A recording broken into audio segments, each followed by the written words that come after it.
Hello everyone. Oh, weird. Good thing. Anyway, hello everyone. Thanks for being here. We are going to be doing an all black everything roundtable in just a second, so stick around for that. Um, yeah. Joke. Um, let's see. There are any? Okay, it's the only one. All right. Well, um, like I said, just a second. Meaning, whenever these Negroes show up, they ain't here.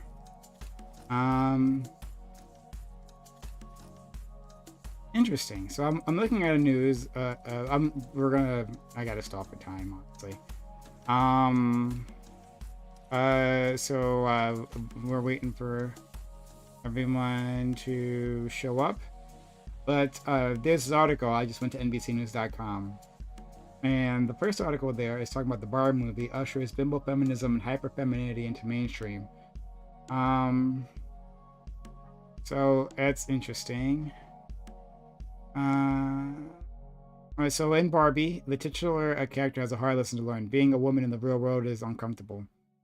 But for many of the women watching, the film feels like a celebration of hyperfemininity being accepted into the mainstream.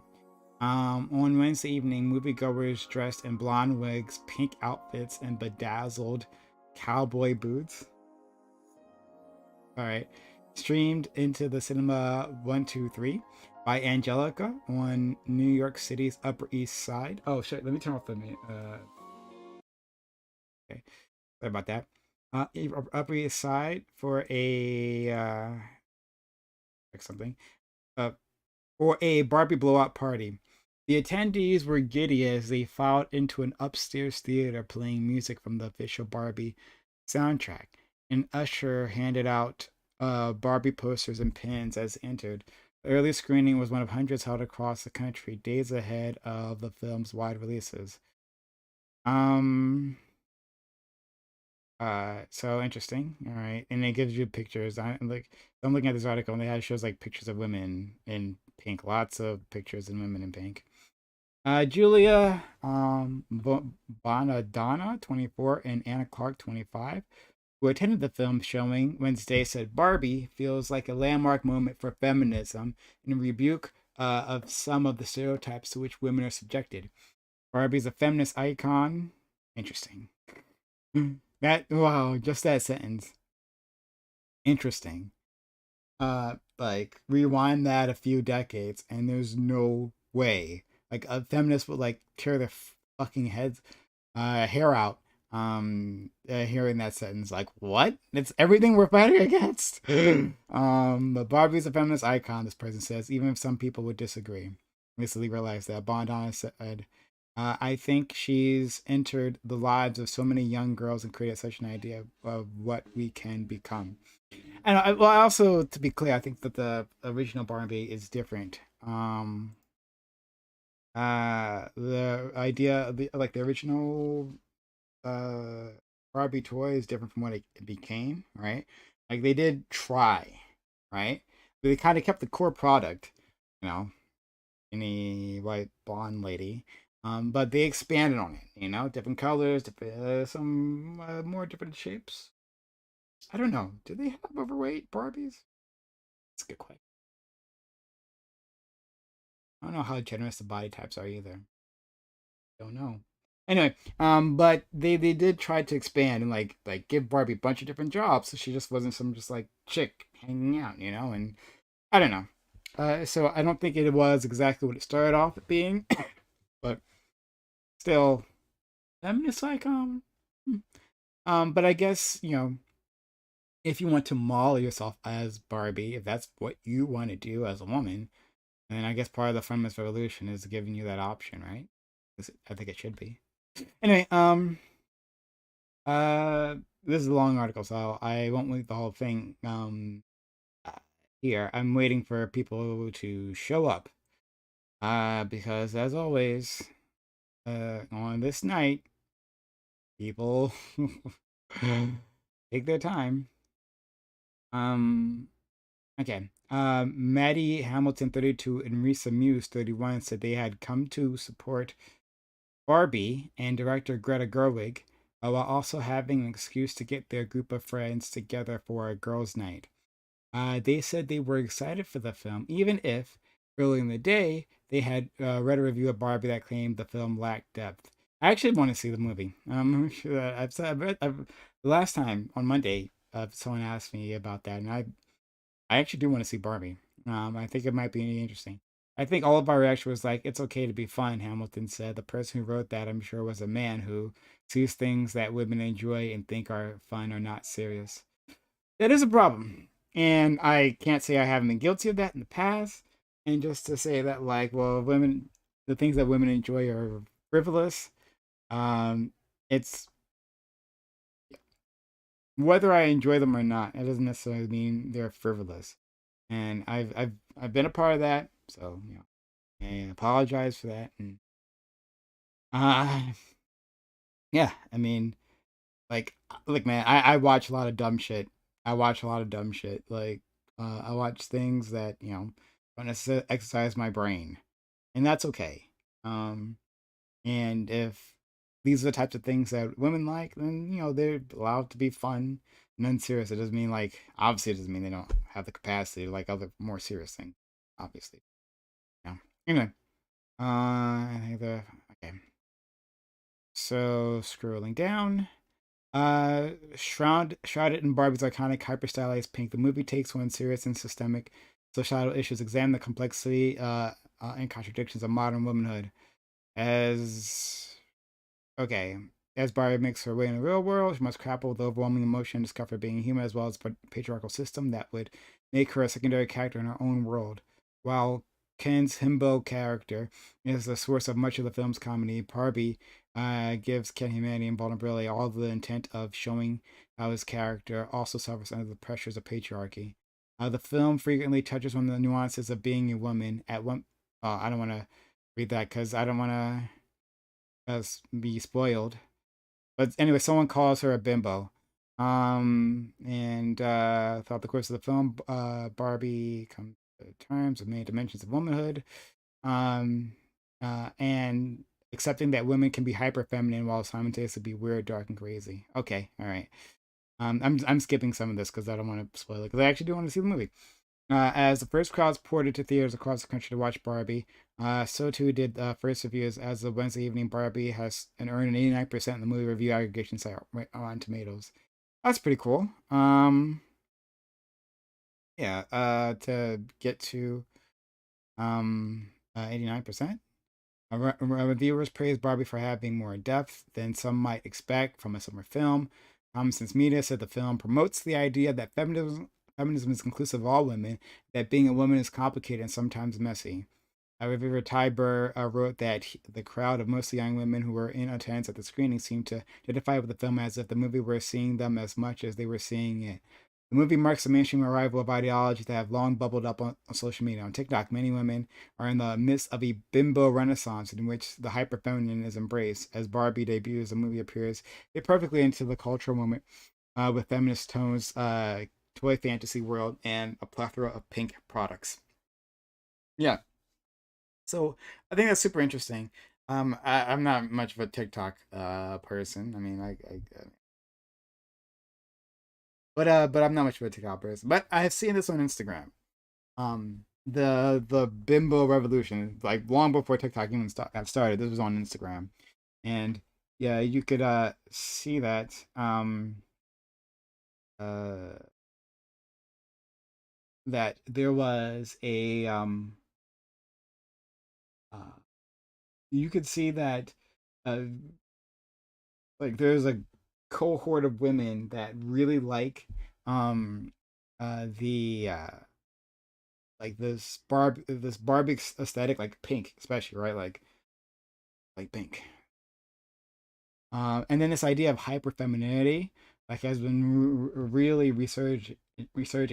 It's a weird thing though because a lot of these women they like assert their they assert their femininity, saying, "Hey, like, uh, like I am this, right? Like I am this. I am a toy for men, right? It's like I wish to do this, right? But then they also take feminism, and it's like I've seen this before. I've seen like conservative women do this. Like this is basically a trad wife thing, where it's like, well, feminism should allow for people to be traditional women, right? That don't attack me for being a traditional woman, because feminism should allow for that. It should allow me to be what I want to be. Okay, fair. I think that's a fair criticism, right? Some feminists won't let conservative women, like people who want to stay at home and be moms, right? Like they get a lot of criticism for certain corners, and that's wrong, right? Women should be what they want to be. If they want to be stay-at-home moms, if that's honestly what they want to do, not being forced in that, then of course not, right? Then let them be. However, what they tend to like try to uno reverse that. It's like, well, we're like the real feminists, right? They've used this feminist language to then like kind of uh, make other women um uh, to I'm trying to think of the best way to do this.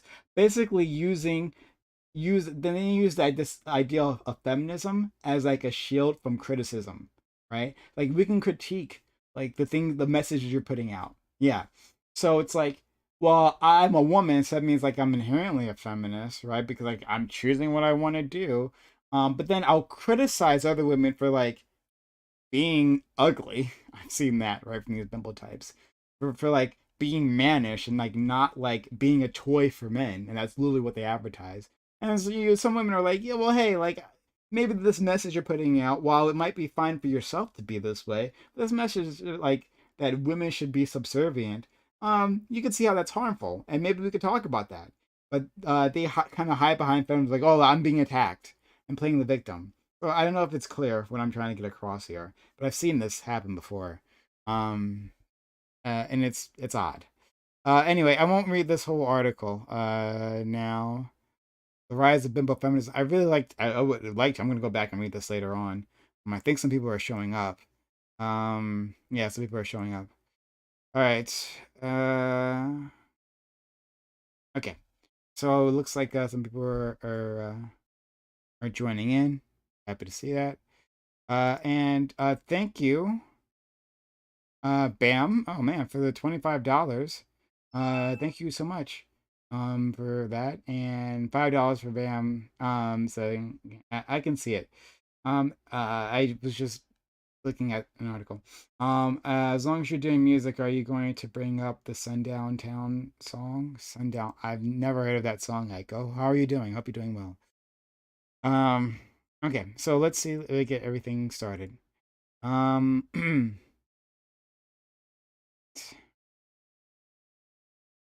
let's move people in. Let's move people. All right. Get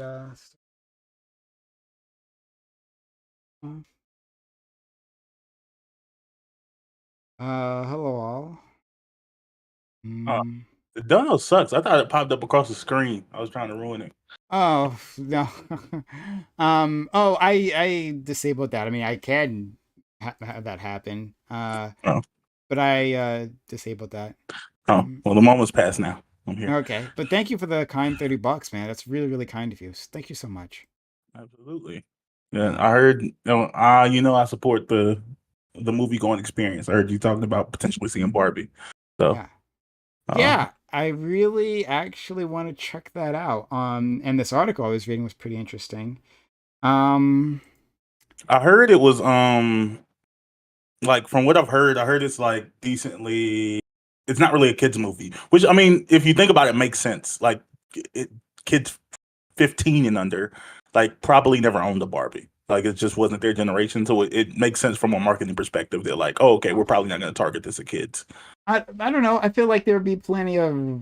I think there are plenty of girls who still play Barbies. Like I don't know. That's still on. Barbies are still on the agenda. Why do you think No, otherwise? there's like OMG girls, and I know there there's was more a competition. phase There's of like Bratz. brats. Yeah, yeah. I got it. Yeah, My I five-year-old hear LOL niece you. has dolls. Barbies. But all you're Has saying now. Barbies like the Yeah, brand my Barbie? 5-year-old niece has Barbies That's that she Yeah, so plays disgusting. with. That's not shocking at all. There's just I've, all you're saying is there's more competition, and there no, absolutely I'm just is. saying like I don't think I'm like if I go to the toy shelf because like whenever I get Christmas gifts like for my like young cousins and nieces and nephews things like that, like Barbie's not on the shelf Okay. where I look. Like it's not even an option for purchase. Like I just didn't think that they were still releasing new models. Like I just didn't think kids because Someone toys is don't have breathing the into their mic. I don't know who this is, but keep mm. going. Oh yeah, I was saying toys don't have the same long term appeal anymore. Like y- toys, like physical toys, were before, like when we were, well, when I was growing up, millennials, whatever, were Yeah, a you're thing you super played fucking old. with Go ahead. into at least like 10, usually like somewhere around 12, 13. But now, like electronics take over at like 5 or 6. Like at the point you get an iPad and physical toys kind of lose a lot of their place. I don't agree with you. I feel like, sure, you're absolutely right that, like kids playing with iPads and stuff like that, that's increased, right? Like, in playing like some shitty mobile game where they can drain their parents' fucking bank account. That's the thing. Absolutely. But I think there's plenty of, I mean, like, if you go on kids' channels, like, like Nickelodeon stuff, they're still selling toys, like plastic crap. Just like when we were kids. Well, you were a kid and I was like a baby. But like, just they're selling uh, plastic crap. Like that never changed. And people were consuming that. People like kids like physical things that they can touch and manipulate and stuff. That's like not going to change anytime soon. But No, I'm saying it exists, but I'm saying like as far as the age groups they appeal to, I feel mm, like it's changed. I remember I had a 12-year-old cousin. Like I was like, oh, okay, what's it gonna be? Like you want some Hot Wheels? You want da? He was like, I want a drone. I was like, oh, okay. I would like I want a freaking uh hoverboard. Like, oh, okay. Like, got you. Like that. It just seems that like the things that kids want like past a certain age are just different. um, hey Aiko, could you DM me that link? That'd be great. DM me that link. Um, But just like I said, I haven't seen Barbie yet either. I want to see it. But from everything I've heard from people who have seen it, they said that it's like really good. But they say that like none of them say it's like really a kids movie. yeah, fair enough. I Um, think it's supposed to. I mean, mm, I think that it's probably a movie that a kid can watch, but not like yeah, a would not kid. understand. That's what they Yeah, say. I'm It's gonna not like understand. Yeah. inappropriate, but they say like I, there's jokes that a kid just won't get. Yeah, so what I would say, but I mean, you could say that a lot about like Cartoon Network shows because they were a lot of jokes that like kids wouldn't get, but it was still like a kids show. But anyway, whatever. The point is that like I think that the movie seems like it's targeted to an older audience, not because younger audiences don't have Barbies. It's because like it's that older audience that had to grapple with the idea of Barbie, right? Like older audiences, older women who like had a Barbie, had like a relationship with that product, a strained relationship, maybe like as a kid, but as they grow up, like why do I like this thing? That's they question it, and then exposed to ideas of feminism. I think the women, kind of like girls and women, right, go into stages with their relationship with Barbie, and I think the movie, from what I'm reading, seems to like touch on that, like this complicated relationship, what it is to be a woman, and what this Mm. product actually represents. So yeah, of course, it's targeted to older audiences because younger ones, I mean, they're just at the beginning of this process. But I think that I mean, I guess I could be selfish in saying this, but I think that a lot of like the best animated movies have done at least somewhat of a better job, or not just animated movies, but movies you would think are appealed towards kids have done a better job of like saying they're like, oh no, actually you can go watch this like and get a lot of enjoyment out of it. I think that was like why I really liked Spider Verse. Like I didn't like, oh yeah, it was targeted towards kids, but I wouldn't by any means put it in the category of a kids movie in Mm-hmm. which you would typically think about. Mm. Like, oh, like you don't need kids. Just go watch it by yourself. You'll have a great time. We are. I feel like there's some sort of background noise. We are Missing Somebody two watch people. TV. Yeah, someone got like a TV or something in the background. Okay. We're missing two others, so we'll give them all. Anyway, we're gonna. Our first topic is gonna be a free discussion, so I guess we could just get started on that. Um, and then we'll have a prepared second topic about like sexualized music, which I think is gonna be really interesting. Anyway, so why don't we just get it started now, and then we guys can figure out what we want to discuss. Hello, everyone. This is All Black Everything, which we have Thursdays, 8 p.m. Eastern. We got a great group of guests here, and happy to have them all. I'll introduce them. And if you're new to the channel, hit that follow button. We'd love to have you. If you're on Twitch, and if you're on YouTube, hit the subscribe button. All right. Start, my man. Black American Made. How are you? I am doing good.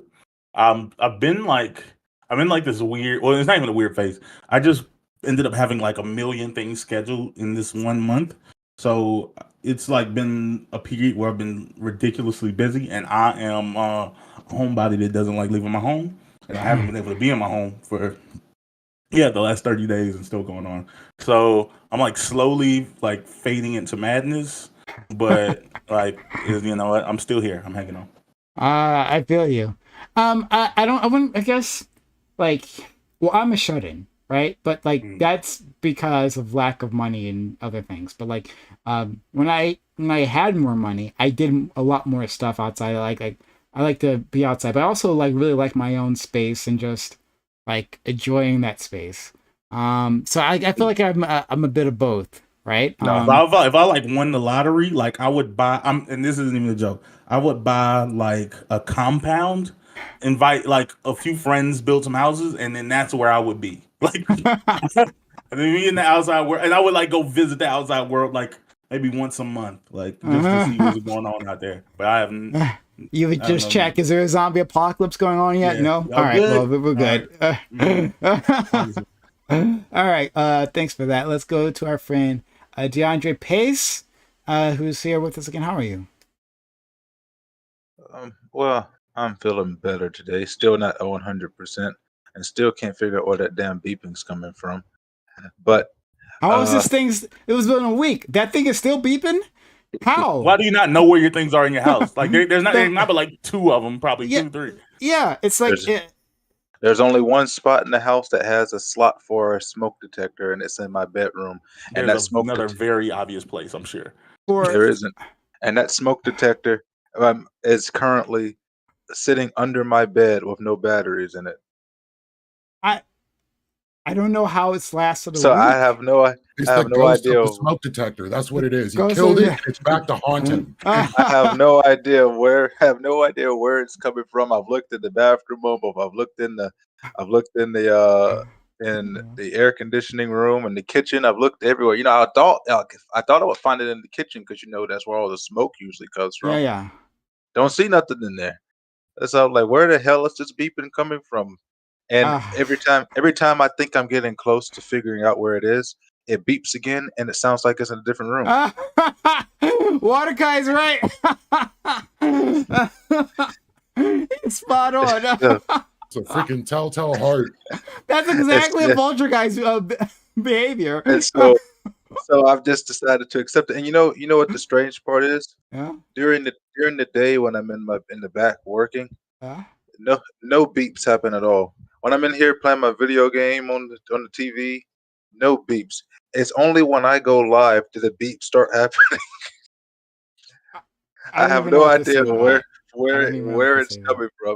All But right. I am feeling better today. I'm Hey, still trying to get rid of this feeling in my chest, but you know, I've been sweating a ton. Like I've had to change my bed is sheets like 5 times because I've just sweat everything out. But now it feels like I can at least sit down in my chair and I have to have my blanket wrapped around me. So I'm feeling is better in that department. is the feeling that you have in your chest? Is it love? No, I mean, you could be lovesick. I mean, your heart beating fast, like unable to no. get out of bed. I don't know, If any man. if anything, it's a feeling of a deep seething hatred and willingness to kill somebody that's sleeping on my couch. Okay. All right, fair enough. I'll leave it there. Thanks for being here, and I'm glad you're feeling better.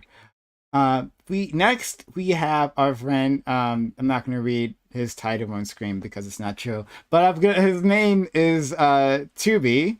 Tubi, thank you for being around. We rarely have Tubi. He's a very busy man, but we are always glad when he spends some of his time with us. How are you, Tubi? Hello, everyone. I'm doing really well. Prime, thanks for having me on. I swear to God, if y'all start talking some bullshit on this second topic, y'all getting all the smoke, no cap. Okay. No, I mean, yeah, I'm glad to be on here. I swear to God, every time you guys email me, it's always some new craziness that I've discovered about the world. I didn't know the world could sink so low. I don't know. Thank you for inviting me. This is what happens. You spend all your time in a lab. You don't realize just how awful the rest of the world is. Yeah. Those biology experiments don't tell you what a full human body can do. Anyway, thank you so much for being here. And let's go to our friend Azzy, who also haven't seen here in a while. We've missed him. Azzy, how are you? Doing all right. Doing all right. I'm glad I've been missed. You know what I mean? I'm around too much. Y'all start to treat me like a regular, man. And y'all treat regulars bad. So I gotta, you know what I'm saying? I gotta disperse, come back, and be welcome like a long lost family member. You know what I'm saying? Come down, sit down, have a plate, have two. I mean, I give me promise Bam. Eddie didn't say anything funny. I don't know where, like, you was, Give I'm me telling Bam you, something. it's ridiculous. No, he said I a did bunch of say things funny. No, come on. Like, no, Azzy, what you are is a crazy fucking uncle, right? Like, I might not see you all year, right? But when you come back, right, you're still crazy. You still do crazy shit, and I'm gonna react to you in the exact same way. This is not gonna save you. Running away doesn't make a difference. I haven't done anything crazy as of late. Bam is As correct. of late, Yeah. okay. All right. You haven't, you by your own words, you said you haven't seen me in a minute. So Yeah, like but you hold probably on. remember me at my worst moment. That's But terrible. the insanity still lives inside of you. Like, I know it is, and it's gonna show up, and that's what we're all gonna react to. Not the fact that Because you've you been bring it out. here. Okay. I'm pretty normal amongst everybody else. It's this crazy dysfunctional family that just makes me lose my mind. I gotta You know what I'm interview saying? your past girlfriends. Like, actually figure that out because I don't believe it. But anyway, thank you for being here, Azzy. Much appreciated, one way or the other, no matter how this turns out. So let's go. Waterkai, how are you, friend? Doing good until I saw that topic you posted, and then my brain started hurting. So can't wait to get into that. And it seems like 2B's pretty interested too. So yeah, this is going to be a fun day. All right, yeah. And just to be short, like, that topic was Bam, so I'll mention it again in the future. But Bam came up with it, and we're all gonna have to suffer through it. So That thing had Bam Of written all course. over it. I knew it instantly. I knew Bam came up with that. I knew as soon as I heard the lyrics to that song, I was like, only Bam would like something like exactly. We know his taste. So let's go to SDV Philly, who, oh, yeah, we got a bunch of people who aren't regularly here today, but we're happy to have them around. Thank you for being here, SDV. Thank you. Can you guys hear me? I'm just making sure. Indeed. Okay, because the first time I went to talk, my mic was all messed up.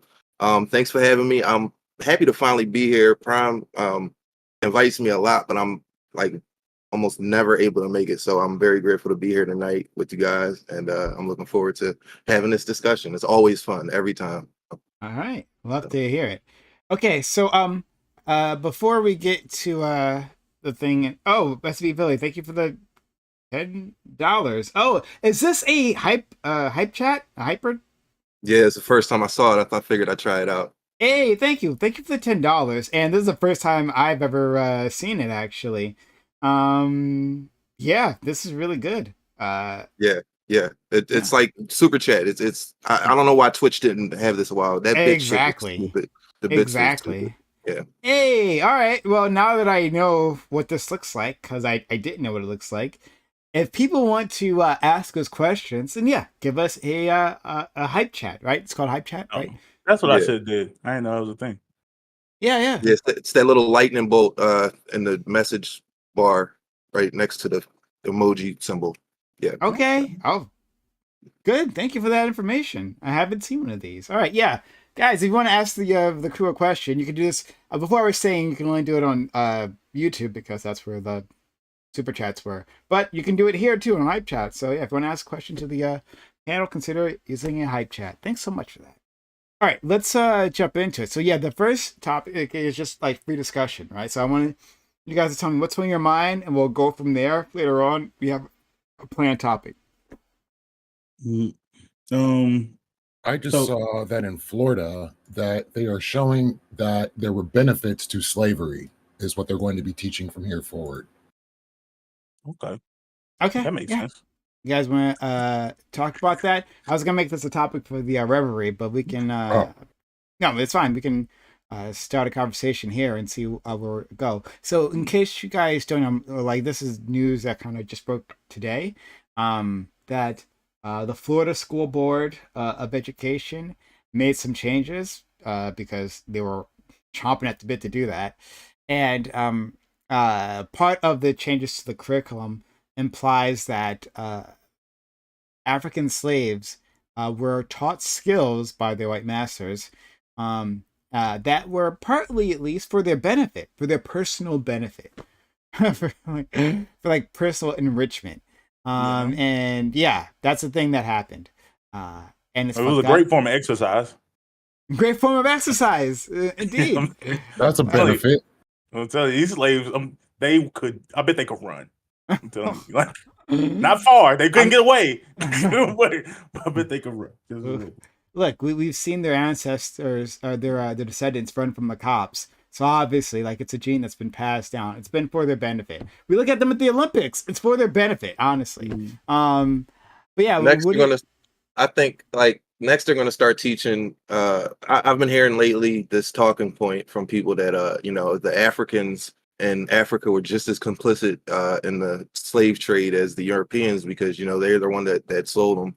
So it's a horrible argument. It's a horrible point, but it just seems like this is a road they're trying to go down. Try to rewrite history.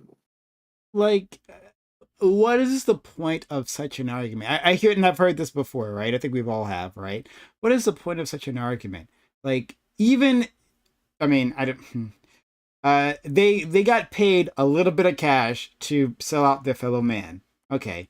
And one thing is, like, those people in Africa didn't look at themselves like as one race, right? Like just like in Europe, where they never thought of themselves as the white race until very, very, very recently, right? Not as all one people. These African tribes look at themselves differently. That's another tribe. I don't give a fuck about that tribe. I'll sell that tribe. Whatever. That's the thing that happened. So they got a little bit of money then, but then they were sold to Europeans who made a fuck ton of money out of them and brutalized them to no end. And the culpability is even. All right, we can pretend that's the case, but even if that is the case, does that mean that like white people are off the hook? That's where they're trying to lead to with that argument. Everybody did it, it wasn't just. I think that's just really disingenuous, though, because trying to pin just like, oh, they didn't know, they just took a tribe they didn't care about. You could say the same thing about Native Americans, about Australian natives. You could say the same thing about anybody. The facts are, during the same time that blacks were sold into slavery over here, whites were also sold into slavery in Africa at a 25% higher margin.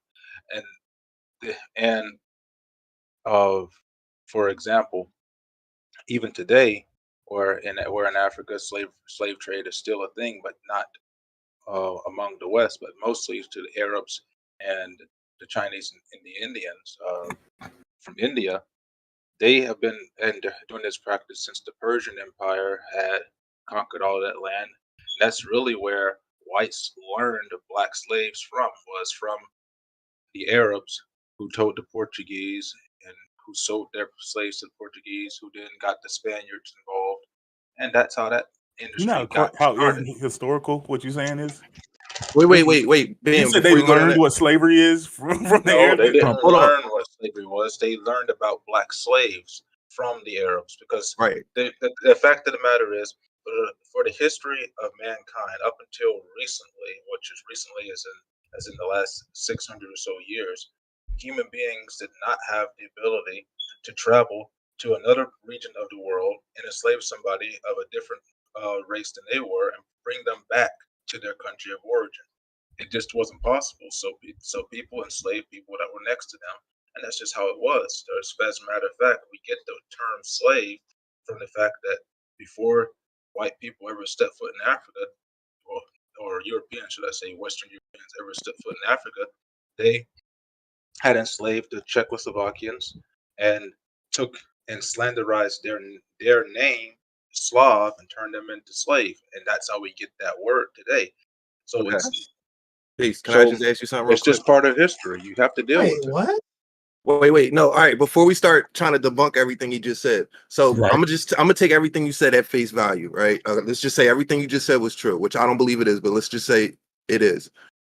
Could you answer Prime's question? Like, what's your point, basically? The point is that you can't sit there and just try to throw up in the air that, well, we're just concerned about the white people, because if you were going to try to really talk about slavery in a whole, you'd have to go through and talk about the slavery that's happened all across the world, including over here in America, where we had numerous black slave owners and Native American slave owners and slave owners that were here before white people got here. You'd have to talk about all those different sectors. You can't just focus on the white people and only the white people. Do you think they should teach that in school? Yeah, it would be very beneficial. See, so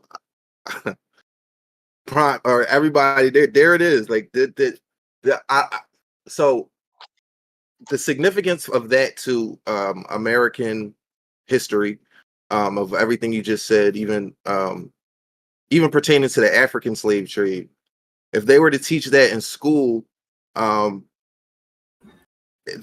would have to be very careful on how you present this information, because there are some people who try to use what everything you just said to excuse how brutal and horrible the North Atlantic slave trade was. Well, And yeah, that's true, but you don't see this is the thing that people get mixed We're up United States is citizens. is the transatlantic slave trade and and America's involvement in it. What people get mixed up when they talk about the history of slavery as a whole, they look at the history of slavery in America right after the Civil War, leading on to the Jim Crow era, where the majority of the most brutal atrocities happened. And you can talk about that era of history and talk about the differences and stuff in it, and how Jim Crow and all of those issues were issues for black Americans and black slaves at the time. You can talk about those issues and have that entirely separate from the history of slavery around the world as a whole. Yeah, why would our focus from the perspective of citizens of the United States, we focus on the Arabic history of the slave trade? That like you say that, like, oh, there's a bias. We talk about one side. We talk about one side. We talk about this perspective because this perspective that impacts the country that we live in. A country that is like very poorly done a poor job at taking responsibility for the history that it has. I wouldn't stand up and say that the United States had the most brutal form of the slave trade. It Sure. Haiti was awful. What happened in parts of Mexico and South America was like an atrocity. Like, they didn't even feed slaves; they just worked you till you died and just brought on more. Brazil has more black people than anywhere else outside of the continent of Africa. So, like, I don't think anyone in this conversation is framing this in a way as like America was unique in their global anti-blackness, like in the global anti-blackness, but we're Americans, so I think it's okay that the American education system focus on America. Yeah, the Or education at least system when you're spoke on talking about America. American history, right? Like when Yeah. we're talking about world history, then I think it makes sense to bring all these other things up. but not as a way as to say, well, other cultures did it too, so that is an excuse. No one's here would ever say that. I mean, I think everyone here is educated enough to know No, that no, there are that's other not slavery, the but point that I'm making. It's not okay. about an excuse. The point is that these things happen at that time in history, and there's nothing that you can do that can reverse that it happened. And you have to learn and figure out what institutions can be put can were put in place and move on from there. You cannot constantly go back and try to attack something that happened for centuries, for thousands of years That's before not. we were Did even born. anyone say anything about attacking the past? And also, Okay, I feel like we're getting we're off just not topic a at a little point bit. where we're not talking about ancient history. Also, Like, I don't know, I'm doing that. late, You're talking about so my can granddad's. I get a quick rundown on what the original what this topic is? Because I think I've got it. Oh, I'm late, so Curriculum. the curriculum of Florida schools. The Florida School Board made a change, and now basically part of the new curriculum is that uh, African slaves, right, receive benefits, right, like skills. Oh, that. Yeah. Okay. Okay. That's the one. Okay. I know what it is now. Okay. Yeah, my Okay. I granddad was think a slave. Like, we're living people. There's people living yeah, today. The new people who were born slaves. That we're not talking about ancient history and yeah, something. Yeah, my So father's grandfather, for one. yeah, that's what I'm saying. Yeah, yeah. And my The great grandma, she grew up on the plantation, and like a few generations before her, they worked on the plantation. Like it's really not that we're far. not going back Also, I mean, I think 5,000 we're just getting years. off topic. There's a weird predilection, and it's as simple as this. There's a weird predilection in America where people try to find a redeeming quality about American slavery, the system of American chattel slavery that just doesn't make any sense to me. It's like there is an effort that's been conducted over the past, like I've noticed it the past maybe 2-3 decades, where either through media presentation or through sly ways of changing school curriculum, teachers, political figures, they try to glamorize slavery, or even if they're not trying to whitewash. glamorize it, I don't even know, I don't even want to call it like whitewashing, Minimize. but they You try try to to minimize institute, it. they try to find little pieces of potential benefit that someone could derive from the system of slavery. To what end, though? I'm not understanding it. I would have to see what the point they're trying to communicate in this curriculum is. But I'm trying to like, figure that out too. imagine I'm reading someone an trying article to say like, "Oh, well, actually, Jewish people benefited from the Holocaust because of X, Y, Z." Like, it's just such a strange approach to history. I don't understand. Or Native Americans, right? You could say, what happened to Native Americans when they had like Spanish settlers or set up like To be fair, schools Catholic do that. They talk about churches. it was just a trade. Like when the Pilgrims came and they saved the Native Americans from themselves. Yeah, They gave them I still knowledge. remember that very specific thing where it's like the story of Thanksgiving is that the Pilgrims came in and then they traded, they had a good happy fun, and then that's why we have Thanksgiving, and everyone lived happily ever after. There totally wasn't a massacre of Native Americans. Yeah, I Okay, really a want to simpler way to do all of this, though, a more straightforward way to do all of this is for sure to identify that this is a horrible atrocity. This is a crime against morality as far as history is concerned. We learned a lot from this and the atrocities that happened at this time. Simultaneously, there were some skill sets that were given to these people who were enslaved because they were engaged in a certain type of labor that they didn't engage in I was literally their about to make that. I was indigenous literally about to country or say whatever. that. I was about to I say was that thinking joke. this. As a I joke. was thinking the same thing, but and Water Kai's point is, I'm not sure what article you looked at, but I googled it and I'm looking at articles trying to figure out. Did you find an article that referenced what their point was, what they were trying to actually get as a value of education out of this? Because I'm interested in figuring out what they were thinking with this, because sure they can say that there's benefits because technically they aren't wrong, but you throw out a whole bunch of other history if you're So just talking about, oh, we taught we in slavery we taught black people how to be tailors and how to be carpenters and stuff.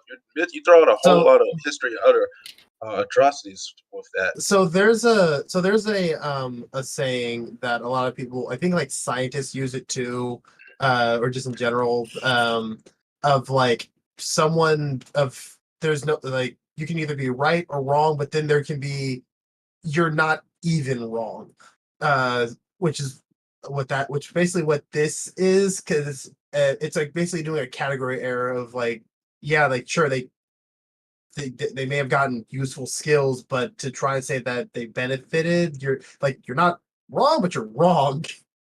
Yeah, It's that's worse than student loan debt right there.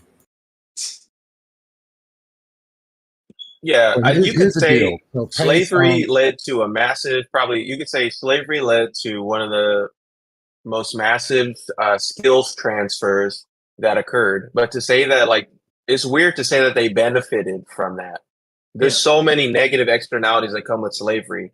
You're focusing on the fact that they learned how to build whatever, whatever skilled labor you're talking about. That's what you're focused on. That's why you would describe it as a benefit. That's such a strange point of emphasis that you're forming. which is why the phrase like you're not even wrong is a thing. It's like you're dumb for saying it, but I guess. Well, like the what? thing that we're kind of overlooking is that this is considered woke education, in that you were teaching that slavery was 100% negative. That is a woke way of thinking. We can't have this go on. So now we're going to show the other side of the coin. The same deal of this is a state. When someone asks, hey, how do we teach people about Rosa Parks without talking about race whatsoever? And Florida said, hold my beer. Well, see, that's what I understand. I don't understand how this is. One second. I don't understand how this is woke education. One second. Someone actually used the hype chat. Yeah, thank you. It's our friend Aiko, who's a really kind person. Thank you, Aiko. Explore the channel. He says, so slavery was basically an unpaid internship. And for you use $5 for that. Thank you so much. Yeah, so basically we had to get those college credits. Yeah, exactly. Yeah. It's experience, guys. You're getting paid in experience. But go ahead. You can finish your point, Pace. Thank you, Aiko, once again. Yeah, and responding to Kai, I'm having a hard time grasping what these guys on the school board are meaning by this. They're saying something about it being woke education. They only want to teach the negative side of slavery. When I was in school, we already had a teaching of the positive side of slavery. It was called patronage because it was voluntary slavery.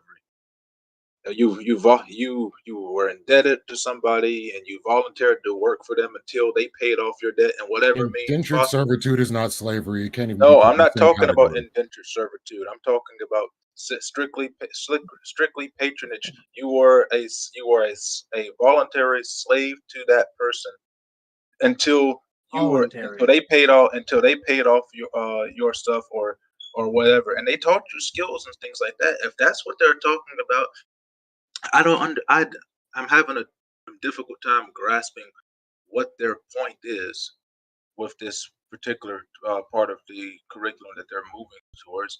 And maybe the issue is they haven't made public the curriculum and I can't read it, but I don't understand. I think the curriculum is public. I think on the Florida school board site, people were there were excerpts coming from there. I got a chance. I was reading from the position of the person who read it is basically she doesn't want people to feel guilty about the America's history with slavery. There you go, Bam. Well, there's nobody alive should feel guilty about the history that happened that they weren't alive if it was a bad history.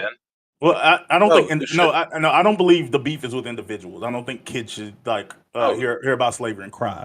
Like I said, the beef is with the United States government, who is still standing, who holds responsibility. Like I don't blame kids for being born to situations like their past. But as far as even talking about the skills, a lot of the skills mentioned were related to agriculture, which aren't even necessarily true. Like if anything, Africans brought up the reason why Africans were so useful is one our propensity to sickle cell, malaria. basically, we were really good in the heat, and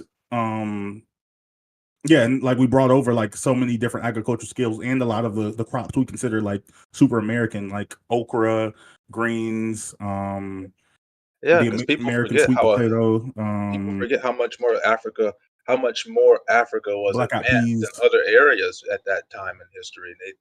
They already had skills. So I just don't understand what this has to Yeah, do with yeah. wokeness. I don't understand. Like, I mean, they're talking about they Well, don't let vote me and finish this all that point. stuff. I just don't understand. Let me finish this point. Go ahead. Well, I was just listing off different things that they named. Like there was different oils and shea butters and a lot of things used to actually like bringing over Africans actually increased the like life capacity. I think the life expectancy of Americans jumped like 5 years just because there were a lot of the foundations for making like soap easier was brought over because Europeans wasn't necessarily washing themselves often. Really? Hold on. You're gonna have to give me a source for that. That sounds super interesting. Like the things you're For sure. talking about. I would love to. Yeah, there was a whole documentary I watched on it. I'll find the source online, but there was a documentary I watched on it on Netflix related to like it was like the soul of food. It was like something about like where a lot of black things we consider soul food, like they're how similar they are in Africa and like a lot of the things that were brought over. Yeah. But I mean that, especially though the soap thing, I think is the most interesting one. That would be a good one for certain debates. But okay. Thank you for that. I think so. What I wanted to ask though, like something really interesting came up. There's a slight disagreement here. Razor seemed to have a different opinion, and I want to like really dig into this. Do you think that um, white people today should feel any sort of guilt? Like even not even like necessarily like they did it, right? But just like have any sorts of like like contact guilt with this, that like this thing happened in the past, and like even though I wasn't a part of it, like I benefit from the echoes of slavery and Jim Crow. Like Razor, you seem to think so. Somewhat. I'm not saying like that every white person should have the should be saying like uh feeling super guilty, but definitely the past should be taught at all times. The dark, gritty, like disgusting past should always be taught to everyone. Obviously do it at appropriate ages, duh. But um doing it in the appropriate way depending on ages. Um, but it is definitely better to know your dark past so that you never repeat it. Know why something is bad, so you later then understand why certain groups might have a bit of anger for the way that they're treated. And I and there's a lot of other countries like hell, like with Germany, they know their past. They know what their past is. They are ashamed of it fully, and they crack down hard on Nazis because of it. Like they understand what their shit was, so But they're doing what they can. yeah. So Germany as a country, as an institution, like acknowledges their past Yeah, and like fully confronts it. Fair enough. But that's yeah. of course not what I'm That's what I asking, want America to do. because the But if you're talking like because are you mean the individual like white person? and Should they feel guilty? there was a survey of like young Germans and asked them like, do you feel any guilt or responsibility for what happened in Nazi Germany? And it was like, across the board, no. And I'm asking in terms of slavery, should anyone here who's white feel any guilt or sense of responsibility, acknowledging that they didn't do it themselves, but anything like that? And is it okay if our education system makes them feel that way? That's what I'm asking. So, I mean, So I might need a bit more it clarification on that. well, it depends on. Go ahead, Razor. Go ahead. I'll wait till you're done. Sorry. Okay. So you're so like if the so like should the schools cater to them by or should would I want the schools to make them feel guilty is what you're asking, or Not I'm that sorry, I made they this would. misunderstanding. Sure. No problem. Not that they would go out of the way and say like, little Johnny, little Susie, what did you do? Like certainly not, right? That would be fucking psychotic. But like a part of it seems essential claim of conservatives is that the education system is too woke, whatever the fuck that means. And that it makes white people feel guilty about slavery. Now, I personally, well, I'll save that for, but if that is the case, right? If it is the case that the way we currently teach, history, American history, does make some white people feel guilty, whether there was intended to or not, is that okay? I'm gonna say because it's definitely gonna end up being based on the individual. If as long as they understand that it's obvious that they never took part in it themselves, but they have like ancestors that did. They know that they're separate from their ancestors. If they still feel guilt, still feel like an immense amount of guilt for it, for some reason, I don't understand why. Since if you didn't have anything to do with it, your personal self, uh, then but if they don't feel guilty, oh well, like they need to learn history. I'm saying, It's is it okay for our education system in our current format, if that is a byproduct, does that matter at all? That some No.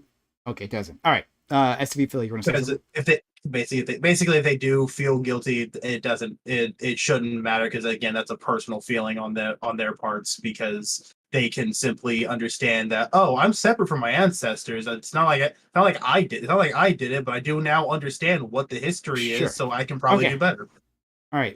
We should strive for objective truth, whatever that is, whatever, as much information as we can pull out of the past. That's what we should strive for. If that makes people feel guilty, I mean, I don't think that we should intentionally go out of our way to make them feel guilty. Obviously, you just said that, Prime, but yeah, I mean, the truth is the truth.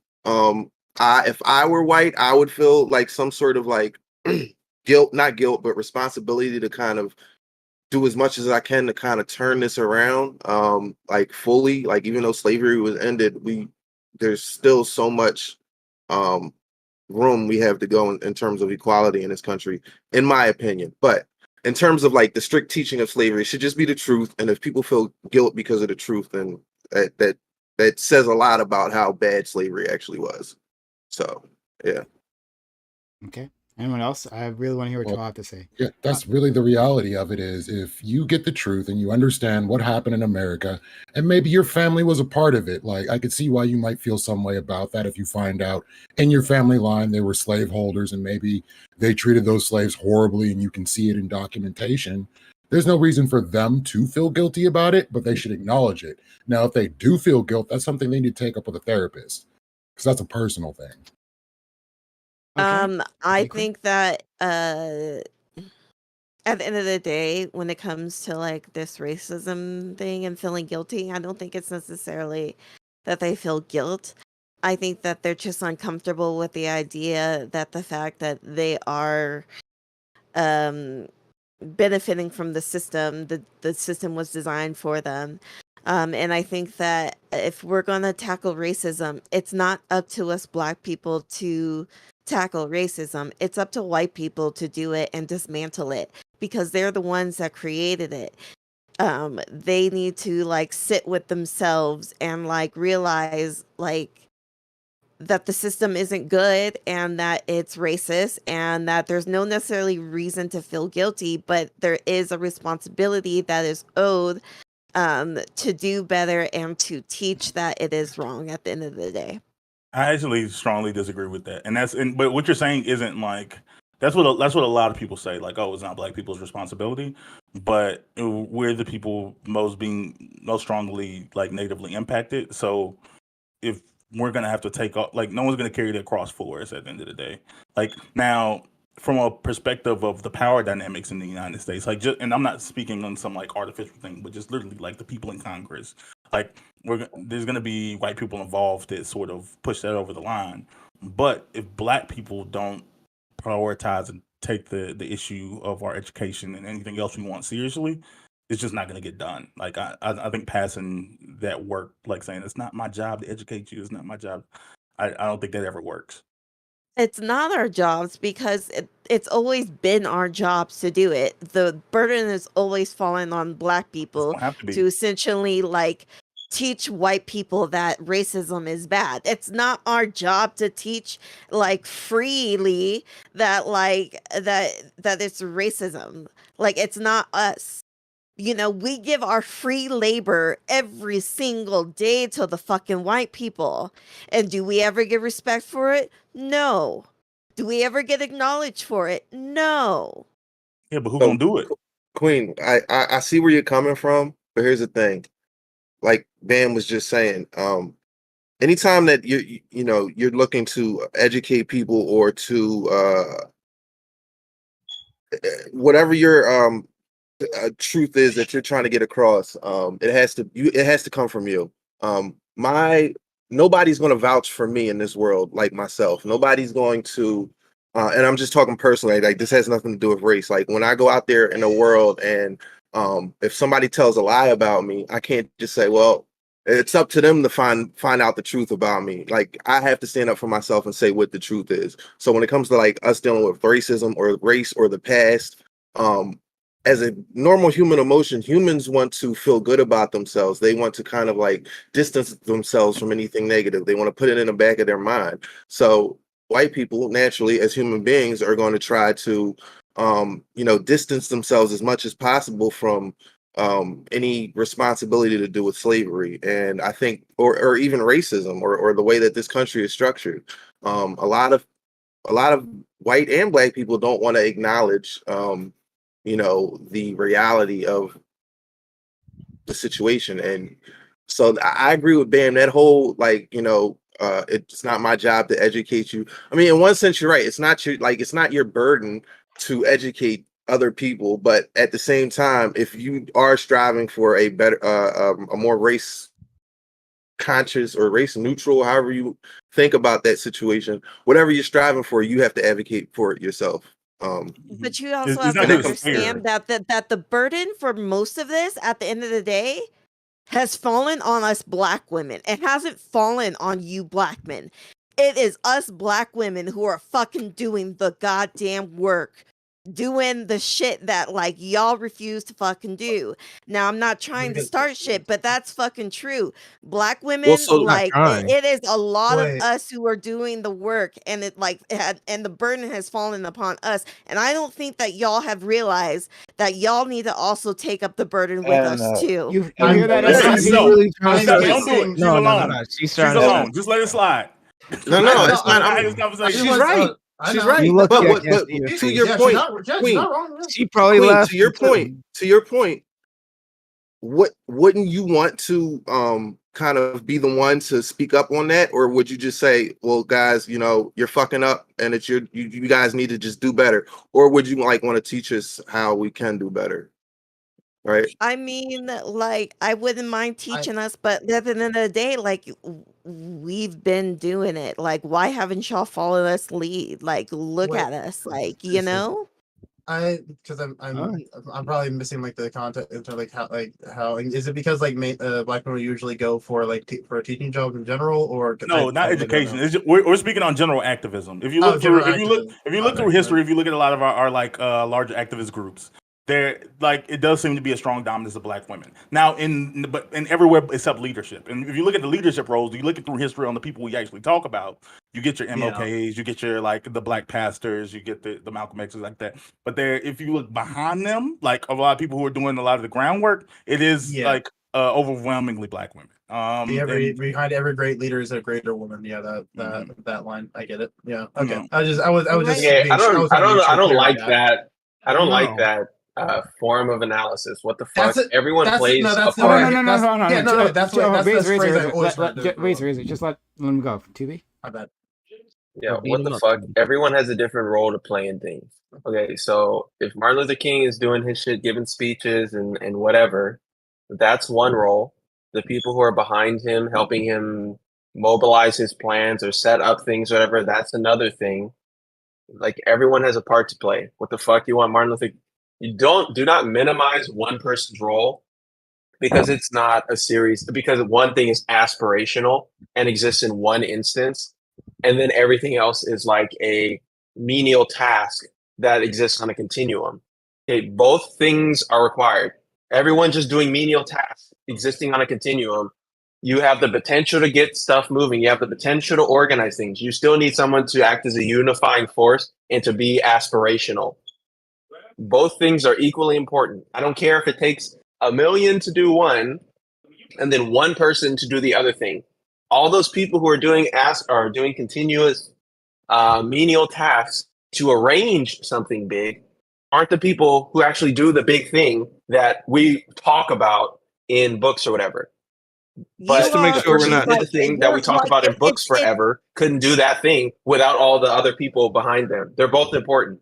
It's good that One's you not brought up worth Martin more than Luther the King other. because Martin Luther King is a great example, and we're going back to like the 60s, right? All the people who were really behind them were like the women. You forget like SNCC women, people who were doing the registration. What the hell does that have to do with what I just said? What the Because hell? you are literally like Because I also said You those women laughing are. You're under not that, bro. listening. You You just want laughing to under that argue. cover. I just said the women. I'm listening. Those people you're talking about. get that you're Those people saying you're that it's talking equal, about but are you have to also You laughing important. under that cover. But you have to understand that yeah, it may be important in the grand scheme of things, but when we are the ones that are not getting acknowledged for doing the fucking work, that's an issue.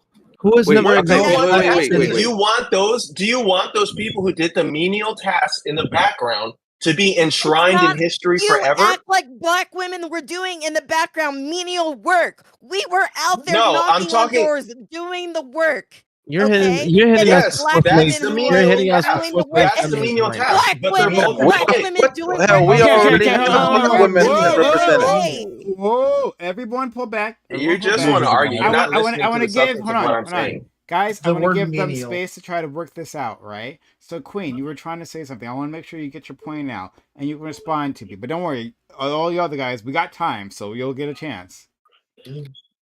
Queen. it's not like it's saying that people in the background doing menial work, the black women who have been doing the work, doing the groundwork, essentially at the end of the day, don't matter. Okay.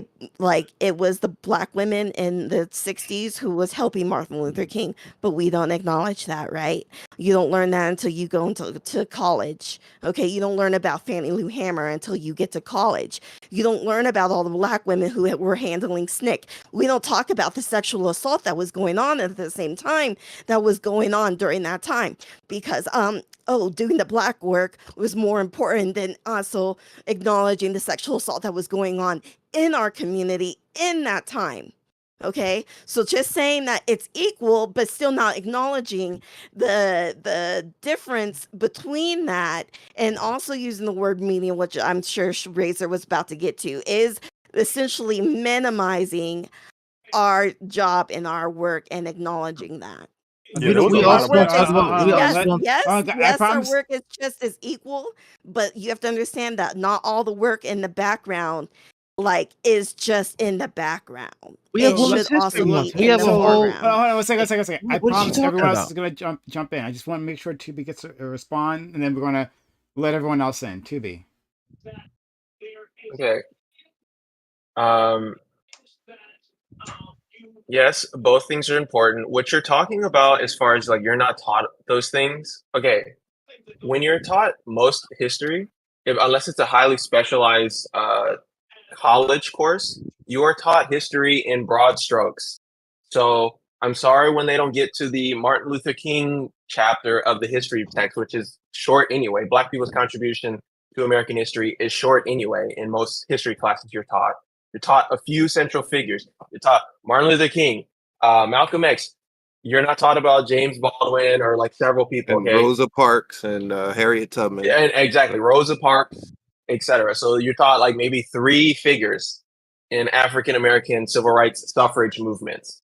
So they're not going to go into all of that stuff you're talking about. But the fact that you were able to get an education on that says that, okay, once you get to a certain point where you're not learning general knowledge, general history anymore, there is a class that will teach you those things. That is acknowledging the importance of everyone's role, no matter how, well, to a certain extent, there's a low threshold where it's so menial. Like what they're doing is moves the cogs so tinily or so slightly that it doesn't get enshrined in history.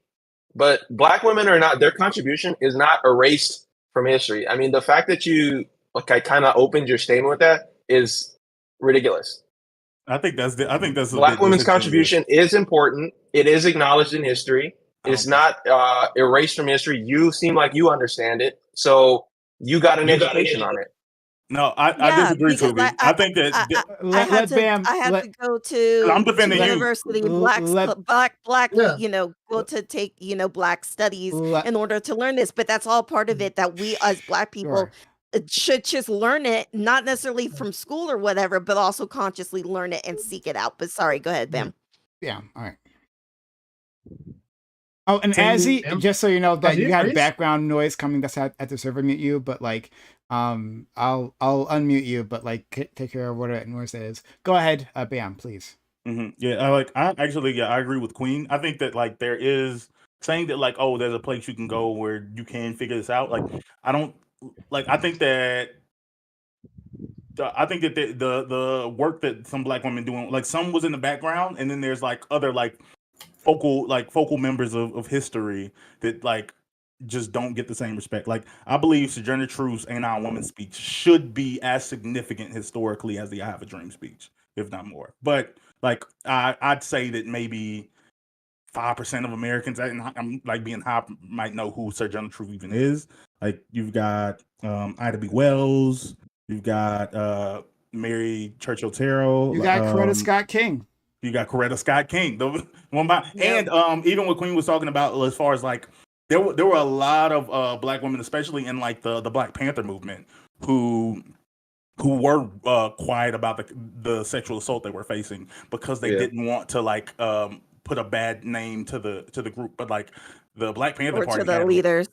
yeah, it was a crazy amount of like sexual assault happened. They like just sat on their chest and like took like black women in history are like radical, and they do, when you look it up, the literature, a lot of the literature is by Black women, but they like, it's just because like people are doing, like you're saying, they're like, oh, everybody's doing the work matter, we're not going to learn about everybody, but it does suck when we see time and time again, like historically we never have time to speak on Black women, like, oh, that we'll skip that part. Like it just seems to like continually be the part that involves women in don't general, know. but especially Black women. I don't I think don't that's know unique. that I buy into that.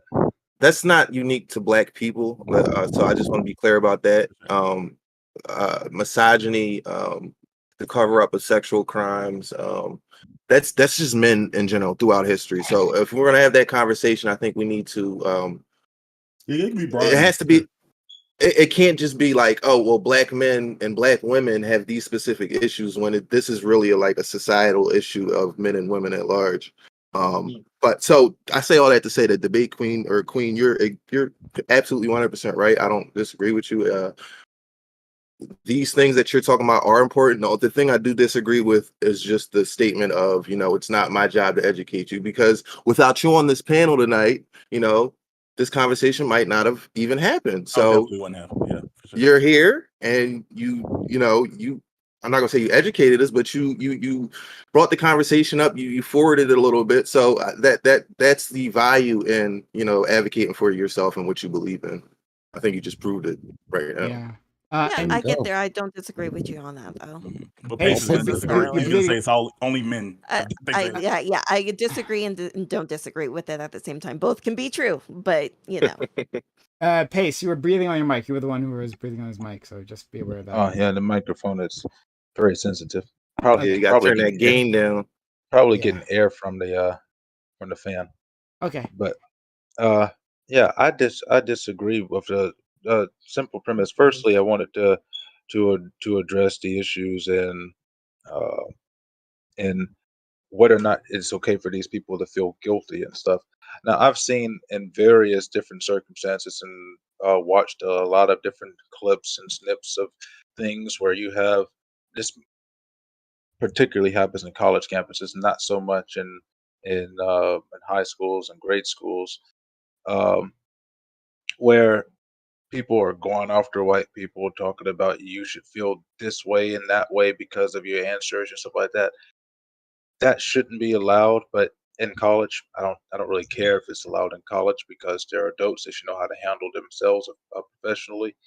At a school level, I think what was it, STV Philly? I think it was him who said it. Uh, Objective truth. You put the facts out there. You don't try to push one way or the other. You just present the facts as they are. And as Razor said earlier, if somebody feels a certain way, they feel a certain way. That's it. You know. So that issue about the guilt thing, I will never understand what the concern with I don't want to make people feel guilty. If your concern is that you're making students feel guilty by teaching them a particular topic, perhaps you should be more concerned about how you're teaching the topic than the topic that you're teaching. Because there's no reason why teaching a topic that is as emotionally charged as slavery should force somebody to feel guilty about something. You can have people feel ashamed about something, but they don't have to bear any guilt for it. I think Prime brought up the example of with the Germans and the Nazis earlier, and I think that's a great example. And now on to this particular case, uh, I agree with everything that Tubi said. You can find this information readily available anywhere. You know, when I was in school, I didn't from grade school up until I graduated in college, not one s- time that we go over African American history did I not hear mention of Sojourner Truth, Rosa Parks, Harriet Tubman, Ida, Ida, or Cressida Ida B. Scott Wells. King. Mhm. Yeah, I did not hear about these people because that was of course, you heard about your Booker T. Washington's, which actually you didn't really hear much about him. He was just always one of those names you could pick to go do the research paper on. Same thing with W.E.B. Du Bois. He was one of those names you could pick, go do a research on it. Same with Frederick Douglass. If it wasn't for my interest in learning and learning history and reading things, I would never have known that Frederick Douglass was the first black man ever nominated for the presidency of the United States. I would never have known that Frederick Douglass was the first black man to be a foreign minister to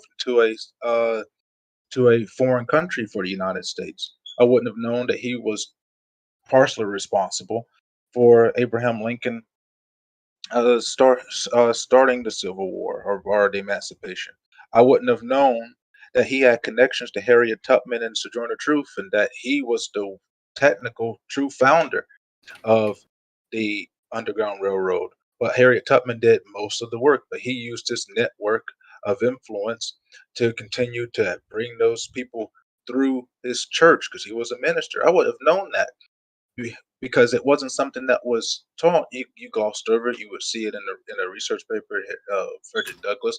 But I never went through a process where I didn't hear about black women and and and women's suffrage. I didn't hear about black women and black history and the civil rights struggles. But the fact of the matter is, as to be brought up earlier, when you are in school, they have a finite amount of time to teach you as much information as they can teach you before they move on to a different topic, particularly if you are in grade school areas where you have to get through what 7 or so subjects in an 8-hour day, and they only allow about 50 minutes for each subject in order to get that information around. You only have so much time to be able to do that. And the process of making all of that other information readily available for you to go research if you so see fit is there. So to say that black women have been minimized in this Civil Rights Act is preposterous because all of the writings are there. You can go find all of the work. People talk about it all the time. It's not it's not hard to go find any of that. I don't understand that issue. And to say that, well, black men need to step up. Hell, I've been saying that for years. One of the biggest problems in the black community is the loss of black men, particularly in the household raising their children. So yeah, black men need to step up, but black women also have a role and a responsibility that they should obtain. And and I posed the question that if we could blink every racist institution out of existence, it never existed. White people had never had a racist bone in their body, and nobody else ever had a racist bone in their body, and black people were still performing poorly. Whose responsibility would it be for them to get the proper education that they need to compete and the same levels as the people that they are trying to overtake in the industry? The answer would undoubtedly be black people are responsible for the education of other black people. I was gonna insert a Soldier Boy meme, but never mind. Okay. I'm a little confused by that last part. Just a little bit, but all right. Does anyone else want to jump in? Azzy, I think. Go ahead. Yeah. What are Khan's dropping knowledge? Yeah. So I was just going to put it in a perspective of, say you're in school, say it's middle school, 7th, maybe 6th grade, somewhere around there, and they're teaching slavery in a school that is mixed races, of course, at this point, and they start talking about how at one point you would have owned your homeboy. You might feel some kind of way about that. You might have something internally going on at that point. And this is probably the sentiment they want to keep away from kids coming home, telling their parents what they learned and how it made them feel and how they feel about their friends who may be black or maybe of some other race that they learned something about that day. And that's why I want to believe they're calling it woke, because it's enlightening them to something they never really had to think about before. I just don't believe it because I mean we're all relative to the same age, I believe. I'm When a lot I- younger than Bam, but go ahead. I'm probably among but- the youngest. when I was in school, we learned about slavery. They didn't pull anything. We watched Emmett Till in 4th grade. Mississippi Burning was right up there. We watched it in 4th grade. Now, when we went out to the playgrounds or we went home, heck, we didn't talk about it. We didn't think about it. We were children. I don't understand whoever in this school board says that teaching slavery is bad is in any way part of a woke agenda. I just don't understand it. Pace, when did this is on topic but off topic? You in Mississippi? When did Mississippi desegregate their proms? What you say that last part? When did their proms? Was it with primes? Prom. High school prom. High school prom. Oh. Because it was like this is like decently recent in history. It's way past like the. I think Yeah. it was the desegregation of the proms. I think it was in The it 80s. was I was thinking 78 or 82 because there was a particular school down here that had integrated a college that integrated, and I think that was in 82 or 84. I can't remember the name of it. But I just can't remember the name of it. But it was like it was either the late 70s or mid 80s. It's just crazy to think that like, oh yeah, we didn't think about it. Like Mississippi was thinking about it. Mississippi was aware. And they had still had beef with I mean, don't get me wrong, I'm from Georgia. We just took the out of our flag like 2009, I think, was when we took the Confederate flag out of our flag. Old habits die hard.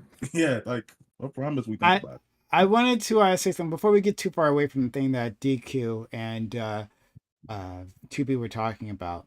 I just wanted to say that, like, I definitely hear what DQ is saying. She's saying that there are a lot of contributions that Black women have made that have not been acknowledged in history, and they've done so much. They have done so much. Backbone of the movement, absolutely. But I think that what Tubi was doing in like a less gentle way, um, was simply like describing what I think is called like great man syndrome, like in the way we teach history, that like we teach great men, right? We teach the people who are the head of movements. Now, like I think that it's a it's not a sorry, it's not a great way of teaching things. It's an efficient way of teaching things, right? Like, hey, this is the person at the center of this like larger event, right? This large historical event. And we talk about that person and we like speak in active terms as if they did everything, right? And it's not accurate because of course they didn't, right? Like a king like is only a king because they have a kingdom, right? He has a whole organization behind him, and making things happen, right? He doesn't go into battle himself usually, and like fight off the invading army, but he gets credit for defeating like the British king gets credit for defeating like the French king, you know. So it's like it seems like that's just more of a common problem. It'd be more accurate for us to teach like all about all the little people who are involved in everything, like the Revolutionary War and all that stuff, right? It would be more accurate, but we don't have the time to do that mostly. I think what Pace was trying to say previously, but like I will say that I don't think that it's impossible to fit it in, right? To have a different way of looking at history. I think there's a middle ground here, where we can acknowledge that, like, yeah, there's a lot of people, like, especially the farther back you go in time, the only people who were even written about were like the great people, you know. But we can, I think, acknowledge that others were involved, and part of that organization try to give people a bit more holistic view of history. That might be a possibility, but like, yeah. Yeah, And it's to such a big Prime's point, segment. every ethnic group is going to be subject to that problem. Yeah. So long as you have a framework of telling history that emphasizes key historical moments and not the full broad context that led up to a historical moment. Did Yeah, they part teach of you that thing guys is we Every can ethnic associate. group. The same thing with white people. White people who tell their own history, it's the same thing. You are not hearing about all of the president's wives, all of the great hunters' children. You're not hearing all of anything. Just this person, because they made this huge, uh, as universal. Their effect on history was as universal as it could be, and it contextualizes an entire milieu. So we just speak on that person. It's the simplest way to communicate history. But of course, everyone, that moment that that person created, so many people made a contribution to that. And why this one person was elected by history, it's totally, it's not completely random because things lead to things, but that person is not so much more special than a bunch of other people who made the microscopic contributions that led to that universal event. Yeah, when I was prepping for to be a history teacher, basically one of the things they taught us is at least for like the last century, you're gonna pin down most decades to a person, which is an insane thing to do. But like when you picture like the 60s, the 50s, the 40s, like you're gonna create a strong association around one person, one like major event or thing going on. And then once you go past a century, like past like a century, it gets like one person describes like maybe 25 or 30 years, and or then you go 100? back Yeah, before that. Yeah, it's like one person for the entire century that you like yeah, make an yeah, yeah. association with, and that's like it's insane to think about. Even if you just imagine like the current, like what we were living in, like 2010 to 2020, like who is the person, like there's so many things that happened for the people who lived through it, but like in a few years there's gonna be singled down to one person probably, most But likely yeah, Donald I Trump. think Who knows? yeah. So I think that like that those the minutia and the deep great detail that we need to go into for these, that should be saved for like special studies classes.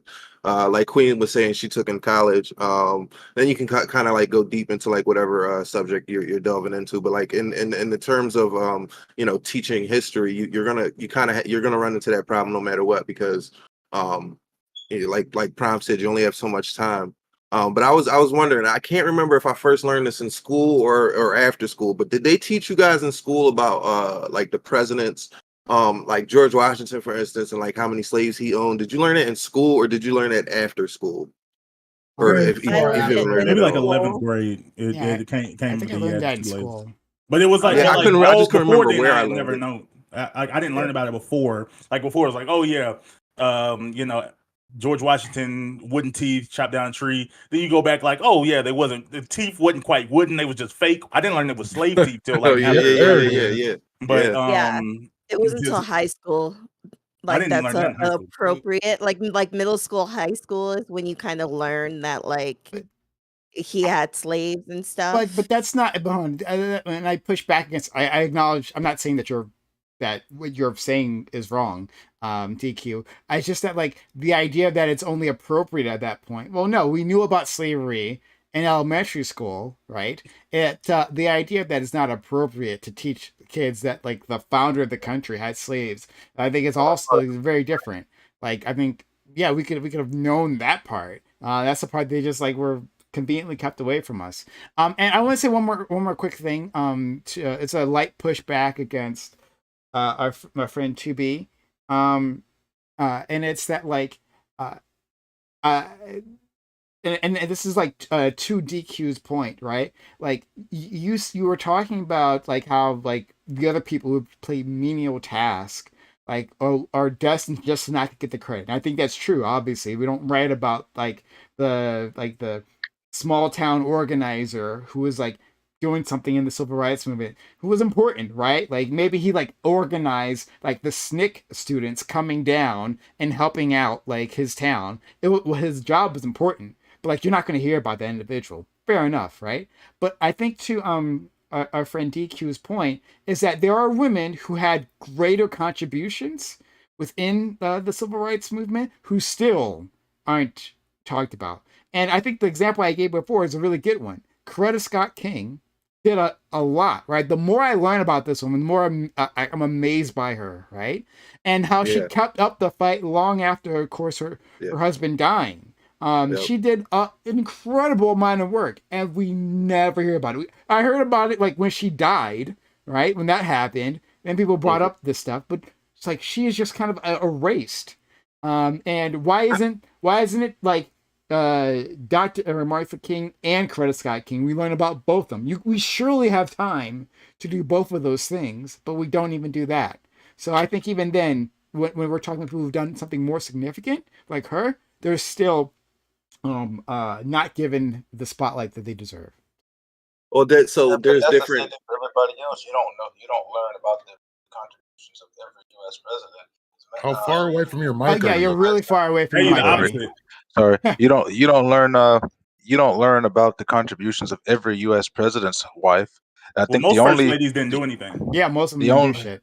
a lot of them in the early days did. I learned to be blessed. Abigail Adams was really responsible for probably everything that John Adams did. Not John Quincy Adams, but the first John Adams, second president. But the only notable uh, first lady that anybody ever really talks about is Eleanor Roosevelt and then Michelle Obama. I don't think I hear about anybody else. Damn, Oh, Michelle oh, Obama. And sorry. that, I mean, And the yeah. only reason people Miss talk about Clinton. Michelle, well, that's because she ran for president. But the I'm only, talking about Hillary. the only people that talk about the only people that talk about Michelle are just Yeah. bitching because she ruined school lunch. Oh, Well, no, you hear about that and Reagan's her, wife that and a lot. arms, but Oh yeah, there's also that she's a man named Michael. that's that. Yeah, Oh keep my doing god. that. Yeah, sure. Oh god. Racer, go ahead. And you're breathing again on No, your mic. Maybe like pull oh no, away. I was Like just, yeah. No, not you. no, yeah, no, I was just saying like when it comes to the reason people know Michelle, it's like they know her for being strong, like teaching kids exercise and school meal stuff. I would disagree on that front. Yeah, Okay. Michelle was fantastic. Yeah, she Yeah. was. No speak bad on her. Yeah. They're asking for the source in chat. If anybody has a link to the article, they're asking for that, or somebody is. Well, what Wait, Source to what? article? A link to Which The what? article about the Florida curriculum. Oh, I literally just had it There. up. Damn it! I need to put it back up. Yeah, I got it. I've been looking to see if I could find that curriculum because I think Prime said that you could find it, and I still haven't been able to find it because I want to see what the hell they're talking about. I've seen the quotes in numerous different articles. I saw one on New York Post. I saw one on New York Times. Uh, I was reading the Politico. I saw that one too, and they're basically saying all the same things, but not a single one of them have been able to produce the PDF. And I've looked at their sources to see where it I was think you coming just from. go to the Florida School Board website. That's like probably you'll find it. Yeah. Yeah. That's why I'm told it's there. But I haven't seen it myself, so I'll acknowledge that. Chat said they wanted to see it, so I'll give it to them. Azzy, did you want to add anything? Yeah, I feel like we're being very anachronistic right now, with the way we're handling this, and especially we're not being critical about how teaching actually happens in the classroom. A lot of that stuff is owned. There's a lot of ownership of learning that students go through. Everything isn't just purely lectured. And high school and middle school kids, middle school teachers, elementary teachers, grade school teachers do not have the time to just go through every single notable figure. They just go through the ones that were the most pivotal. Yes, you'll find individuals who are very influential, but then the ones who were pivotal is because most people went to those individuals or heard those people in public, right? There's a lot of speeches that people know of, right? But that's a lot of it that's through individual study. When they got the name, maybe the name came up during class and then they go off onto their own personal studies and they dive deeper into what happens and they become more educated themselves. A lot of that doesn't happen in the classroom. And then to blame education as if, oh, we're not highlighting women. Most people don't even know the purpose of most like punctuation marks. They can't even remember it today. So it's like people can't even remember half the things they're taught. So That's language arts. That's a whole different class. God I'm damn just it, saying. Ezzy. I was Different following you, subject, and he Ezzy, was different like, and subject. you know what? People don't know what commas mean. What the fuck? Well, you can still follow me because my point is still valid. A lot of the I know. a lot of the issues I'm we have following you. today is just that a lot of people have been taught about a lot of notable figures. Despite yes, there has been a lot of, you could say, quote unquote, erasure or misinformation. But you have been taught about a lot of notable female figures during the 60s and 70s. This is half y'all can't remember any of their names. But yeah, And then well, when you There ask were a big lot of segments. here's so the that's thing. Here's the so, go ahead. but then we'll go then based upon the information that we forgot because we didn't meditate on it ourselves, and then say Yeah. it wasn't taught to begin with. No, which I is think not correct. you can narrow down like what I think So, Philly was saying. You can narrow down Black I just history want to to like land my 5 plane. people. Sorry about that. Yeah. Yeah. So, No, yeah, we you can't. So, but here's my Wait, thing. he I hadn't just want to landed land my plane real quick. it. Go ahead, Azzy. Land your plane. Yeah. You're on the runway. So It's about to go into yeah. the So ocean. Go ahead. no, it's not. It's y'all just don't know how to fly. So then when I'm somebody sorry, starts man. flying straight, y'all I'm want so to sorry. I got the y'all start the shooting at the beacons. plane while it's coming down. I got the beacons. Y'all are Let's go. terrorists. So Let's like go. I got the beacons. Bring it in. and Queen's not even here to hear this, so she's not even gonna remember this. So she's gonna say the same. She's making my point for me. Some Queen people said, just "Fuck aren't y'all present. niggas." People just That ain't bullshit. present some days for maybe I'm you still weren't even here there and when it. listening. I mean, Okay. be up, but I'm sitting here coughing up a The storm. voice But of like, God. I'm sitting here, I motherfucking apologize listening. then. I apologize. Some people just aren't there on the day that the day that they're supposed to be there when they get taught, they're just not there because they're absent that day.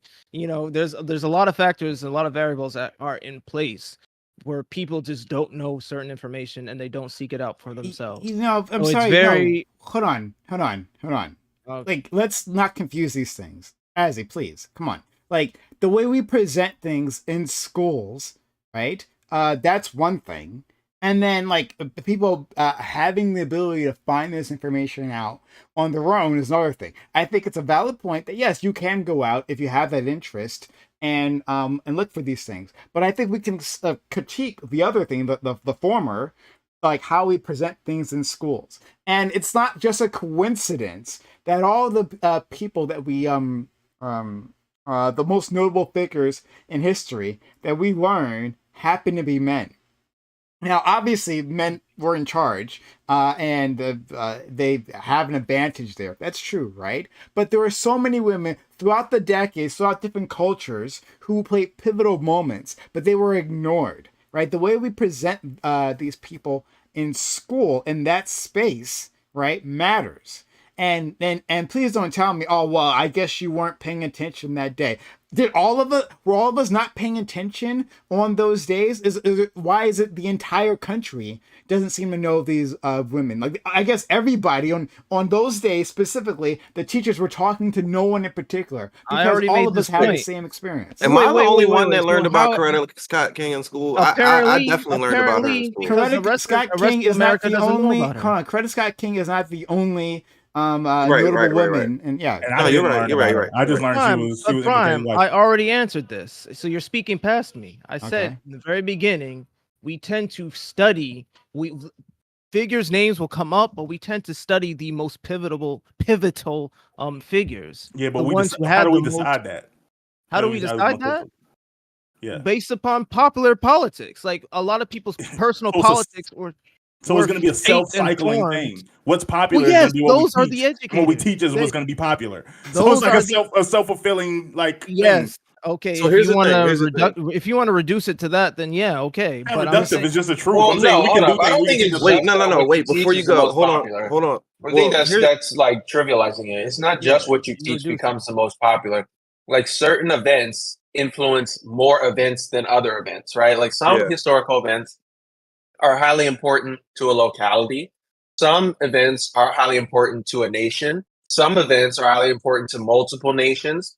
The more gravitas that any event commands, the more you're likely to reference that, the less permissible it is to excuse that from history. You cannot just assign it as collateral history. That's not Well, true. So like, it's so not That's just not trivial. true. Yeah, It's a it's like trivial I think it is assignment. trivial. it's like asking There's some how level of come subjectivity. yeah. There's some level of I'll be done really quickly. There's some level of subjectivity. That's why I wanted to say earlier. Most certainly, when you're assigning like, okay, we have to cover this event in our curriculum. This has to be in our historical textbook, even though there's other events that are also important. There's some level of subjectivity. You could have two events that have equal amount of references in regards to like how other historical events were informed, and you choose one because you're limited in terms of how much information you can include in your text. That's a subjective assessment. And one could have been a male triggered that historical event. One could have been a female triggered that historical event. Though I don't know how much of that kind of decision is driving the fact that there's a male bias, as opposed to in terms of what's included in our history books, as opposed to how our sexual gender norms and power structures were structured previously. I think more of that, like more men were allowed to be great contributors to history than women Sure, historically. but I'm not just talking about gender. I'm saying that there's no like objective reason why the entire United States has an entire segment of their like a history lesson dedicated to the Alamo. Like I can understand Texas history, but like the entire United States learning about the Battle of the Alamo is just a choice. We just And we're decided learning like about it badly because we don't talk about like how they were doing it to keep slavery, right? We don't even learn. We learn very little about the Alamo. But yeah, go ahead. But I'm saying that like so yeah, like from a perspective of especially pre 1900, it's not shocking that there's not many women that are notable in history because there wasn't many women like who were in positions to do things and like and stuff wasn't wrote down. Like I get that, but I'm saying like into our 20th century, there's been lots of significant women in roles of authority that have had like substantial impacts on history that we make a conscious decision not to learn about because the standards of our education like they're not adjusted. Like the things with the standards of our education that we teach are generally what those people grew up learning, and then what those people grew up learning. Like it's not really adjusted. Like that's kind of why a lot of activists advocate for the other CRT, culturally responsive teaching. It's saying they're like, okay, we can actually look at the standards of our education system, and there probably are like some more significant people in history that could use a little shout out. And I'm not saying that it has to be like weeks and months, but you know what I'm saying, we can just recalculate. I can understand that point, but the problem that I have with that, which I've already addressed earlier, is that we can do that on our own and read about these people as they write their own writings. The problem is when you talk about the 20th century, uh, which is a drastically different century from even just the 19th century prior to, because of the sheer access that people had because of the women's suffrage movement that happened in the early 1920s, or 1910s and in the 20s, and then the civil rights movement happening in the dead middle of it around the 50s and 60s era, and even up until the 80s and 90s, moving with all these different revolutions from the hippies to other activist groups. The amount of people that you would have to represent just in the civil rights movement alone could be hundreds of thousands of people that were taking place in these protests, in these marches, that all have contributed greatly to the benefit of the black cause. But you don't have, as I said earlier, you don't have the time necessary, maybe not even in a lifetime, to learn about the accomplishments of 1,000 people in detail, and let alone trying to learn about the accomplishments of hundreds of thousands of people, possibly even a million people, because we know there was a huge rising of people during that particular time that all participated, and you just don't have the time in a lifetime to learn about all these people. So if that's a history that you find fascinating, if it's something that you think is interesting, then many of these people became accomplished authors after their contributions. They wrote their books, they wrote their memoirs. Some people wrote biographies about them. Some of them wrote their own autobiographies. Some of them may not have ever wrote a book, but had a compilation of speeches and writings that they had that were put together by some other person that may have knew them. And all the information is out there for you to go and look at if you want to look at it. Because let's face it, going to the 20th century is just too many people who did too much from any one race to accomplish a goal that it is for anybody to try to research all the contributions that all of these people did. It's just No, not you hold on, possible. hold on. You're doing too much, right? That's where you've gone too far. No one is saying, like, no one here is saying, not DQ, not me, not anyone. That's Scooby said like it. we have to have a comprehensive understanding of all people's contributions to any significant historical event within the 20th century. Certainly not, right? We're simply saying that we at least I'm saying, I don't want to speak for DQ, but what I'm saying is that we have a group of important historical figures who have done some significant contribution to our country, to our history, to our culture. And it seems that among that group of people who did something significant, right, there's a mix of individuals, right, like a more diverse mix than we ever had in previous centuries, like you said previously, right? A more diverse mix in the 20th century. But when we go reach into that pile and pick people out, it happens to be almost all men that get pulled out there, right? And that's a choice. That is a Yes, choice. it happens to be majority men, because at even in the 20th century, men were still considered to be the power dominant figure in political spaces. Women in these Vote. movements, they could vote in the 20th century. Women in these movements, they had a lot to contribute. Sojourner Truth, Harriet Tubman, we talked about Rosa Parks, talked about Coretta Scott King. They had a lot of Aretha things Franklin. that they could contribute. To Franklin too. Many of my family members were marchers too. My great grandmother lived through all of it from 1922 until 2018. She lived through all of it and was part of many of those things. But the the thing that I'm trying to get across is you take the time to figure out what you find interesting and you go look after it, because when you take a look at any culture, not just blacks, you look at the ethnic leaders of these particular groups that are chosen by these groups that they're in, and history picks out these particular groups, whether they've done something good or bad, and They focus on that particular individual rather than focusing on the bulk of the people that supported that individual or were also in the same forums and programs as that individual, because it is easier to do that and talk about the accomplishments than it is to talk about the 500 other people that were there during the had a dream speech. It's harder to talk about the people, like all of the other people that were there when James Baldwin was doing his speech. It's hard to talk about. Many people don't even bring up the fact that James Baldwin used to appear on television regularly on William F. Buckley's firing line, and James Baldwin used to wipe the floor with Buckley many times in the 50s, but it doesn't get mentioned and brought up because they weren't as relevant as people like Martin Luther King. They weren't relevant as people like Harriet Tubman, because at the time that she was doing what she was doing, there weren't many men that were doing the same thing. And the one man that was doing it was labeled Uncle Tom. Look, So I don't you know. Look, What we're doing now isn't I working. came What we're back doing to now, that word. what we're doing now is I was saying, what we're doing now is teaching to the general public between slavery and 1960, black people, and when Martin Luther King gave a speech, black people didn't really do anything, and between like that same period, black women really didn't do that much. Besides, after Harriet that Tubman, is like that is that's true. that. That is completely I'm saying false. that That's I'm telling completely the false. average American perspective.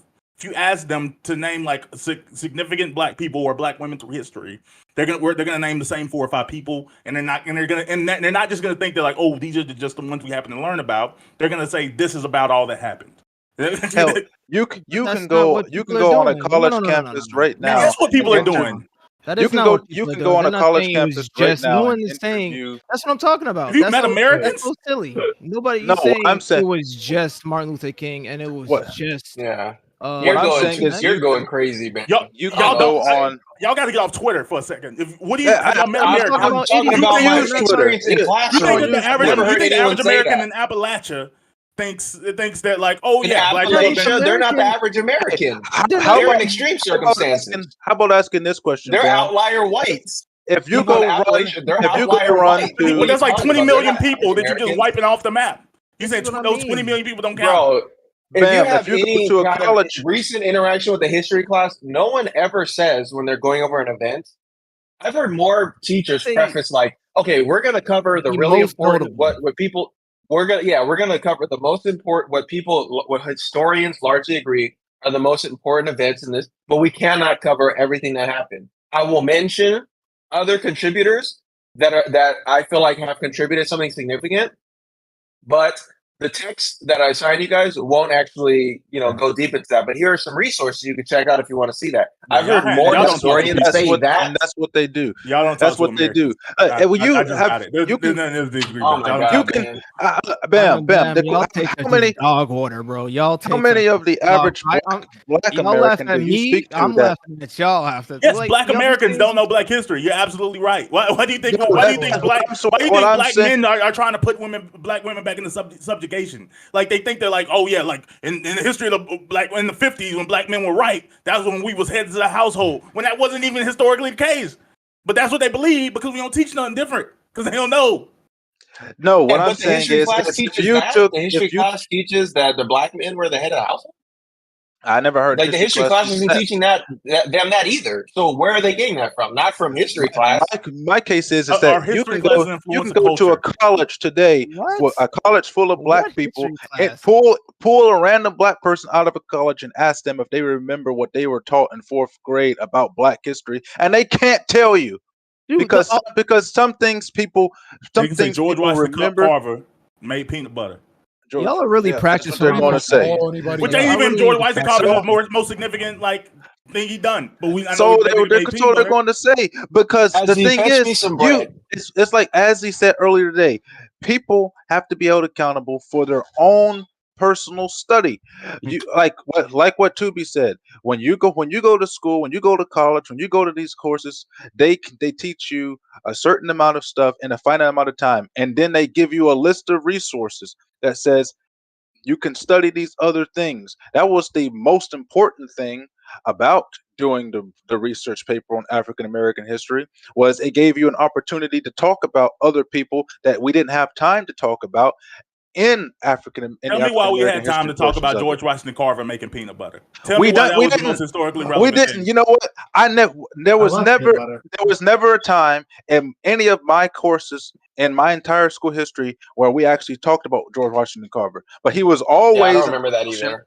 He was always Yeah, an you option know what they on the do? You know what they on do? the on the Hold on, research Pace. paper for us to Pace, be do you able know to what do they it. do, Bam? You know what history teachers actually do? They give you a list of names and they tell you pick one and they tell you to do some research on it and they Well, have you all do a of them, but that is presentation a in Yeah, front of that's bad like everybody. their fifth grade The essay. most you ever, And the most you most ever, people, no, yeah. no, no. That's how most people do it. The most people give you a list of names, and they say, "Hey, go research it," and you do a little class presentation in front of people. Mhm. Yeah, it's And that's part the of the most fifth you grade ever hear. standard. Bam, did you And go to that's the most school? you ever hear about Did these you go to institutions. school, Bam? No, Absolutely. Bam Like went I said, to a terrible like school. I said, I was trained I Bam went went to to a, a I terrible went to a school. school and So- they didn't so hold have on. us do that. Hold on. Well, as it just said, yeah, sure, we do a project like that. You're absolutely correct, but that's not all they do. There's instruction, and in that instruction, they pick. And I don't want to say, I don't even put too much Instruction what? I No. don't want to put. Instruction. Hold on.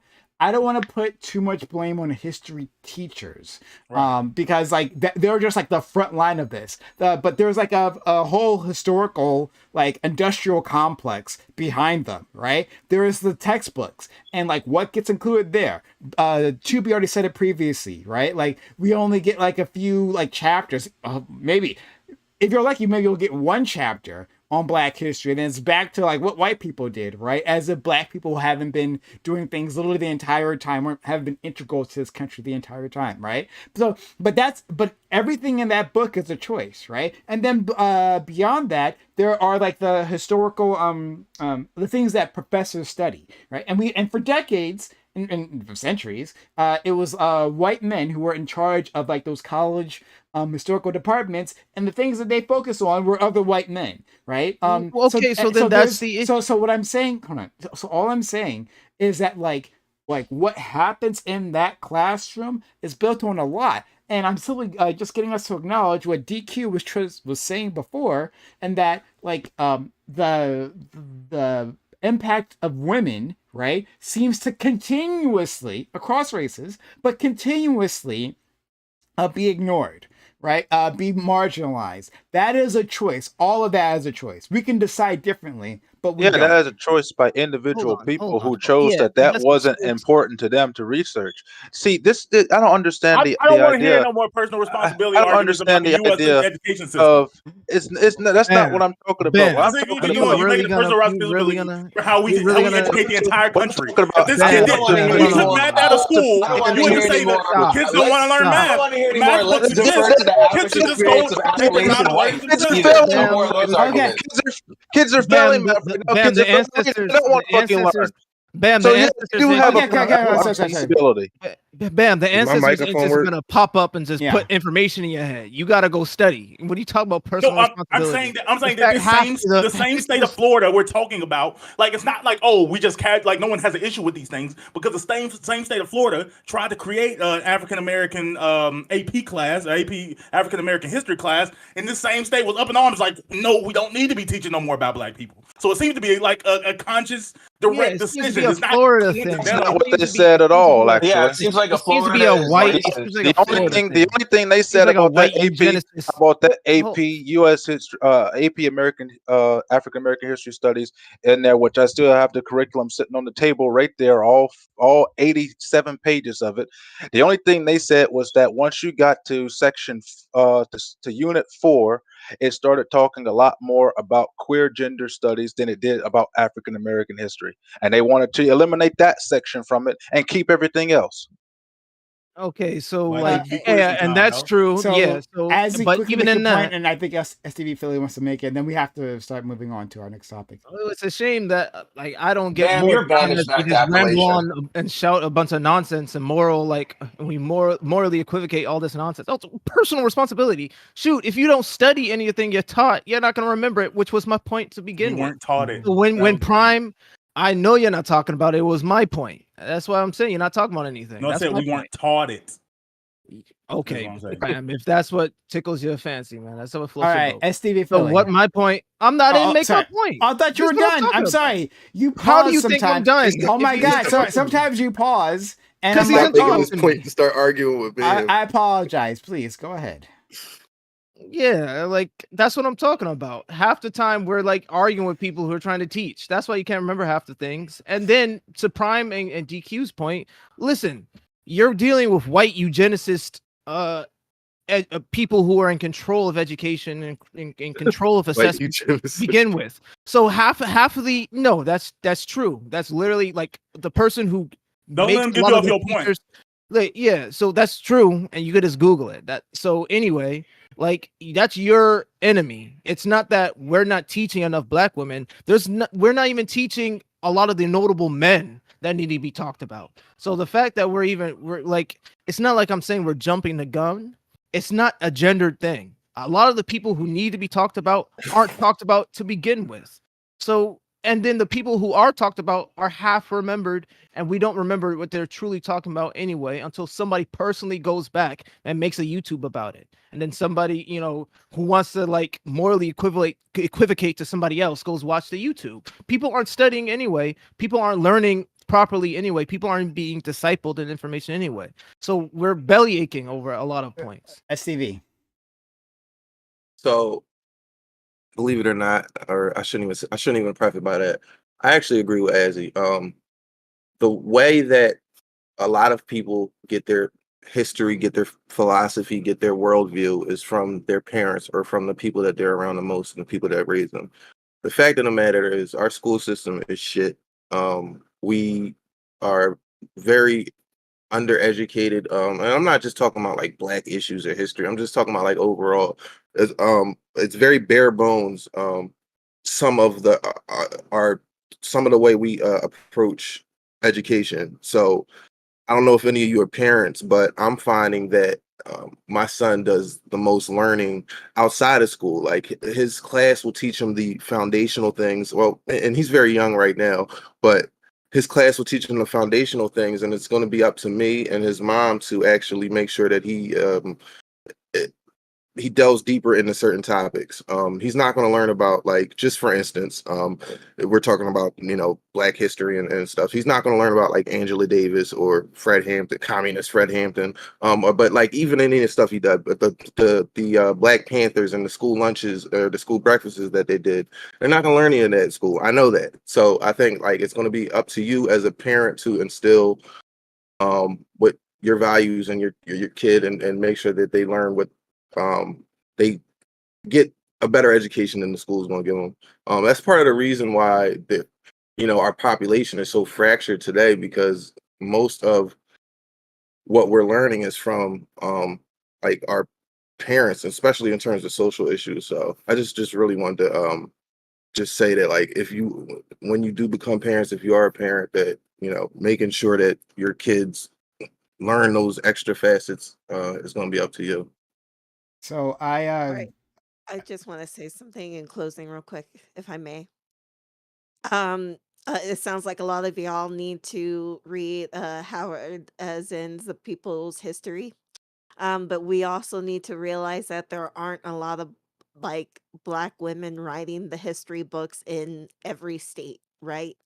So we have to think about who is writing the book and who is the book trying to what is the book and who's the author is trying to say. So it's every state has someone different writing their state books for them. So what everyone's going to learn is going to be different. It's not going to be concise, right? So like say if Florida leaves it out, but California leaves it in, right? That's just how it works. But we just need to also be conscious that like we need to encourage more black people to be on those boards writing those books for each state. So, well, I a tiny bit of pushback. I think you mean like school boards and like who should like come with the curriculum. But in terms of the actual textbooks, the textbooks tend to follow whatever the Texas School Board does, because they're the largest buyer of books, and so they just kind of like conform to whatever their standards are, which is like a huge problem. And the rest of the country has to deal with that, even if you have different curriculum. But I hear what you're saying, talking about yeah, like we should get on those school boards and like help decide what those curriculum are and how these things are teaching, because that's where the battle is right now. Like DQ is absolutely right about that. That's where the battle is. Like the Florida school board, like get in your local school boards and make that happen. All I right, know so Joe we're gonna. Lewis got to be sad. He missed the conversation about I sent. education. Oh yeah, actually, I guess I didn't send him this because this was a We free didn't know this was topic. gonna happen. Yeah. I just wanted to yeah, he would have loved this. But Mm. that's his fault. But I wanna summarize what happened here. Lee the Water Kai, right? He comes through with the topic for free discussion, and then DQ, a black woman, adds her sugar spice and made that topic nice, right? She That's I the took time us of to this girls were moment born. without DQ. I just want to put it out there, right? This is why it's really good to have a mix, right? We don't have a really diverse mix here of genders, but it's good to have that, because without DQ we wouldn't have talked about this. So shout out to DQ. That was a really interesting topic. We had a lot of disagreement, and I think substantive disagreements. So thank you, DQ, for bringing that up. Yeah. All right. So we're gonna go to our next topic. Everyone, if you are watching this, consider supporting the channel. First by following, if you haven't done so yet. Also by subscribing if you're on YouTube. And consider supporting the channel by helping us out by subbing to the channel, gifting bits or gifting subs. Use your Amazon Prime, says Prime Gaming here. That one free sub per month does a lot for us. It's free for you, but does a lot for us. Also, because we've like really just dug into this, thanks to our friend STV Philly over there, we do have hype chats enabled here, and they work like super chats all over in YouTube land. So if you want to ask a question to the panelists, consider giving a hype chat. It's like STV Philly, you were saying, it's the lightning bolt next to the emoji thing and the emoji icon. Yeah. Yeah, Right, where you so, type your Next message to the in. dick Yeah. amigo, yeah. yeah. So click that lightning bolt, and consider giving us a super chat and or hype chat, whatever the fuck, you know what it is.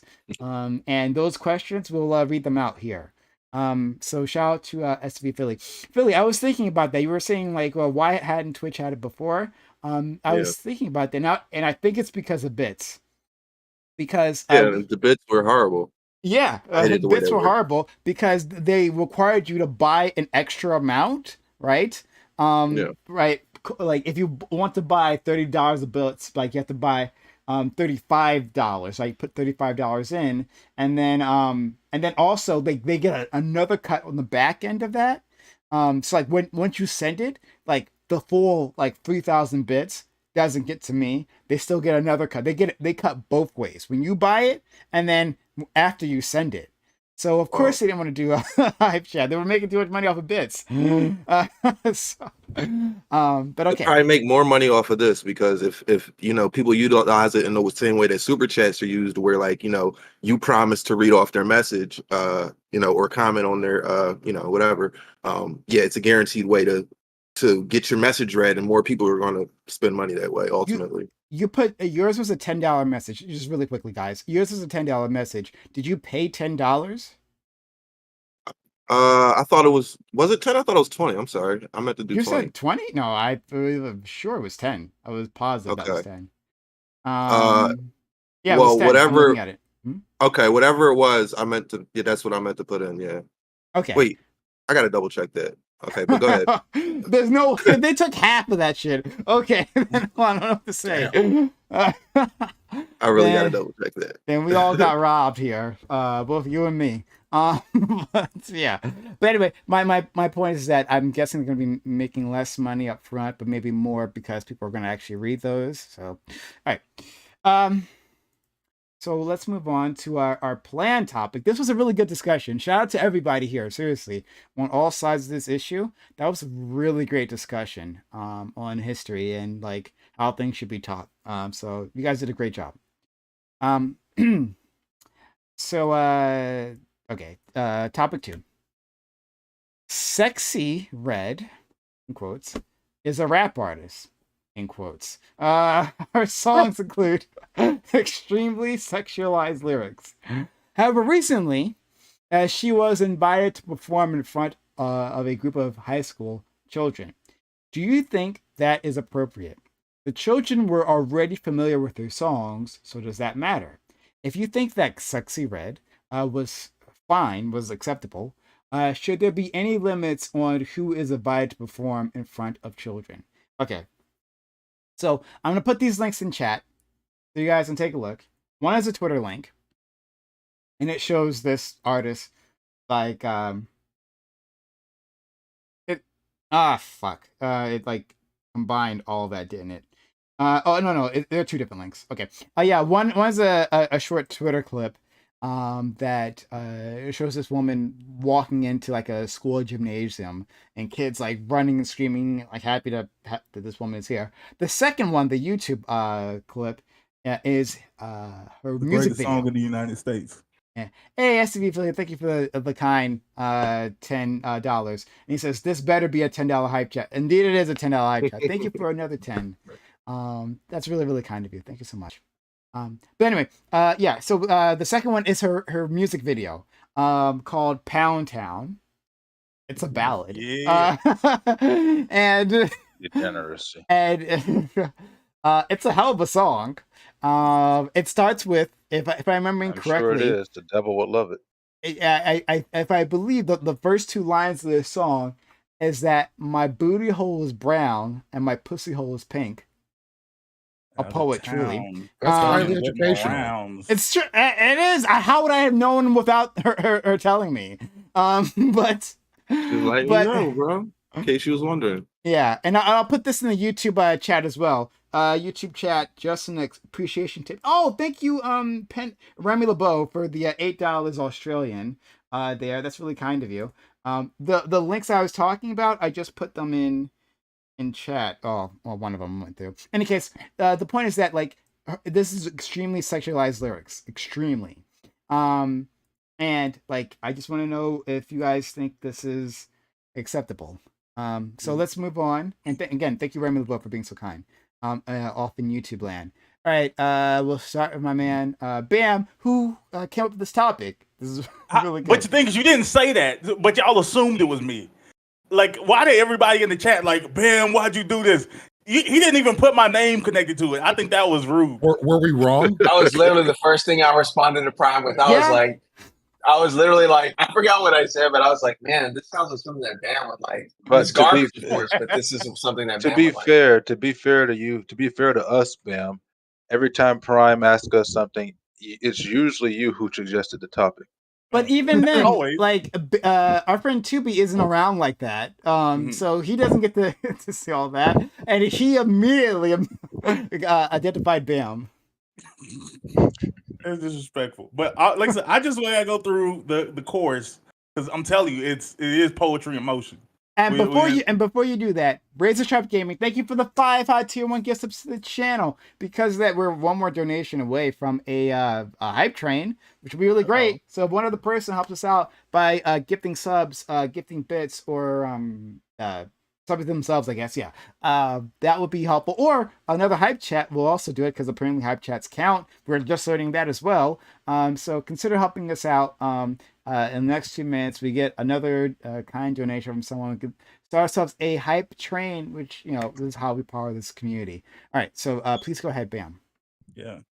I'm out of town, thugging with my rounds, coochie pink, booty hole brown. Where the niggas? I'm looking for the hole. Quit playing, come suck a bit, toes, brown. I'm sorry.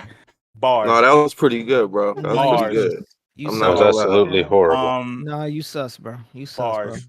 So Not my yeah, type of music. this was the music that she was getting ready to go perform for the youth of America. This is what she wanted to go show the kids that. Now, did she actually get to perform the song?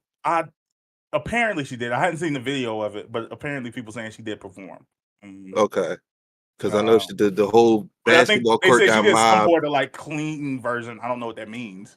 Of Like, course, she would have had to like do she a would. clean I'm saying, what did version. she I mean, say? I was not What word? Yeah, expecting her what to did she rap say? that What in the. came out her mouth What did she after that? actually say? Let me whip my I round. doubt My she was in there cursing. my I doubt she was in there Where the cursing.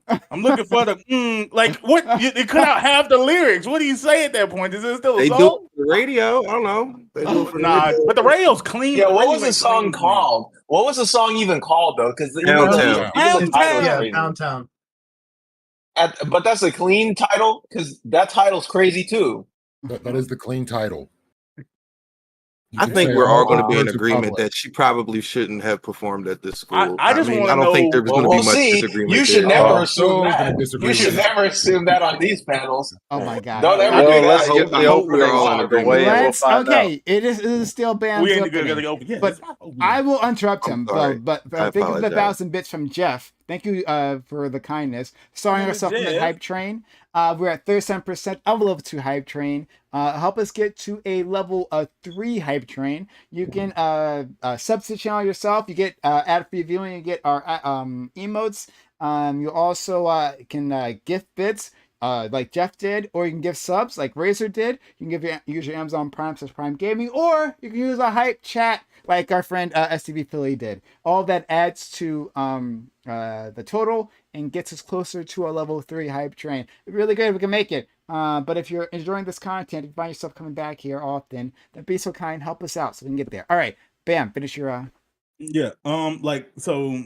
Realistically, though, our people are cooked regardless of if she performed or not. Like you could have. You know how many influential black people there is because this is like obviously a predominantly black school and a predominantly black school district. I don't know what. I guess this principal don't want their job. I feel like it's Principal Ava from Avid Elementary doing this. Like I don't know where you find this chick, but. Like we could have got doctors, lawyers, engineers. You could even went like athlete. I would have respected it. Like, but you was like, you know what? Get the kid sexy red. That's what they need to see. What? How did she dress herself? Did they announce her as sexy red? I mean, which I guess isn't technically inappropriate, but inappropriate. I don't know. Like, yeah, like hetero. Everybody should be fired. Like that woman she deserves life in somewhere. I think this is going to be a fun topic. I'm actually really excited about this. Guys, how about the hype train? Help us get to a level 3 hype train. Sub to channel, give subs, or use a hype chat, which is a new thing, and it's really useful. It's like super chats on YouTube. Consider doing that, and we will read out your message, right, to any of these people. And look, right, if you want to go to town on Razor, right, Pound Town on Razor, for wearing that pink shirt, right, if you recognize that's a terrible idea, and you want me to tell it. Okay, sure. All right, that's more manly. Sure.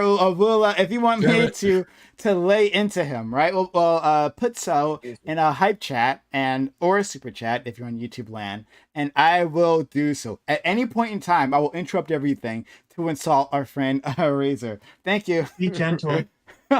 Chessbeat's Face, thank you for gifting a sub. Putting at 50% of a level 2 hype train, 50% left. Help us get to a level 3 hype train. Thank you so much, everyone. Please, Pace. Well, firstly, to defend my colleague Razor, I don't think anybody would be calling our friend a pimp named Slickback unmanly for wearing purple. Okay. But You gotta say the whole thing. Pimp named Slipback. But to get back on to this particular topic, this is abhorrent. This is the problem with our children today. They are being taught at every single angle the indecency and how to be degenerates. However, as I am a constitutionalist first, and I believe in the First Amendment, this breaks down into two segments for me. Firstly, the first segment would be if this is hosted by the school and paid for by the tax dollars of the people who send their students to this school, it will be in violation to pretty much any school's sexual harassment policy to have this person performing on their campus. So, and it should not be allowed unpermitted at all. Now, she was However, giving donations. Sorry, I just wanted to say that. That's not the case. even if it's permitted if it's still at the campus, it still wouldn't be allowed. However, if this was like privately funded, and it was held off campus at a venue chosen by maybe the student body or whatnot, and there were permission forms that had to be signed by the parents or whatnot, I wouldn't have a problem with it. Okay, thank you so much. Let's go to our friend TB. No, I agree with Bam. Like, what the fuck is this goofy ass shit? Why would you invite this person to? Okay, we have to decide if these high school students are kids. If they are, what are the point? What's the point of inviting people to the high school? Are you inviting people that are supposed to inspire, etc., or are you just inviting people who are just supposed to provide any kind of entertainment? If the point of this performance was because as a black person, you want the school is predominantly black, so you want to invite an inspirational black person. Huge failure. I don't know who thought this was a good idea. If the point is just okay, these kids just want to get lit, they want to be like Playboy Cardi and just die lit or whatever. Okay, then that makes sense. But hell no, I wouldn't invite this. Also, there's just so much. There's so much better music out there than this. This is just brain dead. It just rots your brain. It's killing your spirit. I mean, I don't know what else to say. A better version of this, there's an artist called Danny Brown. He has a song called Blunt After Blunt. It's just as lewd, just as gross or whatever, but at least it's a part of a concept album where the whole album is supposed to be describing a character who's living like a debaucherous lifestyle, and it's not seen as a good thing. This just screams like to me baby mama drama. Like, also, didn't she have her kid in the video? I was just like, what the fuck? This is just terrible for black women. This is a horrible figure for you to follow. Don't ever recapitulate anything about this woman's life. It's just gonna guarantee failure. Oh my Yes, goodness. She couldn't had agree more. she had her kid in that video. I Yep. I'm missed pretty that sure part. because She she was had a looking for a lyric new about it. dad. She said something about like baby daddy or something, and her kids in Looking the for a new video. Like, dad. yeah, looking for a new dad. Yeah, that's what it was. The What song's the a fuck? diss to her baby father, I think. Some shit like that. Funny. All right. The behavior though, the behavior is still crazy. You're going out having a bunch of sex with a bunch of random guys talking about they're gonna eat you out. And then in Yeah, that whatever. same song, you're talking about how you're gonna go out and sleep with a bunch of guys to find a new baby dad, and then you're parading your daughter around like you just said something profound. Like, this is high level niggatry. I don't know what Thank else to you. That's call the it. word That's what for they it. would I call hope, it. hope you said it. That's what they would call it on the Boondocks. I don't like, I don't like saying that word. That's the only way to describe Well, it. it is true. When It white is people true. make fun of black people and they talk about all the things that are wrong with black people's culture, this video like summarizes it. God bless her though. I think, So yeah. I Go ahead. hold on, no, let's we're still doing opening statements. Let's go Azian. Prime, you need to put on the Stink Meter. No, the Uncle Ruckus theme song every time these Negroes speak, man, because Right. y'all hate black culture, man. Y'all, the white man is just he's Jesus. White Jesus is your Lord and Savior, man, and black Obama and Michelle was just the devil, man. They were Satan, and we need to get these people out of here, man, because At least do the voice. you know what I'm saying? Like, listen, if this is what the school wanted, apparently, like me personally, I'm kind of, I don't want to say it, like I'm kind of black pilled on this. This is what if school administration thought it was a good idea, I'm gonna be charitable and say maybe they didn't know about it. But if school administration said it's a good idea, it's like when they invited Kanye to church to rap Jesus Walks. It's like this is just what some schools deserve. They deserve Booty Hole Brown and Coochie Pink. That's what they deserve. That's what they want. That's why they don't know to DQ and Prime Kai's point, which is what I was trying to say. This is why they don't know about women, just because they're not teaching it. They don't really care about that. They care about booty Oh, they holes teaching brown it. They and teaching the booty coochie is pink. holes. Yeah, that's the black history that they care about, man. And I know I'm being like I'm kind of being facetious, but I'm kind of being tongue in cheek. Like this is what people want. So like I'm who am I to say that it's wrong? Okay, interesting. All right. I'm gonna What a I'm gonna weenie. give my opinion on this later on, but like I'll wait till everyone else. Leo Waterkai. So I guess as the oldest person in the room, constantly hearing, "Oh, these kids today." Let me be honest. Junior high, we had dances. Everybody was grinding up on everybody. It was just like everything you see in this video, pretty much going down in that room with a bunch of adolescents. By the time I was 15 and in high school, by the time this person would have been showing up at my school, I was getting a lap dance at the local skate depot.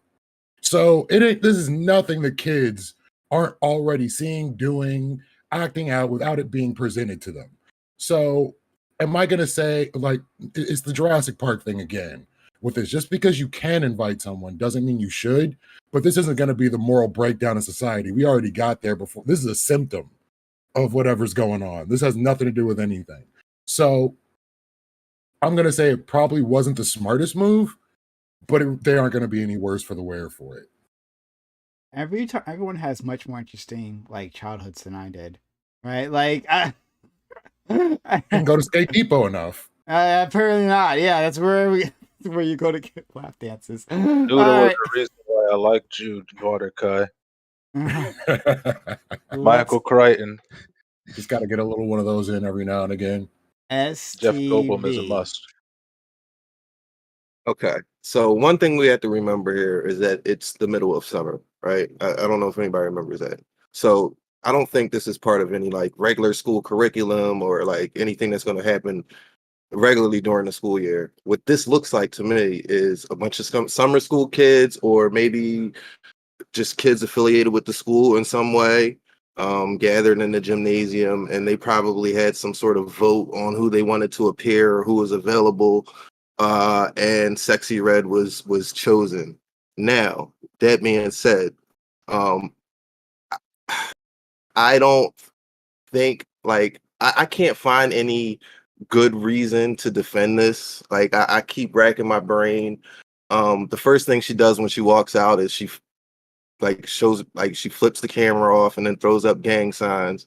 So it's like I can't think of any. So I'm looking around on Twitter, and the best defense I guess I could find was the principal / superintendent approved it because stuff like this helps kids helps keep kids happy, and interested in going to school. It encourages them to keep going. Who cares about her song lyrics? They're already listening. Something fun to look forward to is the best encouragement.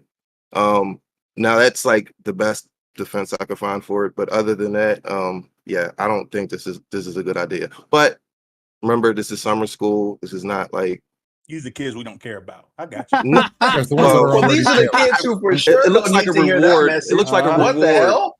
It looks like a reward for the kids who completed summer school. That's what it looks like to me, but I might be wrong. They're in summer school. They don't need to hear. This is the last message they need to hear. Give this to the honor roll kids. I don't disagree. Right. Let's go to our friend Razor. So, when it comes to music stuff, I'm very much a metalhead, and or just straight up or pop or J-pop. Yeah, juxtaposition. So, never heard of this artist until today. If she does have extremely sexualized lyrics and stuff like that, and they're bringing them into high school, like junior senior year, I probably wouldn't even care. It seems like whatever. If they're already listening to it as well, and they're fans of her, and like maybe even the kids were like, hey, we really like this person. If we can do this, like what STV said, it could have been like a reward or something. Like maybe that was something that the kids voted on. Like, hey, get her, if you can get her here, that'd be amazing. That kind of thing. I'm still not sure. I wouldn't say I'm like 100% behind letting someone with this kind of lyrics slash possibly sexual overtones around the kids around them like that. Don't let them around the kids. Don't let them around the kids. That wording came out wrong. But again, they're high school. They're already listening to it. It's fine, but I don't. I'm trying to not make the obvious comparison that would have the entire all news channels from the right on it immediately. Okay, Oh, let's they're go on it. to They're on it. yeah, Not as much as they absolutely. would be if it was a drag queen just showing up to read. Pretty much. Q. Well, who the fuck cares? All y'all are like, think of the fucking children, the poor Not me. children. Oh, they're already listening to this music, okay? Now, would we be saying the same shit if Megan Thee Stallion went to Yeah. high school and performed? Because Megan Thee Stallion's gone to schools and performed. Would we be saying the same thing about Cardi 21 B, Savage? Oh, because he holds back to school Nicki events every Minaj, year and does it. Meek Like, Mill. these kids Yeah. deserve treats. You know, these are nice things for kids to do. Now, let me tell you something. At my high school, I had Soldier Boy come to my high school and perform. Oh, that's too Oh, They bring famous gangsters scam from artist, famous Okay. scam artist, bad. Yeah, Soldier Boy. famous scam artist. Yeah, go ahead. Okay, Oh my you know, God. but like no one was up in arms about it. No one really cared. And there's really no reason to care. Like kids are already listening to it. They obviously look like they have a good time. So what? She flicks off the camera. And let me tell you how many high schoolers are sitting there flipping off the cameras like they already do. Okay. And all she did was this. Okay. Like, does this look like a game sign? Does this look Yes. like an okay sign to me? This does not No. look like a game It's, sign to me. It it's hustle is. loyalty. But It's like, hustle It is. loyalty It is. respect. Let's get it. Let's get it uh, right. It is. Hustle No, it is a but loyalty gangster. This is respect. but Philly's expertise. I'm not going to argue with that. okay, but It either is. way, even if it is, guess what? Those high schoolers are probably already some of them are in gangs. Whoopity doo. I Like, mean, listen, listen, I and don't listen, This disagree. is listen, crazy. listen, Some of those listen, black kids are listen, definitely in gangs. listen. Go ahead. Like, listen. Look at those kids. They are having a good ass time. Did you see them all be like, yeah, and go around Oh, they her? rushed her. They were already about to be like, hell yeah, this is it. I'm gonna sing these lyrics. Like they already are doing it anyway. Let them just have fun. Everybody needs to chill the fuck out. Artists have been coming to perform at schools for years. Ain't nobody have an issue with it. Y'all are just picking and choosing when it's okay and when it's not okay for Correct. children to be listening to this music or going to perform. Also, Razor, love the shirt. Thank you. You're We welcome. absolutely are picking and choosing. You're right. Again, is 21 Savage also probably inappropriate? I would say so, but it's different. Sexy Red is an extreme. Sexy Red is an outlier. Like there's not. She doesn't have a song that's not like on this type of time. Like Listen, Bro, all Megan my Thee Damn, friends, Stallion. oh my all my, Have God. all, y'all Oh my listened to God. We must be Megan Thee wrong because Bam and I Stallion's agree. What the lyrics? fuck? No, We've all listened to Megan Thee Stallion's I've lyrics. never That was a listened. little I've extreme. never But- listened to but- any of these but- people. but- I don't know who any of What these is this people are. argument? Let her Hey, mic. let DQ speak. But are you okay Cut her with off. it? Next But are caller, y'all bro. just okay with her doing it just because she's got herself a degree and she's like been through college? I don't even know who the hell What she Care about is. her None of that matters. accolades. We talk What about the the message. hell are you guys? Hey, What don't the know hell is about this her. It's argument? not about how Oh smart. my and God, everything. worry Okay, about the well, kids. like, Yeah, what wait. the hell? So Queen, You should like, be I worried about probably- the kids. That's the next generation. And What the no, fuck no, are no, we and as this is adults? this is rich coming As from adults, Queen. you need to make decisions for when- them. when One girls- at a time. no, One no, at a time. One at a time. You're all talking Did over she each finish other. her Just opening? music. It's She just finished? Yeah. music. I need Yeah, to cut her that's off. like Just yeah. music, yeah. We're all going at it. I don't know. Like we finished the Queen, opening. weren't you the Sorry. one a couple weeks back talking about old girl who pepper sprayed her teacher for taking a we need to protect the kids, and now you talking about let What? the Well, kids have what fun. are you okay, well, talking hold on, about? hold on. No, Yeah, Azzy, there was- Azzy, hold on, Azzy, who Azzy, gives a hold fuck? on. Azzy, who gives a fuck?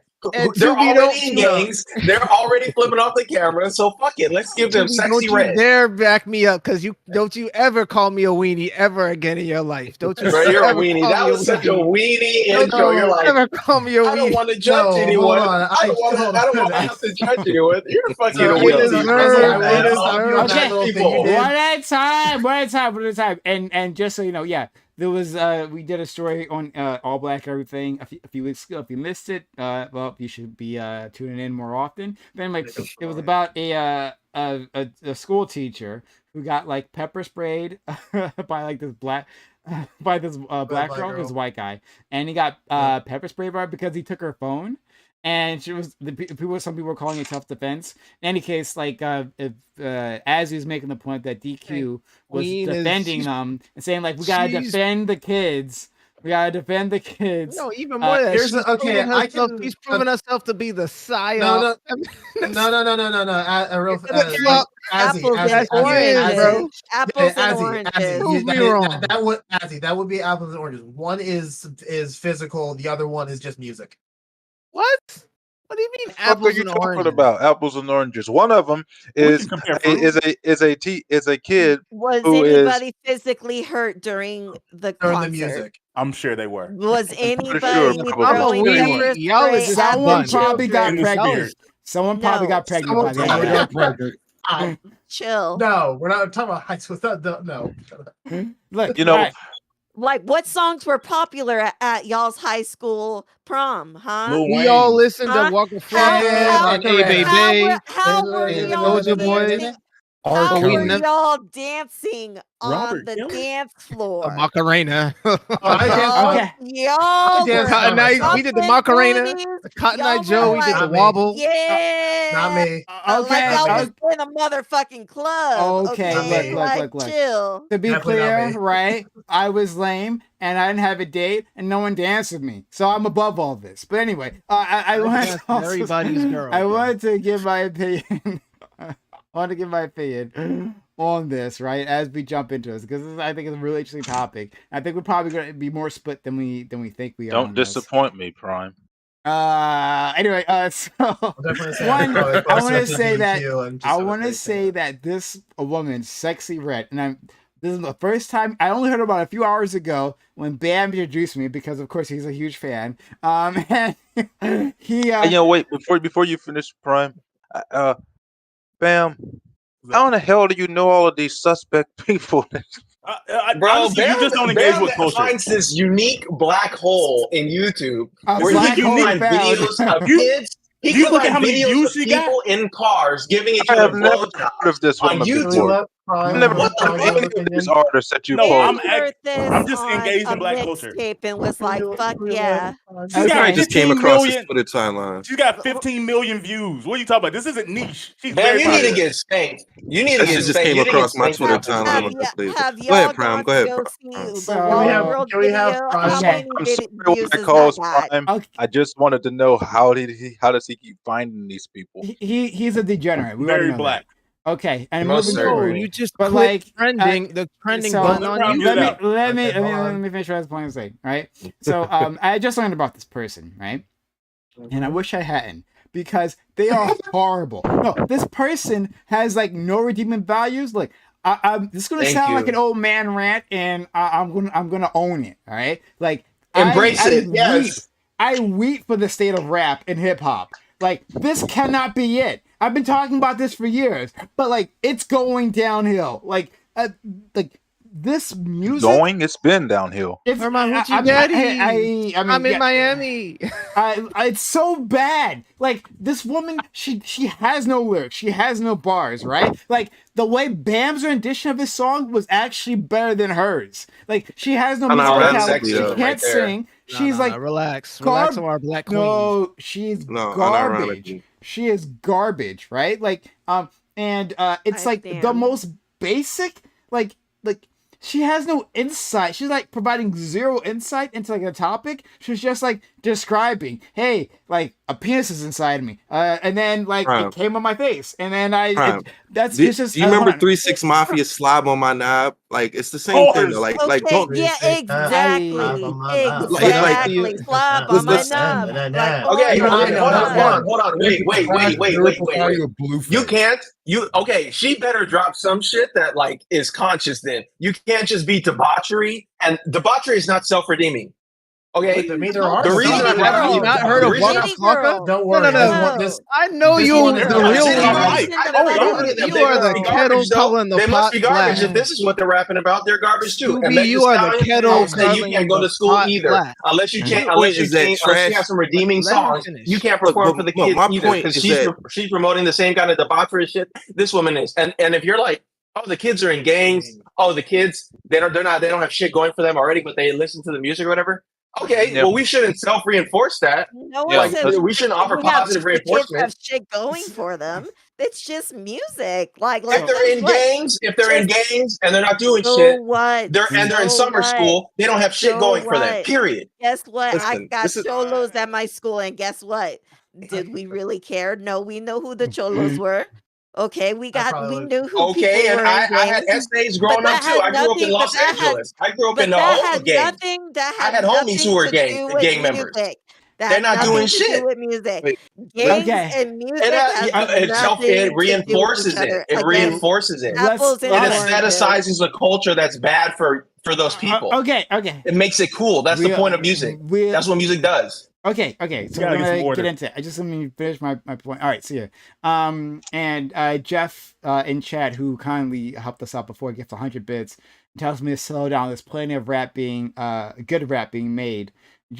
I'm just not a rap fan. He's referring to me, and unless I know about it. that's the point I was going to make. But go ahead, Brian. I'm sorry. Okay. But I'm saying that so what I'm saying is that commercial rap specifically is really horrible. And hold on, I'm getting some background noise. I don't know, someone's a rapper or something. oh yeah, I was eating some gummies. For sure. All right. For Some sure. retro. Dude. Any case, right? So I have a problem with commercial rap. I understand there are other underground rap that's amazing. I hear you. Fair enough. But anyway, I just think that this one person is garbage, and that I'm not gonna retreat on. But beyond that, right? So should she have been at this school? The kids already knew her. Here's Right? where you Okay, come to this so point. was she been in the school? The kids. at Hold on, all? hold on, Wait, let Prime get it out. Well, can I please finish, please, guys?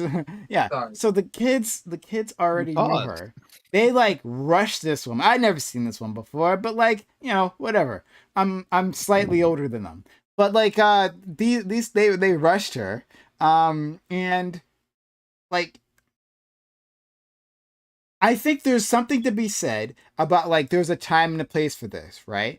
That maybe a school isn't an appropriate spot to do this. Maybe she can have a concert with a bunch of kids there, right? And I'm not gonna stop her from doing that. But maybe the school is an inappropriate place to have this particular artist. She's not artist. She's awful. Just an awful individual. But You this can't stress that person, enough. I really can't. She is horrible. But understanding that they did invite her, right? Was this so bad that she did show up and that they did hear from an artist that they already knew about and they were singing about, her brown asshole and her brown coochie, right? They're already doing that. They are already very much aware of the color of her genitals.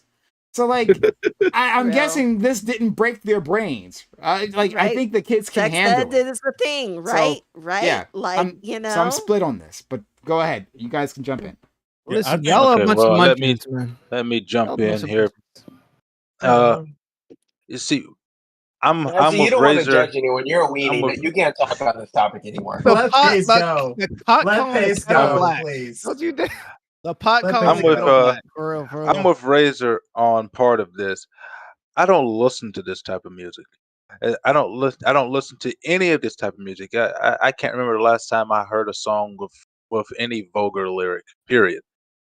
If I'm listening to music, it's either classical or it's gospel or jazz or something that doesn't have lyrics in it, or it's something Earth, Wind and Fire, Michael Jackson, all of that old time stuff that sounds good when people actually used to use their vocal cords to sing instead of using horrible reverb technology and robotic synthesizers and just speaking really fast and or really slow and really stupid into the microphone.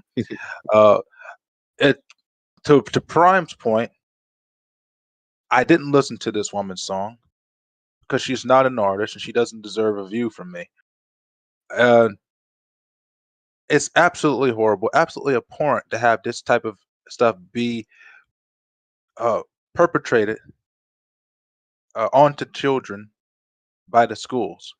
That's the reason why I brought up at the beginning that having any type of sexually explicit or solicitous type of behavior in any type of artist, any type of music on a school campus of any kind that has student a student handbook, it violates the handbook of the sexual harassment, sexual ethics, and sexual code of conduct rules right there off the back. So it shouldn't be allowed there, period. Yeah. Now, as I said earlier too, if it was in an outside venue, privately funded, and if the school was involved and it was at an outside venue, privately funded, and they got waivers signed by the parents, that's perfectly fine because it removes the responsibility of the school for this particular performer performing in their facility. Because that woman, I don't even know if I want to call her a woman, because that thing What? All What right, is that even? What are the you even moral saying? grandstand that is just Come loses on, bro. me. Like Nicholas, should what? should Please not just get be this point out. allowed to and should not nobody's be gonna allowed to interrupt. do any It's just of not that type of biological. You're stuff. saying it's not just enough to Azzy, get I money. don't want to hear anything from you. People don't even The know what trans question marks activist are. pace. Remember when you said that? Trans king. If the kettle wants It's to the pot call calling the the Bam, it's pot pot black, calling the kettle black. All Bam, right. you So know y'all don't I like you the know don't. song, what but I come think. on, You know there's more what to I this think of conversation. trans What people, Bam Bam, said. and you know why All I right. stay off of that topic and why I never join Chill. Prime's show when it comes to that topic. Okay. All right. All So right. let's move All on right. to anyone else. Yeah, it's the moral grandstand arguments. You guys listen to sexually not even just explicit, but you guys listen to violent music. You listen to sexually not explicit, but I don't. it, I don't. I okay. listen only to gospel. You listen to I Earth, Wind, listen and to Fire. You just named a bunch of Earth, Wind, and like Fire, soul and R&B. but that's I listen like to I But listen to Azzy, you every. don't see a difference between Earth, Wind, and Fire and 21 Savage Back in I'm the saying or Waka day, Earth, Wind, back Flocka? in and the Definitely Fire. day, savage. back in the Earth, day, those my songs We're listen. talking were about the right now. We're talking about right now. Earth, Wind, and Fire goes to them and performs Earth, Wind, and Fire's most sexually explicit song. Do And you then Sexy remember? Red goes to the school and performs her most sexually explicit song. Whose do you think is like more out there? I'm just comparing the time periods. Of course, I'm gonna agree with you. It's a What was truism. allowed Even You're at even weak. with the time is Also, they probably vastly wasn't different letting the than kids now. He's listen to gonna Earth, say Wind, and something Fire obvious either. to That is me. I'm fair. glad Did you you see missed the what point Earth, Wind, and Fire entirely, used to wear? They used to Weenie. wear some weird shit. I just want to. I will say this. Like, I agree with everyone saying that. Like, oh yeah, the kids are listening to it. They are. I was like, I was like, and when I was in high school, middle school, I love Lil Wayne. I love like I 3 6 Mafia, all of that.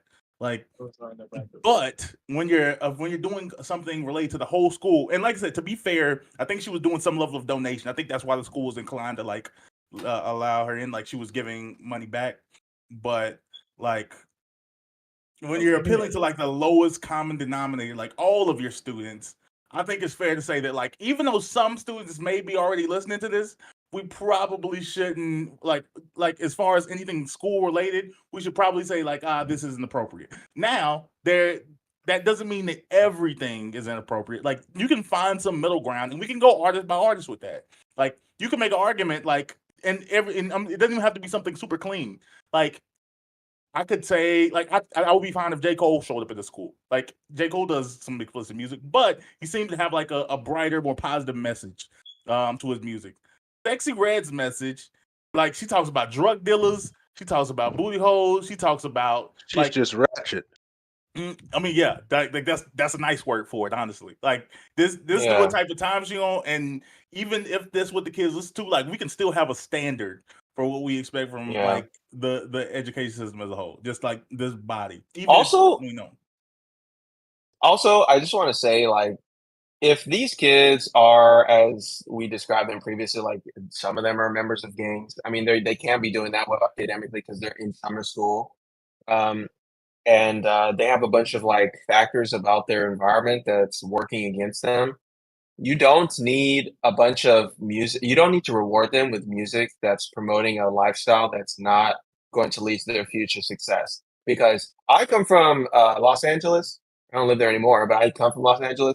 Okay, there like gangs and all that stuff is a very big part of Los Angeles's culture. I have all of my friends are in gangs, and all that stuff being around me, terrible influence. I'm pursuing my PhD now. When I was around all that stuff, I barely graduated from high school. I did not promote from 5th to 6th grade. I had a bunch of friends that were going to jail, and people are saying, "Oh, it's just music." That's fucking bullshit. Okay, there is a culture of people that make music, and the whole point of it is to reinforce their culture. There's Bloods who make blood music. There's Crips who make Crip music. It's all G-funk, but it's music that's meant to aestheticize that kind of lifestyle. And I'm tired of people pretending like it's innocuous. It's not innocuous. The point of music is to aestheticize something and make something sound cool. It makes you want to participate in that thing.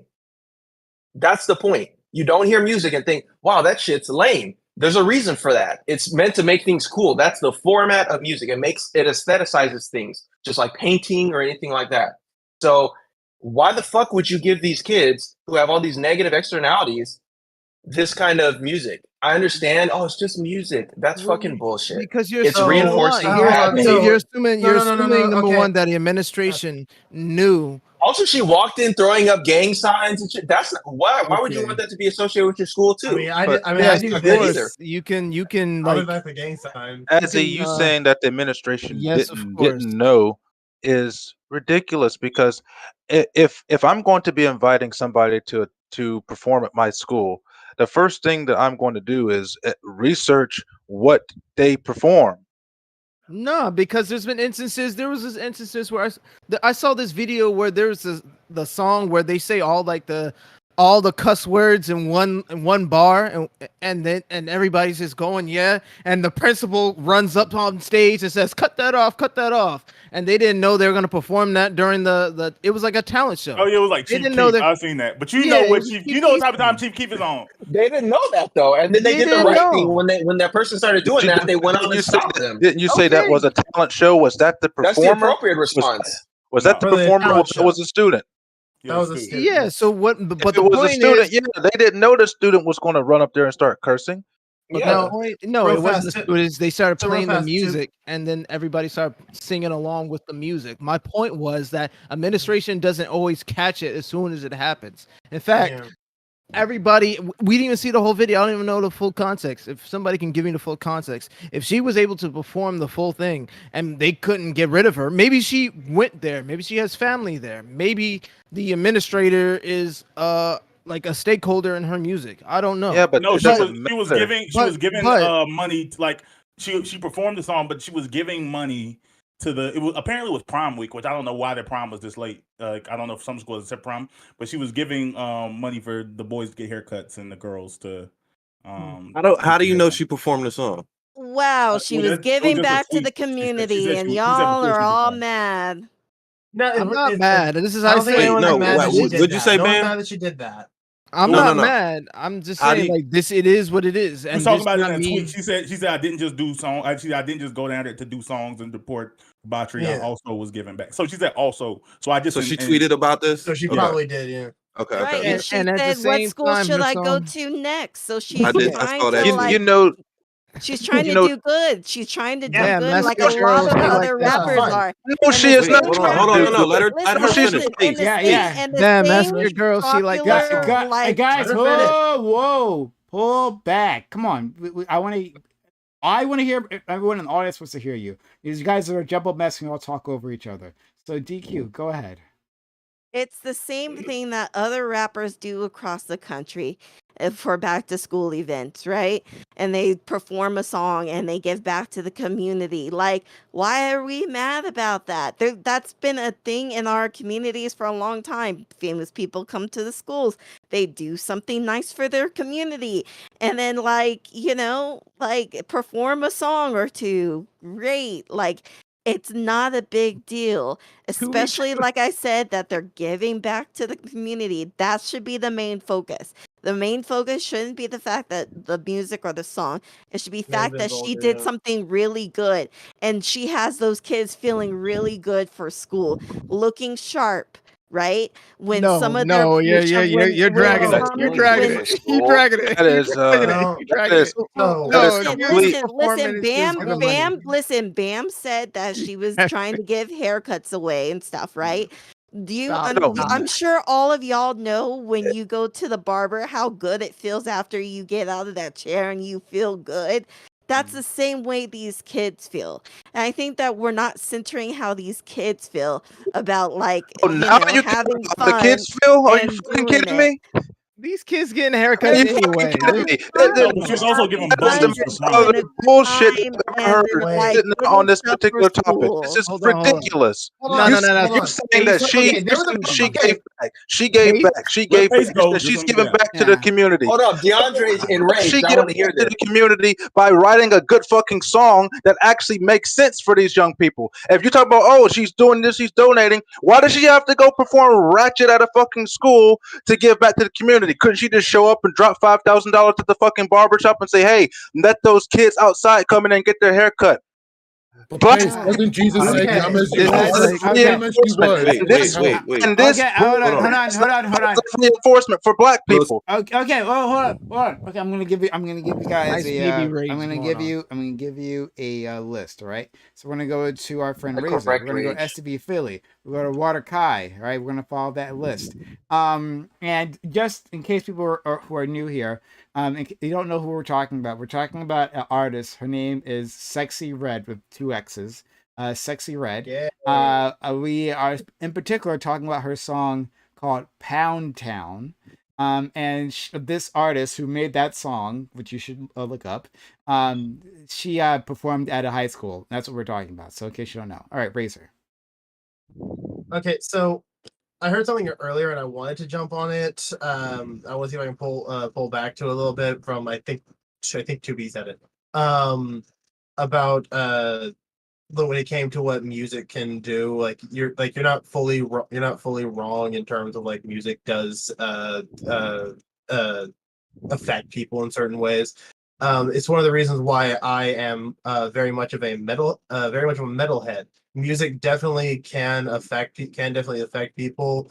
The thing it could have done for these kids is release a lot of stress and anxiety that they had. It was the enjoyment of the music. That is something that is a point. Again, I'm not saying I agree with the lyrics. I don't really like vulgar songs with too much cussing. So even because with the death metal I listen to, there's barely any cussing in them. But it's like Death metal. but yes, like I listen to screamo, death metal, all that other stuff. Like if it's metal, I listen to it. But yeah, I mainly just wanted to like bring up the fact that music definitely can help no matter what, even if it is vulgar.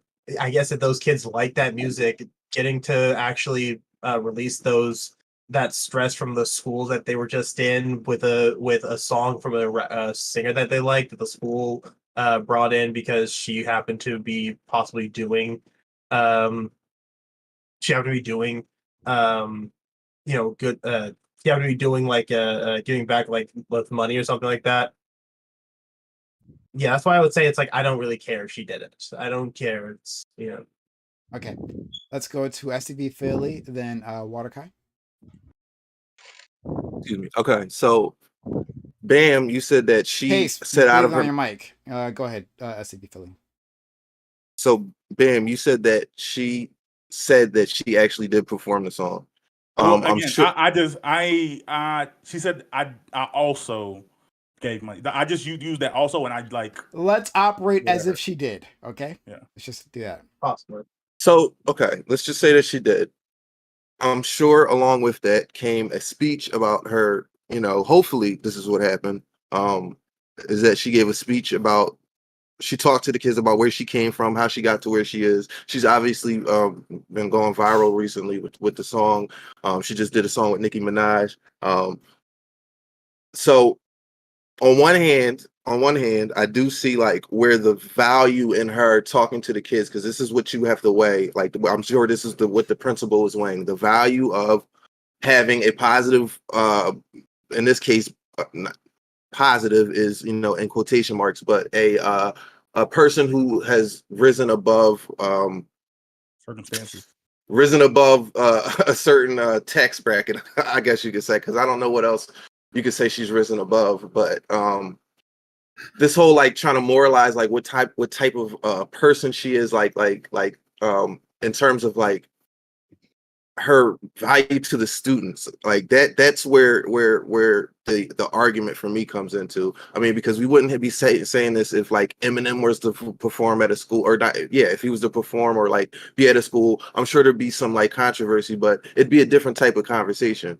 It wouldn't be like about like I feel like that Eminem's has a happened. piece of. I It feel wouldn't be like like Eminem's a piece of trash person. You know, this thing like what redeeming quality does Eminem have as a person? Like I don't there's no way see. you're telling the truth. There's no way you're telling. You're telling me if Eminem went to high school and performed like Stan, right, which is about a fan fantasizing how they're gonna kill somebody. He goes to high school and performs that song. You don't think anyone would be outraged about that? That's They just not be what I like, So said. here's the part. Eminem Here's was the so part where we great. listen. I want it's everybody actually- to listen. No, I know what the song no. is. Here's the part where we listen. That's right. What I said Turn up, was, Billy. Turn up. what I said was, there would be a different As you're such a conversation. weenie. No, chill.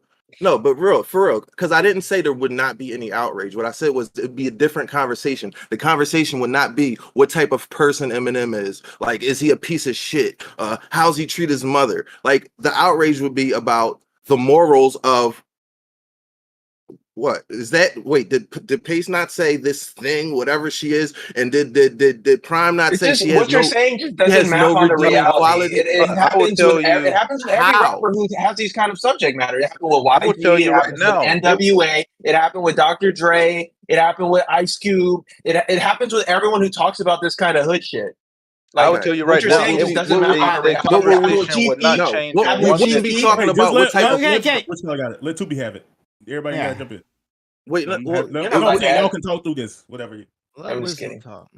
no. Okay, so what I'm saying is the conversation that we need to be having is what value does she add to the kids? What value is her being there? And what I can think of is, you know, her being able to rise above whatever obstacles stood in her way to have some sort of success in this country, which as a high school student, I don't know how much you see. I don't know how much of that you see in person. Where I don't know where this school was. I wish I had more information about where this area was. But I see and hear a lot worse than that on a daily basis. I hear a lot of people here saying they don't listen to rap music. Oh my God, this song is trash. If you go to my YouTube channel right now, I'll have the worst music you've ever heard in your life. But that is not the point. The point is not how good her music is. The point is not, you know, what type of person, like what value she is as a person. Like her, what she brought there was her story. They were a fan of her, obviously. She has every right to create her music. These arguments I'm hearing are like, Nobody is making that argument that So, she doesn't have the right to create her own music. it sort of sounds like it though. It sort of sounds like it though. Because I understand you don't like the song. I understand like that's not your cup of tea, but what I'm hearing is that like she shouldn't even exist, or like this shouldn't even be, like she shouldn't even have a right I to want to do make it this. clear because you brought me up, right? So when I said she is garbage, I didn't mean that as a person, and that's my fault. I didn't clarify that. I meant like as a supposed artist. I don't think she's an artist. Like I think she has like no musical talent. But it wasn't me because I don't know this woman. And also like I don't think that a woman being sexualized is a bad thing. Like, and I've made this argument many times, right? So she has a right to sexualize herself, and I don't look down on her for that. I look down on her for a god awful song. I would make that very clear. So, in case you didn't know. Well, you and I are completely different in So that Prime, hold on. regard. I just want to clarify. Right Same quick, argument can 'cause be made against Nicki Minaj or Eminem or Don't like any other her You either. did make people. those arguments. Right. Don't like any of them either. You can say Okay. the music's trash, but what that really has nothing to do with what we're talking about, though. Right, Prime. right. I mean, it is So- it's a point. Okay, the music's trash, but it's really not We heard you. No, but our hold on. argument. Yeah, fair. No, that's fair. But that was that. To be clear, that was separate from my overall argument, right? I said I'm gonna give my opinion on the music, and I gave my opinion, and I just did, right? But like beyond that, then I talked about like her value as like coming to the school, and I gave my opinion there. So yeah, to be fair, that's where I want to stay at. My question will be to one that you posed earlier, STV, is that she brought her story to these young people to show them that she was able to make it out of the bottom and become successful in some way. Yeah. And if the method in which she managed to make her way come out of the bottom was rapping about brown assholes and how deep somebody can stick it in their fucking vagina. If you want to reduce is it to that that, then something? yes. Is that But something that's that you reductive. would That's want reductive. that to I don't be? think that's reductive. That It you want is. that to be put into children's face as, hey, yeah, you can be just as rich as I am. Just rap about getting fucked in the ass. No, just Yeah, rap. well, Holler your- I don't think no, I don't think what? the message is rap about getting fucked in your ass. The message is rap, or if you Or you are a can be- rapper, Yeah, I think The the message message is is generally she's, rap. she's an follow artist. your dream. She's an artist. And- You might not agree with her art, but she's an artist. Well, no. What I disagree with is the idea of a public educational institute giving a forum for this type of debauchery. As a matter of fact, you talk about her character. I call her a thing because of the point that somebody mentioned that her child is in this video.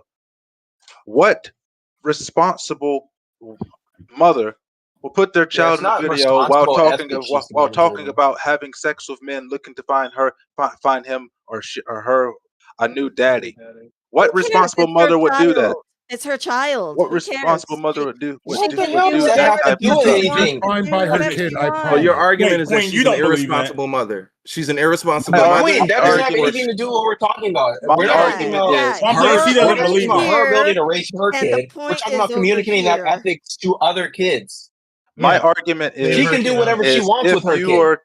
My argument is You don't if believe that you are either. taking this stuff and you're putting it in an area, No, and you're I saying don't. that But I'm saying it's not this important for. is part of Mhm. her story, and she's trying to bring this message to these students, and the message is put your daughter in your sex video talking about having sex looking for another I daddy. don't think What that How is do you the know that was her message? message? How do you know What is that's the the message message, that's though? trying? that will She not be the wrote the message. That lyrics. just that Wait a doesn't minute, You're actually, matter. talking wrote the- about a wait a minute. song. I'll say What this. you're I'll say talking this. about is a song. I What want you're to push talking back about to is a the song. pace a It's little not her bit. message. All No, Pace, songs, wait a minute. all songs Okay, contain when some is form of when message. is the Wait. stuff that people say in songs their message? Because I feel like you guys are being picky and choosy. If she Unless was saying it's some unless aspirational shit in the song, you'd be like, "Oh, that's the yeah, no, message." unless it's But when she's someone saying some who's doing debaucherous shit, you're like, "Oh no, it's not the message. It's just No, art." if they said some Fuck, that is her inspirational message. shit, usually their message would be some inspirational shit. Like they're not gonna say some Yeah, when they're inspirational speaking shit and then debaucherous come. shit, their message is debaucherous shit. You see how it follows through? It's the But same that's not. logic. That wasn't my point. My point wasn't that if you talk about inspirational shit, your message will be inspirational Okay, shit. so then My my message is question- if then my What is question it would when be- she speaks debaucherous shit though? So it's not her message. if So you're the what is type it of then? person to make inspirational music, if you're the type of person to make like is that's what comes Forget the across in inspirational your music. She made a debaucherous song, so it's Yeah. not a message. What is it? Well, It's a see, song. that's my it's a question. song. Okay, It's a song. then the Look at- no. inspirational stuff is just a song too. So Well, you're saying, so what you're saying is every What? director, film director who makes a movie, that's their like There's a message message to into the the movie. world. Always a Yeah. message Yeah, in it. hold on, So no, there's always a message to the movie. go That's speak what at I'm school. saying. So they can't go speak at schools either. No, and talk about other things besides their Transformers. movies. No. See, this is what I want to say really quick before anyone else goes. Hold on. This is what I want to say. If you're gonna have, there are artists like her, right? There are artists James who make Cameron can never go debaucherous. speak at a school. No, He probably would say he let shouldn't. me finish what I'm saying. Let him say his thing. There are people who are like her who make debaucherous music, right? To me, Okay. for you to be somebody who we should platform and look at like a hood hero or whatever, you can't just purely exist in debauchery, okay? You have to make something that is inspirational. So I'll check out her discography and see if she has a song like Came from the Bottom, Came from Nothing, or whatever, and see if she's made that. I doubt she has, but if she has, then maybe there's some credit there. But also when we're talking about the value that she's adding to these kids, Yeah, there is something valuable about seeing someone who looks like you, who's successful, who comes from the same environment as you, and has turned their life into something positive and has achieved large scale success. That is powerful. The thing that she added was actually going to the kids and talking to them. If she talked to them frankly about her journey and she spoke in practical terms about what rapping has done for her. I was in this situation. Once I realized I had limited options, this is the route I chose to explore. So I went super hard at rapping. I dedicated everything to it and I rapped, and now I'm successful. And this is what I've done with my money since then to invest in my long term future. That's valuable. The song is not valuable. So Oh, go I- ahead. I- Go I- ahead. Hold on, I'm sorry. I'm sorry. I was not making the argument that Wait, the y'all done song's had this back valuable. and forth now. That's I not even what made my space for argument it, but this was. is too much. Oh yeah. Hold My on. argument was Let it basically go. what you Nah, just let did. Kai go, Bam. because But We're not Kai. yeah, Bam. I just wanted to say, to push back against somewhat against Pace's like stronger argument. Like just in here last week, you were talking about how everybody's too sensitive and a pussy, and like people should just listen, accept what they hear, and like it's not, if you don't listen to it, don't want to listen to it, just don't. But now you in here pearl clutching. I'm just saying you need to pick a I side. think you missed the point where I said if this happened outside of a school But you venue, said I they would have a needed problem with it. permission slips, and if Yes, they the would. school, If the school is sponsoring it, yes, they do need to send permission slips to the parents. 100%. okay, so But if this is a private venue How do and you the know school's that they not didn't? involved, who cares? The school's not funding it. okay, well, if some white dude came on stage and called the whole class N-words, you would have been like, "Oh, why do they care?" Like, If it's just some white words. dude came on stage and called the whole people N-words, I'd be wondering, oh, who the fuck at the school How sponsored did this he guy to get survive? on board? You would Well, you would that would you be would say another the people one. are too sensitive if they had a problem with it. thank But you, Bam, for but wasting like time. Come on. outside No, of the no, like not at all. outside of the like pearl clutchingness of it, like I do believe it's unreasonable, because I'm usually a person like, oh, it's deeper than that. I think with her particularly, her music particularly, I don't think it's unreasonable that you can like limit it down to like sex and debauchery. But I don't think she would disagree with that, because I don't think that she makes music for. I don't think she has a message for children. I think she's just trying to make money and get rich, which is fine in itself. I don't think everybody has to be like the world's most inspirational person. Now, a part of her fame and popularity, she seems like she wanted to, like I said, she wanted to get some girls some bundles for prom and give some boys some haircuts. Like that's not a bad thing to do. Yeah. Like so, and Yeah. so I like so none of it, but any of this blame we're placing on her, I think is misplaced. I think that she wanted to do something, do what she thought was a good deed, and it ended up being a good deed. Like some of these kids are going to talk about this for years. This was going to be some of the coolest moments some of these kids will ever have in their entire life. But Bam, the question is could she have performed that good deed without performing Again, at the it doesn't school? matter, but she chose to do that. The I'm music saying that doesn't. The I'm music saying part that doesn't matter. I'm saying that she didn't Being do a anything dead wrong. horse. You're being a Who was dead hurt? Who was You're hurt saying the here? school. Like what happened? What's the Problem and my harm issue here? is I don't understand the lack of if it's not inspirational, it's not everybody has to be inspirational. When I was in high school, music was a big part of high school. As a matter of fact, in the 11th grade English, It's we still a had big part of high school. to take musical albums, musical tracks from any artist that we wanted. And my instructor was very open on who you could pick to listen to, so long as it didn't have a lot of curse words and stuff in it. Needed to be played in the classroom for people to be able to hear. And the instruction was to take the lyrics of the song, break them down, and then determine what the meaning of the song was. You can do that you can do that for every song. You can take Billie Jean, Michael Jackson. I You can don't break it understand down contextually what you're doing. I feel like you're about to go on a tangent. and It's find irrelevant. out Yeah. what the meaning and purpose of it was. You could take James Brown's "This Is a Man's Okay. World." So we don't have to Find go out all what the the Why way are you point down. of it comparing is. that to this? So when you take a look at this song and you write the lyrics down on a piece of It paper doesn't and you try to matter. determine what the point is and why people should need to hear this music at a event that is sponsored by the school, that's where your problem is. It So that again, don't that matter. the point of like, oh yeah, the school should probably make better decisions on who they decide to back. But like I said, but like anybody who has beef with her personally, yeah, I think it has a misplaced anger. Back. Okay, so here's what happens a lot of Wait, times with the wasn't that 9-person your panel. position? Huh?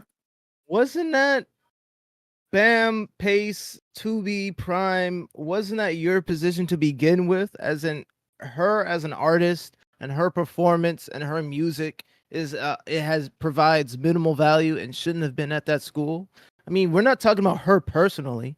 Well, it's gotten there. As the conversation has expanded, Nobody's some talking people have about her taken it. personally. We're talking about her being at the school and performing No, the but music. I'm saying, but they're saying that like the reason, like she's to blame for being at the school. Like she was wrong for making that decision. I'm saying hold on. We're not blaming her as in her moral character. We're talking about number one. Pace was talking about the administration and her. So he's saying there's many to be held in sure, account. but I'm saying Number that she shouldn't have two, been held account at all. That's the yes, she disagreement. should. She performed the Yes, she song. should. What are you talking about? Number two, but she's allowed to do that. She didn't do anything wrong.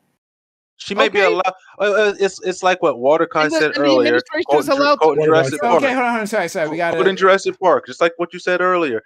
Just because you can do something doesn't mean that you can. Hold on. Azzy is doing it, and then we got to go to SC Philly. SC Philly was trying to say something. So Azzy, finish your point. This is what it sounds like. Y'all are just arguing to argue because, like, you're talking about if she is a product of her culture and she's creating music, like Tubi said, there's like G funk or G like gang music, whatever he described it as. It's a music of the culture, and the school is of the culture, and they bring her there. Then they deserve her. She deserves them. They allowed it to happen. So you're arguing like your arguments fall on deaf ears. Like you're talking about the overall value of the music. It's valuable to somebody. Music art is, like we all understand. If you enjoy it, it's valuable. That's usually how most like art and music goes. Yeah, even beyond that, once you just put that into the zeitgeist, whoever receives it can determine the value of its message and of it. And anything. You guys aren't you guys who be advocating for like sexual like progressiveness in the culture, and that how everybody should be allowed to like sexual revolution is the term. What's up with this whataboutism? And like you, let's not do that. Azzy, that's an my adult. point is you guys Let's not do. That's adult. Let's not do that. You guys pick and not choose. fucking high school students. We're not that progressive, bro. What the fuck? All right, so no, they argue that all the time about have better sexual education. No, stop. Because Tubi, I'm not gonna let you get away with that because they argue for better sexual education all the time on these panels on this platform multiple times. Sexual education, not sexual revolution. Okay, education. Progressive bikini bottoms for all teenage girls in class. You're allowing for progressive music. Like if nobody's going back to Curtis Blow. And that goes, these are the breaks. Break it up. We're not going all the way back. That's what it sounds like. You guys. No, they should go back to Curtis Mayfield. Being hyperbolic. Let's go to STV Philly. He's been trying to go, and then Lilo Walakai. Okay, so I think two things are happening here. When I first read the question, my first thought was, should this happen? Like, if it was my kid going to that school, I'd probably keep him home that day. I don't think it should happen. Now, the bigger question. What the hell? Why not? Why? She's so valuable and offering all this shit to them. I mean, you should love to send your kid. That was gonna be my second part. That was gonna be my second part. The bigger thing is like, what harm is this causing? As Prime said, all the kids already know her. They listen to her music. It's not like they were being introduced to this and this was going to be like, their first run-in with Sexy Red or whatever her name is. They're already listening to her. Should it happen? No. Can it, like, is this a humongous deal? Like, am I sitting here, steam coming out of my ears because of it? No, because I know, like I said, that it was valuable to those kids. They enjoyed themselves. You saw how happy they were. And that is what is valuable to me, especially considering that, like I said, this is probably a summer school reward. This is not like some part of school curriculum or anything. It just happened to be, at a school, which makes the optics look horrible. But I can't find it in myself to get like horribly upset or offended as some people were. acting on this panel. I can't wait for in 50 years when Sexy Red is taught about like as part of musical history. Like that's gonna be great. That will never Now- That'll happen. be It'll be great. it'll be like a No. small little Let's make pinpoint. it happen. Like be like 3 years. It'll be like a little small pinpoint in the history. Listen, but she already this was made talking about history. sex. I think she already Hopefully, I made will have been history. dead for a couple. I mean, with hundred that years song before that Pound happened. Tubi is just Town, fighting right? against he's fighting against the tide. I mean, some of those Um, lines are historic. The brown booty hole thing. I agree. I That literally song couldn't is believe it when I heard horrible. that. It is absolutely Wow. horrible. I'm not advocating for that song at all. Angela All Bassett did the Thoreau thing, of and her day. yeah. Goes Brown. Oh my God. Let's The go to Philip music is horrible right now Let's too. go to Water Kai. No, please. her Kai. lyrics are trash. I'm not gonna stand up for her as a lyricist or anything. She sounds like a female version of Blueface. Like I don't want Blueface doing this either. This is all trash. But Blueface, to come baby. from a more Christian perspective, do you not come as you are? Does Jesus not accept you as you come? Does he not reach you on your level? So this person Reach. goes to this Y'all are school. satanic, bro. This Y'all are person really Go goes to ahead. this satanic. Go school ahead. Y'all Jesus are so King. to reach these kids.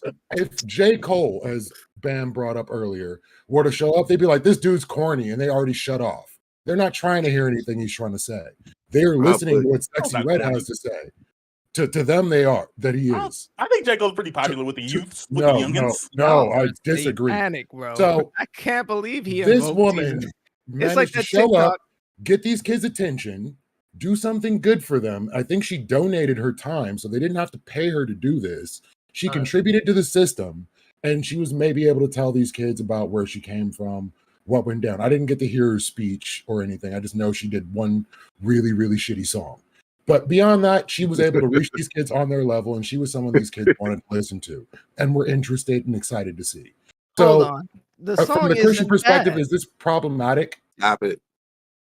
No, it's not. It's just It's as objectively it's bad. just as bad or good as like when those girls are running in front of the fish lens on TikTok and they keep saying, Jesus, I'm about to sin again, and now I'm running with my friends and whatever, the two What are black you girls watching on on TikTok. TikTok? It's Okay. like no, it's like this trend where two black girls on TikTok and they just made Oh a new yeah, song. I know the one you're talking about. It runs through a Chipotle. I got Kane it's a fish Kalan. islands. I got Kane Kalan and I'm like me and my That's friends, a and then good the beat. Nerivex bar is like it's All these dudes sexually that be swimming explicit and in. everybody loves it. They industry Everybody wins loves this here. sexually explicit thing. That- It's that a was bunch a of good kids beat. I running liked through, it. a bunch It of was good. grown men, white and black, running around saying I got Kane Kalan, and I don't see like it's just as bad as good as that. That is the culture we're in right now. That is what Well, the kids are listening to. That song So is that- not even strictly comparable to this. speaking- Them two girls And is when they're like playing fun. Beyonce at the school fair, Beyonce on the loudspeaker, and they're going from like the DJ is going from song to song. Nobody's complaining like, oh my goodness, why would they play Beyonce? Yeah, but what songs of hers She has are they playing? witchcraft That's and, just what and, they and say. debauchery and her songs are demonic. Like nobody's complaining about that. So They why are ain't we gonna play doing Rocket in the middle school, but they might play like Beyonce got some radios, got some kid friendly music. No, she Yeah. don't. Get rid Yeah, of she no, absolutely does. No, Yes, She it does. is. Yeah, Without a she doubt. does. Not no Even on her kid newest friendly. album, what was the song? "Break My Soul," Yeah. "Break Your You gonna Soul," break whatever my that is. soul. There's That's not nothing there's nothing about that song that you can't play at a high school. And Speaking, it's Um, speaking strictly as a straight Christian, heat, to Water Kai's point heat earlier, for the streets. the Bible also says, and Christ also says, when you're in Rome, render unto Caesar what is Halo. to Caesar. And when you're at the school, you should follow the school's policy on sexual ethics. They seem And fine with it. The school let her come, and Mary That- Magdalene was a so hoe. it was that's, Rome. Florida is that's teaching the What was problem. being done in slavery Rome is was that. being done in Rome. Guess And what? that's the Florida is problem. teaching slavery isn't that Nobody, bad. That's the nobody there at that school wrong. seemed to care about their own policy. They didn't seem Oh, to that's care their about her, and replacement. she also didn't seem to care about being lewd and sexual in front of young people, in front of an audience that really shouldn't see that type of stuff. I mean, if this was at one of her concerts where there were going to be dozens and dozens and hundreds, maybe thousands of adults and probably some children groupies there, yeah, that's a completely different audience, and she has a completely different type of performance to try to do on. But when you're at a school, it's completely different. We had some musical people come to our school before, People, uh, gotcha. and they never did that type of stuff. Oh, they would have a performance going on, and you would never see somebody gyrating on the Yeah, stage. Like okay, Elvis but sure, Presley. Oh my Yes, Oh, God! you would. stop Yes, it. you would. You your would see only girls argument doing it there on is that talent like shows. things are different from what they were before. I don't know, like They were doing the No, you would Trump. never see any booty yeah, popping yeah. when I was. Yes, you will. You're not gonna And convince those kids anybody didn't of see any I anything with went booty that to a, holes. Come on, argument. come I on, went to a Pace. I'm not. Those I'm predominantly mixed kids, talking. school. those Well, kids I'm didn't talking see any about booty Jewish when holes we town. had either. when Girls we was had twerking Yeah. during Oh the my talent God. show. Oh, hold on. No, Pace. when You we don't had have to give people us. invited No, to no. Pace. perform at the Pace. school. Pace. Pace. Those Pace. performers did not do any of that. Pace. I'm gonna mute you. Pace. Like, you don't have to give us a long explanation about what That happened when wasn't a you were long a kid. explanation. But no one's All your talking about. explanations are long. I'm not Every single talking explanation about you've the. ever given here is long. It's always I'm like not a. talking It's about it's what like the a fucking children are 5 minute doing. thing The about like, children can hey, when booty I was pop a as much kid. as they want Oh to. I'm my. talking about the performer. Wait, why Back So would in you my love? Why one do you day. chatter love? is saying No. one Just chatter is hold on. saying it took 2 minutes of research to see that she didn't even perform at the school, Thank you. and that she was there to give out things. Okay, so that's cool. And he insulted us, but I won't read that part. Yeah, y'all a bunch of idiots. I just took from the also. So that's what I assume she had performed, and that's what it seems to be trending that she is. But the like I'm kidding. He didn't insult is us. to what you call it. Lovable idiots, man. There was no better. There was no like, oh, back in the day we did things better. Like that much isn't true. That's not a strong argument. Even 2B said we should have played. We should have brought back Curtis Mayfield. I'm like, you talking about Curtis Mayfield? I'm your mama. I'm your daddy. I'm that nigga in the alley. I'm your pusher man. Curtis Mayfield. Oh wow, that's Superfly. equivalent. That song is equivalent to hers. He's a drug dealer. He was No, the it's a first. soundtrack to a movie. It's a soundtrack was. to a It's movie. by Curtis Mayfield. Superfly was a It was fantastic. Superfly, Yeah, right? and that exists in a historical context of a black exploitation film. Oh, stop It's it. totally different. So what? No, it's not. What are you guys talking? It's You a guys song. don't They're even know both. anything about music. Are they songs? Wow. They're Wow. both Yeah, songs. yeah. It's a song, but it's a part. First of all, it's a song. It's not a single. It's a part of a project, so it exists in a context. And then also what the Okay. project's If context the song is, goes right? on an The album, project then I is guess supposed to it'll change the soundtrack a concept. black exploitation film about a drug dealer. That's why he made the song Pusher Man. Not just because he was talking about what he would just do on a regular day. I'm gonna go out and fuck this guy. I'm gonna go I'm out sorry. and my asshole Curtis is brown. Mayfield made You pep guys have to music. be. You guys Does are Curtis jokes. Mayfield Get make the any fuck other music outta that here. refers to that, bro? Or is that the only song he's ever made referring to drugs? Curtis and using Mayfield is drugs? one of the most influential black I didn't ask you that. musicians That's not ever my question. That was because not of my how question. great of a writer he is, because of how substantive his music is. I'll ask What you are one you more talking time. He was about? also I'll ask the he was same also Not question even again. comparable to I you. never I'll ask the listened to same him. question one more time. Billy, Did go Curtis ahead. Mayfield make any other songs about drugs and using drugs? About his asshole being brown? No. He That- never made a once song again, like that was that. not my We question. stop That was dodging. not my question. We're not talking about songs generally about sex. We're talking about the way this person puts Talking about their we're talking lewd about songs music about together. No, drugs. he You're gonna Curtis put it Mayfield makes comparatively to songs the about time. drugs. Relationship. He regularly made songs about drugs. Let's keep it real. Curtis Mayfield is a great artist. I'm not taking anything away from him, but let's not like pretend The that fact that you're even trying to compare, you're trying to make the most tenuous association right now. It's pathetic. Like, no. no, What? these artists are Follow not me. But you're Follow me, trying to bro. like You're Follow historically me. getting real contextualize triggered it. by I'm saying this. if you put Curtis Mayfield, like the people of that time, Curtis Mayfield was making music your mama didn't want you to listen to. Like Curtis Mayfield That was my Yes. point. in And Curtis the- Mayfield Elvis wasn't Presley too. clean, yeah. Hold Elvis on, Presley don't was like. Beatles too. Now I'm not I love how comparing y'all- them. I'm not saying they're the Hold on. same. I'm saying that they are both songs. They are both artists, and that's where that conversation starts to stop. Now the quality of the song and artist obviously are different, but the comparison I was making was song and artist, and the message you put out into the world. Like you can't reduce an artist down to a song, right? That's why I told you I'd her. listen to her discography and see if she has a song that's more aspirational. Now I'm not defending her. Even YG at all. has songs that are aspirational, and almost all his early music is just ratchet ghetto shit. Even he has aspirational songs. Even he has "Mama, I'm Sorry."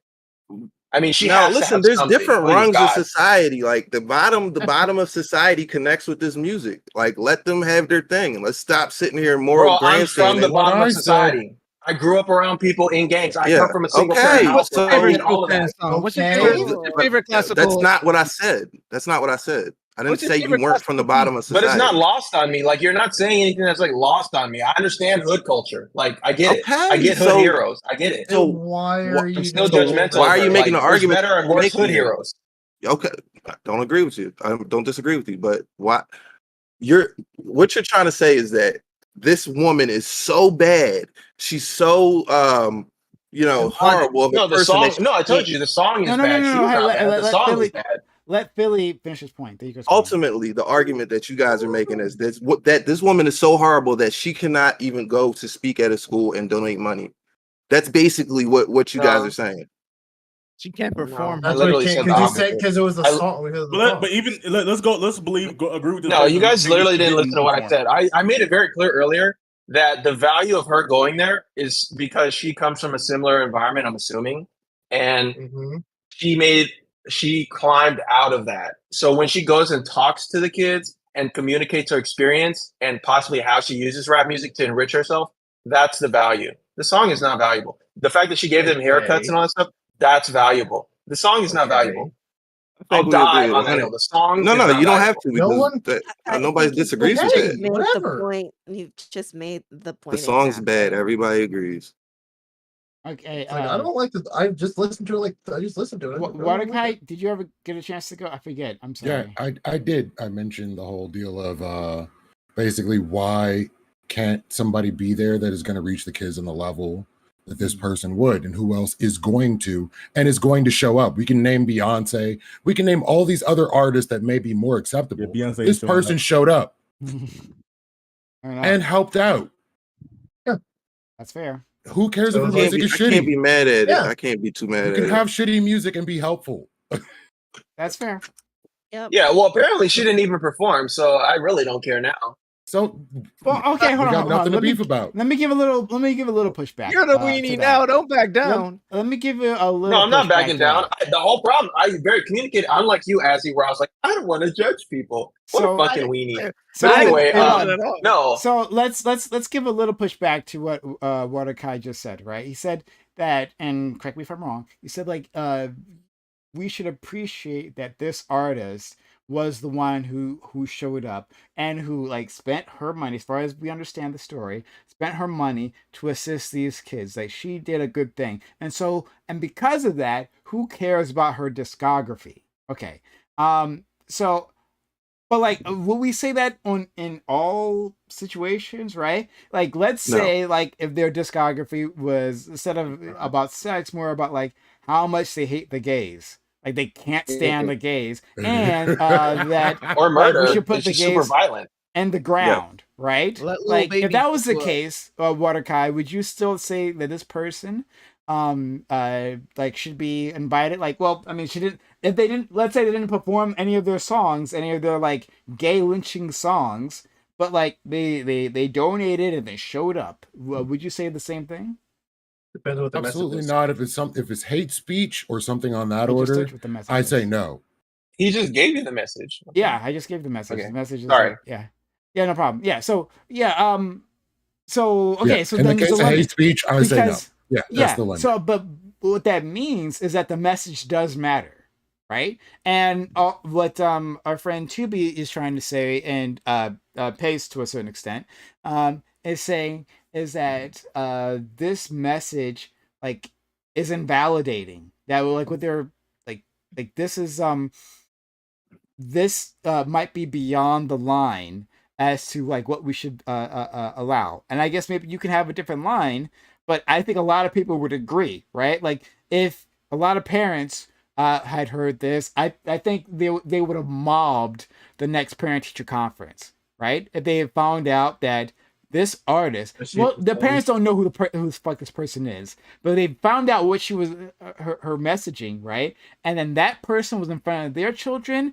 Yeah, people are going to fucking mob that PTA meeting. And I can see that entirely, but the problem is they already aren't monitoring what their children are taking in. By the time they're in high school, parenting should have kicked in, and you're going to either agree with something or disagree with something. This isn't hate speech for, going as far as that. But if it's so distasteful, if your kids were raised in the way that you want them to be, they're going to remove themselves from that situation. They didn't have to be in the auditorium. These kids were there for that. So you have to look to yourself as a parent if this is what your kid wants to do. It's not on her. And you should be able to get your kid a haircut too, not And have to rely on her to get your kid a haircut. And it's probably Hey, because the some parents are people listening. can't afford it. You know, let's be real. I was Yeah, like, some haircut, people literally can't especially afford black that. women's hair. No, Cut that Haircut. nonsense afford it. off. If Cut you're that poor, nonsense haircut off. is expensive. People You can't Especially if you have a afford. daughter, getting your listen, daughter's hair done is expensive. Stop. Yeah, I'm about to say, listen, especially like the big Parents updos can't for afford. prom. Parents can't listen. afford basic amenities, but they will send their kids in a fresh pair of shoes, make sure their kid looks good with a clean haircut. Like they will do whatever they need to do and make sure their kid at least looks good. It's Yeah. it's not about they can't afford it. They will find No, whatever they No, need to let's do. yeah, be How was real. you no. just throwing out Sometimes you that But no, can't. crazy just because blanket they Sometimes have you statement? free, What the can't. hell? So parents Sometimes have you no fucking can't. priorities? No, some parents actually prioritize being able to pay for their amenities, but they can't get you the nicest shoes. Sorry, those people exist too, Azzy. What the fuck? You're so Yeah, Right. crazy, bro. And a we're weenie. talking about Right. I'm talking in response to what DQ's statement was. Like they can't afford haircuts. That's what she said. What are you talking about? You sometimes can't, they no, Listen, sometimes they sometimes you No, can. I you said, got, I you said, got blood in I the said there's it. blood in the She water. maybe also said that, but I also said Got that. red in your Yeah, eye. sometimes parents can't afford a haircut. A haircut's sometimes like $40, You see, $50. But what does you that see have So this to right do? yeah, here. sometimes they can't afford that because they pay for all their amenities, are getting the kids food. Maybe they want to have the kid play a sport or something, so now they have to pay for the sports gear. Sorry, they can't fucking get you a haircut. It's a moot That point exists. because we're Right. talking about the value I'm of the pretty music. sure she We're was not talking mainly about giving it whether to or not they girls. can. Boys got haircuts too, but I'm saying like, like that's why I kept saying like she's giving out like women's hair, like girls' hair, which is Which is a way lot, more yeah. expensive to get done.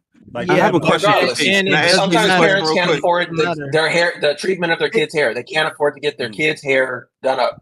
Period. Whether it's boy But or girl. That's neither the that point. Okay, matters all right. So I because don't want to argue on this point. Like, yeah, yeah, it doesn't matter. They're moot points. We're talking about the value of her message, not All right, about can I whether or ask not Pace a question real she can quick? afford a Do we know haircut. what her Yeah, message let me finish. was outside Let of me music? finish. Let me finish. We don't know. She's a new artist. Y'all can look it up yourselves. This is the fault on your part for not being tapped in, like Bam said. Y'all don't really know what y'all talking about. Who wants to Y'all be talking tapped out into the side this of your garbage? mouth. I barely listen okay. to Let's it. go It's to only let's like So maybe like let's 3 rap bars yeah, I like. to hold on. Azzy, Let you me wanted to finish your point, so finish your point, and then we got to go to Philly. Yeah, so like to what Kai said and to what you said, Prime, like the cutoff from music messages is always to the point of whether or not it's going to dehumanize somebody or whether it's like gonna cause somebody to physically harm. And even that is not even true because XX Tentacion was very popular and people listen to the music and a lot of parents listen to the music with their kids. Just like what they said, if everybody is for it and the culture is for it, that means the parents are included. They're listening to the music and allowing their kids to listen to it as well. They're Oh, part of the culture. Azzy, okay. What the Let's hell, go Azzy? You to. never God, listen to stuff that keep your parents going. didn't know you didn't listen to? No, I didn't. I listened to what my parents listened to. I didn't have Okay, well, I'm gonna tell you that's you not the wanna case keep for everyone. Some you wanna people listen to stuff and their parents don't know they listen to that's it. the Yeah, parents' fault. same here. That's me. Parents' fault, and that's the kid's fault for What being the rebellious. hell? That's me. Well, I that's Okay. remember Let's No, that's a natural. well, What then the let's fuck? talk about that instead of talking about her because it's not really her that's a problem. It's the culture that's a problem. It's the people okay. who are Let's go to probably STB about to have to Philly. wrap it up. No. Yeah. All right, so I had a question for Pete. So, all right, we all agree, bad song, not good. But Okay. should That's she the be one thing we agree allowed? on. Should be allowed to perform the song at the school? No. if the parents listen to it and the administration listen to it and everybody says it's okay, it's okay. Yeah, so that's the main disagreement I think that we would have had to parse out. I know it's past time, but should she be allowed to perform the song? I think is the main At the disagreement we school, have. at the school, Like I said, no. I But personally anywhere go ahead. else, anywhere else, if the school's not sponsoring it and it's anywhere else, or if but the facility, I have no Okay. problem with it. Even if the Okay. school is sponsoring it Should she be and they allowed to have, speak at the school though? Okay, let's say she's not performing the song. Should she be allowed to speak and interact with the students? I think so. I think that's highly valuable for the students. I do too. yeah, I think so because simply because of the connection she has, especially if she grew up in that area. Okay. I really Okay, I think we can agree there. The Well, song is a little bit over the line. Like if she went to the school and performed the song, I can agree Yeah, with you that would guys be a that it's little iffy, fucking yeah. crazy. Look at us find the middle ground. We don't never do this on AB. I don't believe y'all. I believe y'all I just say it's being perfectly fine. Totally going along to appropriate. get along. Okay. I don't really believe y'all. We. Y'all going along to get along. I don't.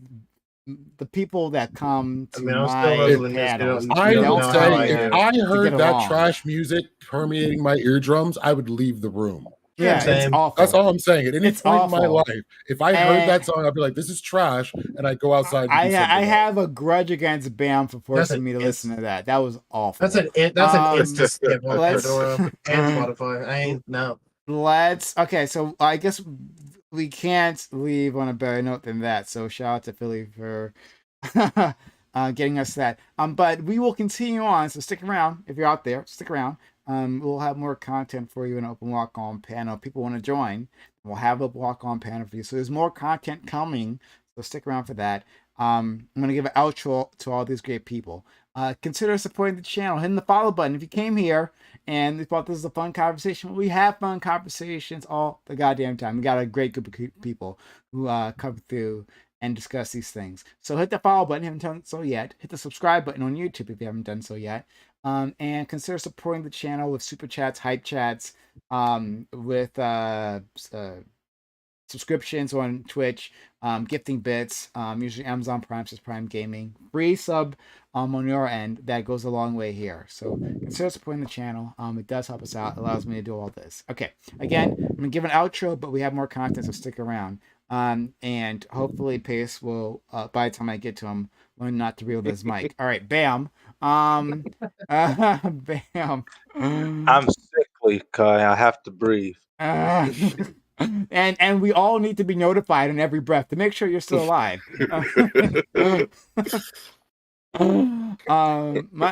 Shout out to my man Bam, who is constantly trying to help out. Like, I was racking my brain. Like, it's hard some weeks and others to come up with topics. Believe you me, it's really tough. My man Bam continuously tries to help out. He sent topics. I didn't ask him this week. He just sent some topics, and it was really useful. And it was really good because we had a great discussion because of him. So shout out to Bam. He does a lot for this community. Even supports, donates every so often. Really kind individual. Thank you, Bam. Shout out to Bam. Shout out to this man. No, So mad at you actually, for this topic. hey, we had a great conversation. Yeah, it was actually super fun. Oh, Prom, I need to see mustache only, Prom. Next time. You just shave the goat, but leave the stash. And I just was just curious to see what it looks like. I feel like you would look something like a Steve Harvey. Oh no. He really let the words come out. Oh, that man. insult. That I just- thought y'all were friends. You need we're to homies, wake out my man. face for that. Damn, that won't work. Prom's lips ain't big enough. Yeah, That's true. That's it. I don't know. But yeah, no, that's all I had to say. Who was that? Okay. Okay. If no one has ever seen Mustache Only Prime, none of my own mama has seen that. I have so I had meant to. Oh, you froze.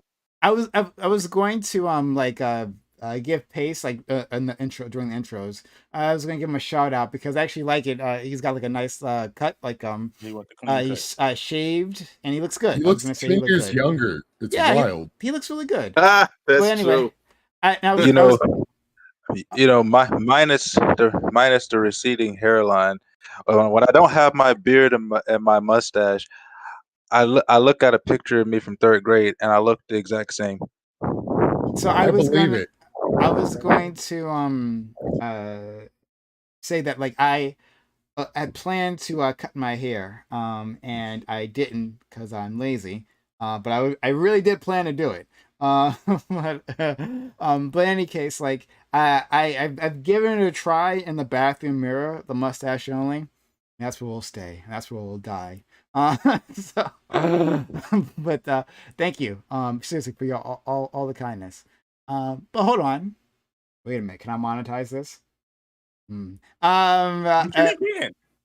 Let it go. We can do it. Yeah. I don't know. Maybe if I got fuck. What would I want? Why are you taking advantage of capitalism, Prime?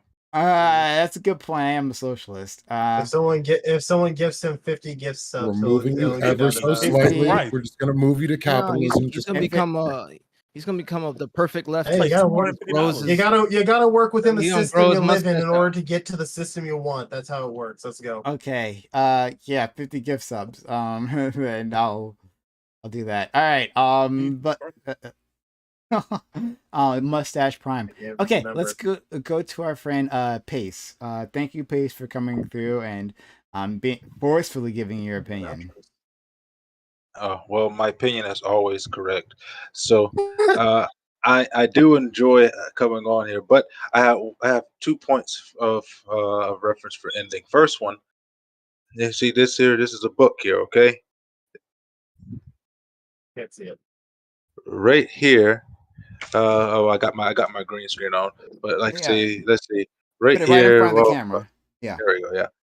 So I open up, and this last page, half of the last page is all of the recorded history of all humankind on Earth.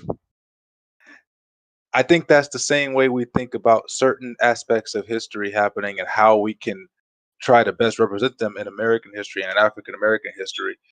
If you took a book and you were to put all of that down, it would take up a very small portion of the book. It's good for us to open up and look into. And like I appreciate Debate Queen bringing up the topic. Well, I think it was Kai who brought up the topic. Bring up the topic because I hope other people look into other Black uh, civil rights and outside of civil rights, other Black people who are of importance to the country. And my last point of contention is you have a person in your chat here that says that I hate Black people. Well, let me tell you something. I don't hate Black people. I love Black people more than anybody else. What I hate is Black people's inability to see what they can do in their own lives and take responsibility and accountability for to improve themselves or take advantage of all of the tools that they have access to make them the best versions of themselves ever. And let me tell you something else. I bet you I've done more for the Black community than you have. How much money have you put towards the Black community? How much money have you gifted to the channel? I mean, I'm seeing 15. I'm helped. seeing 15 gift subs on the top list for me. So let's. Well, there you go. There you go. Right? Like, remember the Black community here. Right? You can start there. But no, I shout out to Pace because I believe him when he says that. Oh, and by the way, not Prime, Kai. Yo. It's impossible for me to be triggered, and you should not feel guilty. You did get me for a second. You got me for a hot minute. Let's go to our friend Tubi. Tubi, who we like just very, very, very really get the pleasure of having him here. And that's only because he's very busy. He's out there getting ready to change the world, you know? We love to see a Black man on the up and up. And so shout out to him. But he did come through tonight, and it was great because he added a lot and was a really great part of this conversation. So thank you, Tubi. We hope to have you again in the future. Thank you for having me on Prime. Yeah. All right. So shout out to Debate Queen, MVP for the panel. Brought a wonderful first topic, which I destroyed everyone on. Shout out to Bam's wife / girlfriend, whatever she is. Second MVP, always stopping by the stream. I don't know what to say. These people are absolutely crazy. But it's all good because I show up right when I need to and offer everyone common sense. Everyone that's hating in the chat, I don't look at the chat because it's a waste of time. You guys' brains are so tiny. Why would I care about what they're saying? What kind of silly thoughts they're pushing out? Stop being a Ross Claude weak man and hop on the panel, the open panel, and go hard. Actually challenge yourself. Actually put your ideas out there. If you're in the chat and you're not actually going to hop on the open panel, you're weak. You're even more of a weenie than Azzy is. I have no respect for you. Your thoughts are meaningless. You're a robot. It's on Azzy today. It's unreal. I love Azzy. He knows I'm just joking. He knows I'm just joking. I am the calm king. Azzy, feed me grapes. Okay. All right. The more I interact with more people, the more I realize I'm like the nicest person in my life. Jesus Christ. Somebody will be nice to you like yourself. Shout out to Tubi. We were a good, fantastic Razor. individual. Let's go to our friend Azzy. But it's like, wow. Let's go to our friend Azzy. Usually Azzy tends to be the focus of the panels he's on. He has a way about him. Today he was was actually a bit more chill. But still, thank you, Azzy, for coming through. We're always I'm always happy. I won't speak for everyone else, but I'm always happy to see you. Thank you, and I've been really chill. I've been holding back my power levels for a few of these panels because it's just you don't need me anymore to make you guys just look silly without me. I don't need to do anything. I don't need to like buy in and like delve deeper into the trolling to like go along to get along with you guys. Nah, y'all just do it on your own. So all I can just say is, listen, if the culture wants it, right? If the culture wants debauchery, if the culture wants, pious takes and and PhD, PhD pomp, pompous takes, you know what I mean? Like we love it when Tubi comes, man. But Tubi has no clothes. The emperor has no clothes, man. Tubi doesn't know what Calm King represents. Calm King is a biblical thing. King priest authority from the line of Melchizedek. If you're not with Christ, you can't be a calm king, man. You could be a false king, man. You can have a king with a golden touch, but guess what? You know how that story ends, man. Don't end well. So, anywho, I Yo, appreciate you let him know, y'all. Azzy. Only after seeing it spelled out do I know what it's actually saying. Yeah, and me and Tubi, we can go back and forth because you know what? I'm gonna get my education doctorate, bro, and I'm gonna have my own school. And I'm gonna do everything that Tubi says, right? I won't have sexy red at my school, okay? You know what I mean? And I won't be like Dr. Umar, where it's just doing something foolish. And I'm gonna be the real school that Tubi wants, man. That Tubi needs, right? That Tubi's gonna put me on the front page of his Essence magazine once he makes it big, right? All right, and he's gonna invite me onto his Black TEDx panels. Right, it's gonna be amazing. We're gonna work together. We're gonna change Black culture. Right, but as it is right now, listen. We just got to keep striving. You know what I mean, and doing our thing. Right. That's me. You can find me on Twitter. You can find me on YouTube. You can find me on Twitch as the Ohm or Calm Kingdom. If it's TikTok, TT, YouTube, YT, and Twitter is just it is what it is. Appreciate y'all. Stay calm, stay collected, and keep moving. Stay black. Let's. I didn't say that. Don't add that on. You're throwing my. What's wrong with that? Outro. What's wrong? What's wrong with that? Stay black. Listen, man. Black Stay is black. black. Listen, man. I don't listen. I don't need to. Say, I am. I don't. You don't need to say that, man. You'll ruin my outro, bro.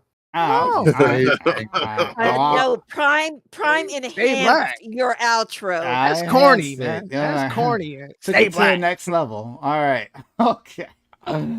We got our friend Lila Waterkai. Great. It was like a really interesting participation today. Really glad that you were here, man. I was kind of acting an ass, but it was fun. To that point, indeed, I want to hear from all the pious people in this room. I want to see what that browser history looks like. Yeah. For everybody that was talking that noise, I want to see what the browser history looks like Bam, today. Let's see your phone history. I'll give you that. Bam, let's see that phone Prime. Let's see that phone pace. Let's see that for real. That pace is wait a second. Look, you can see my browser history, but my state banned access to porn unless I decide to show them my ID, so I don't watch it. Not that I understand that you were trying to no. Lets me know. I know he'd be on. It gives me the answer right. So I don't watch it because they banned access to it, so there's no reason to watch it anymore. I'm not going to. Oh my god! It is unconstitutional. It is. Okay, we can have another topic about people's porn habits later on. All right, let's go to Thank you again. So let's go to STV Philly. Oh my god, these outros are so long. STV Philly, thank you for coming here. Thank you for taking Tubi to task, okay? Tubi comes in here with his elitism. He does it all the time. Don't worry, I'm familiar with it, right? But STV Philly here wasn't having none of it. And you cut him down. And we'd love to see it, okay? So STV Philly, let him know that his PhD don't mean shit here. That only good arguments win the day. Tubi, this is a handshake after a nice knuckle on the street, man to man. So, but yeah, it's all good. Thank you for having me, Prime. I will be here every week if I could, but I love being here. I don't think this is a big deal, this topic. I get where everybody's coming from, but it's just not on my list of priorities. What are on my list of priorities, however, is the stuff I cover on my YouTube channel. So you can find me there at STV Philly. And yeah, so real quick, the news, like, we all read the paper, we all see the news. Black man, 22 years old, killed, no weapons found, no arrest made, end of story. You don't hear nothing else about it. I add a little bit more context into like what's going on. If people have curiosity or whatever, I speak about my specific city, Philadelphia, but this is going on all over the country. It's a problem. We do need to address it. Sexy Red would probably be in that list of problems that we have, if I were to look at it overall. So I get where Pace and his name's not even on there, Tubi, excuse me. I get where you guys are coming from, but you guys were just not making. Yeah, I know, right? But you guys just weren't making the best arguments, in my opinion. So I just wanted to kind of push you there a little bit. But yeah, so I'll just leave that there. Thanks for having me. Okay. Thank you, Why Does Twitch Hate Me, for gifting us up to 2B. Great member of our community. And thank you, GSU Gambit, gifting us up to Nicodemus. Thank you so much, all of you. All right, let's go to Razor. Razor, you know why you didn't make more of a splash today, right? It's that shirt. Is that a horrible shirt? Absolutely. Thank you so It's much. not horrible. It's a beautiful shirt. Y'all need to stop coming after him for real. It's a good shirt. It's a good I am shirt. Razor, or the man formerly known as a pimp named Slipback. Love Moondogs. I'm sorry. That's my favorite show. Put on that stink meter music real quick. Thank you, Razor, for being here. Sorry. Despite that. So yeah, no, yeah. Again, thank you so much for having me. It's always really fun. I will say, when it comes to this shirt, I had literally just gotten up from work and I was like, shit, I need to hop on real quick. What's the closest thing? I saw it, I was like, fuck it. I like the color, and apparently pink and purple really make me glow, is what I've been told. I'm gonna be So honest with you. I just now looked at the shirt. Please burn it. no, it's good. I like it. Yeah, your mama got but- that for you. Yeah, I did. Actually, no, I bought it at Goodwill from the women's section. Not a joke. But yeah, like I said, this actually fun. I am a little sad I was late, so I joined into that first little discussion, almost in a pure confusion.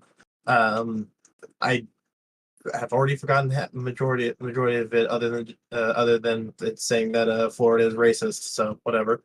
And when it comes to this, second topic here with the Sexy Red or whatever, I could give two shits about like what a music artist sings. I'm not gonna listen to it if I don't want to. If some kids like it, let them listen to whatever the hell they want. I don't give a fuck.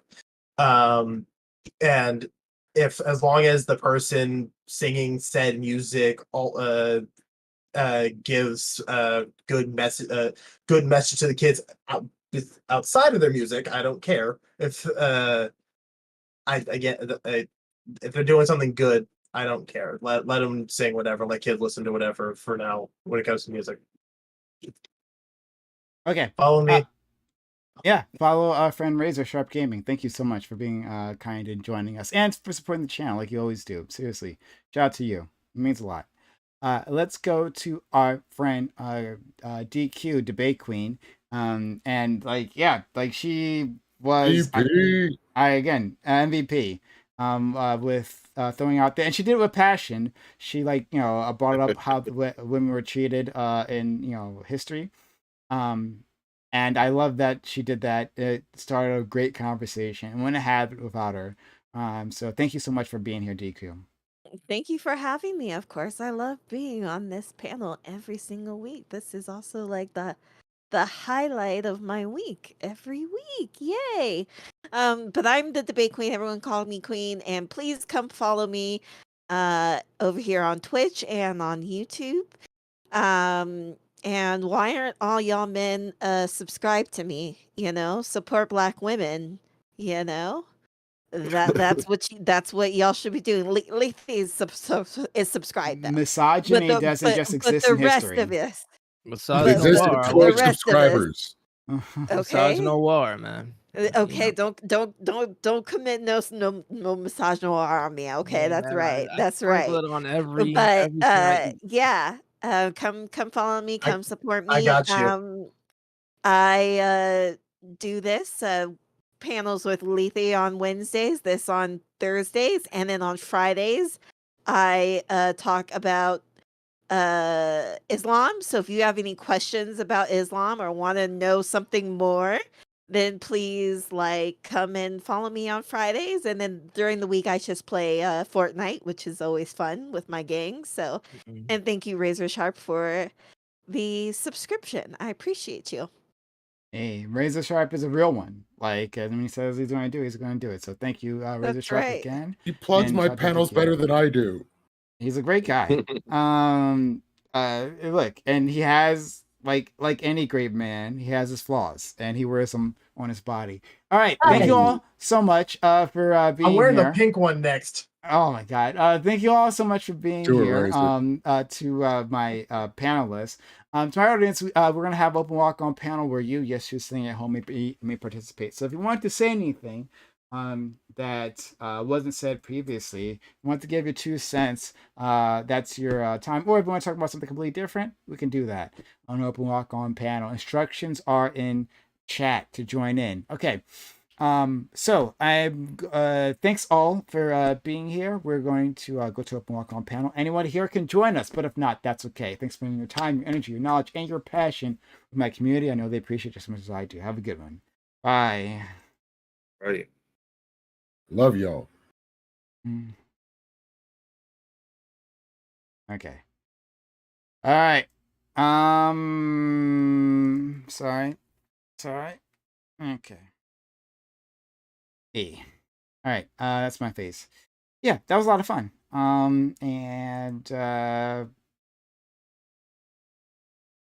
That was a lot of fun. I'm glad that I didn't think that panel would go as well as it did, but like it was fantastic. And guys, if you missed the first part of that panel, you missed a really good discussion. We talked about like how women are treated within like in how we teach history.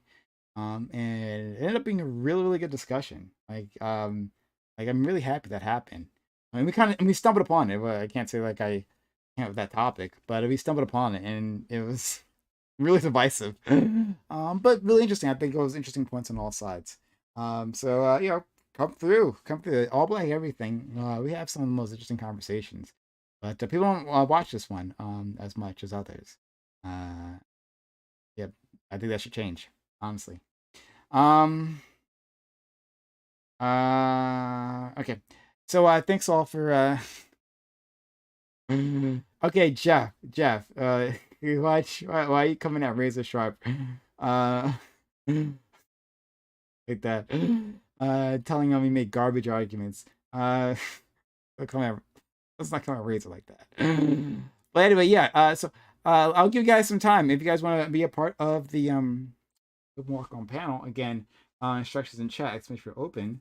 You can go join the Discord server, go into the Rowboat Waiting Room voice channel so that you can be let in. And the Discord link is right there. So check it out. I'll copy and paste it into the YouTube chat in case anyone wants to join. And yeah, I'll wait a bit and see if people want to jump in.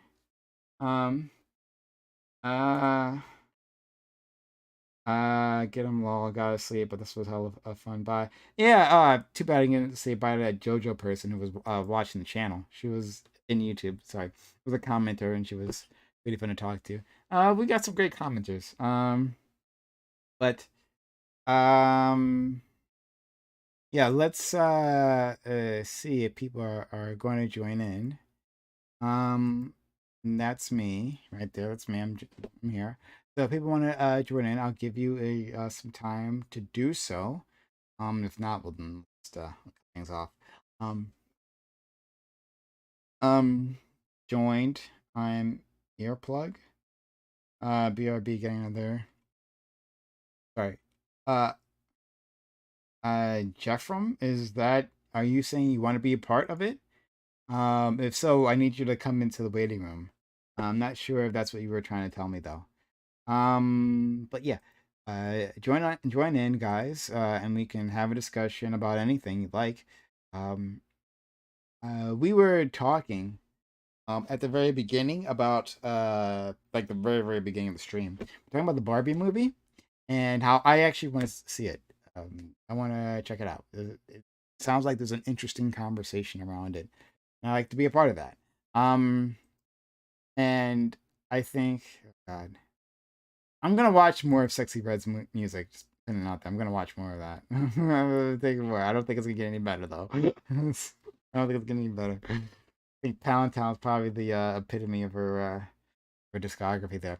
But in any case, yeah, I was talking about Barbie, the movie, and the idea of hyperfemininity. It's that's kind of been embodied by like the Bimbo movement. Um, One, I don't think Barbie itself is a bimbo. Like, I think people call like if there was a real life person, Barbie did become a real life person, which is apparently like the plot of the movie. If she was a real life person, I think that people would call her a bimbo. But like, I think she's actually like the character is like was never actually that. She was just happened to be blonde and good looking, and then people like put all their feelings upon this character, right? As to what she should and shouldn't be. Some, looking at her as aspirational, others as like awful. But like I don't think the women being hyper feminine necessarily well, I don't think women being how do I want to put this? I guess I should say there's probably more than one type of hyper femininity, right? Maybe is that what I'm trying to say? Is that I guess I gotta define what hyper feminine is. Um oh, okay, there's that earplug person who wants to join in. Let me let them in before I continue on. 1 second. So someone wants to join in. Bring them in. Okay, let's try it again. Hello, earplug. Can you hear me? If you are talking, you are muted. Yeah, I'm Well, just testing my mic. How do I sound? You sound tiny. Like I can barely hear you. Are you using the correct Yeah. mic, or are you far away from your mic? New settings. Let me troubleshoot for a minute. Sure, go ahead. Take your time. Thanks. So someone's asking me, is hyperfeminine or being hypermasculine a problem if they aren't being toxic? Yeah, so I think that's an interesting point. I don't think that being hyperfeminine or hypermasculine equals toxicity, and so they're not necessarily a problem. I guess what would I define hyperfeminine as? I guess it would be like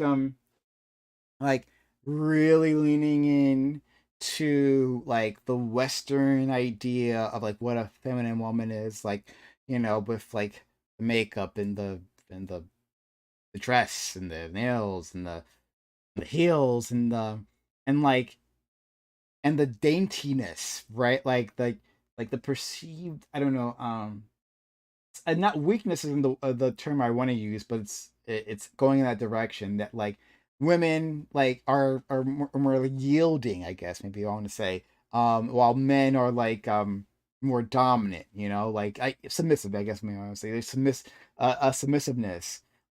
There is like a version of that, and I think you guys have this picture in your head of like the type of woman I'm talking about, where like a woman who doesn't do that stuff is still feminine, but like I wouldn't maybe like just like who dresses regular, and just does regular things with her life.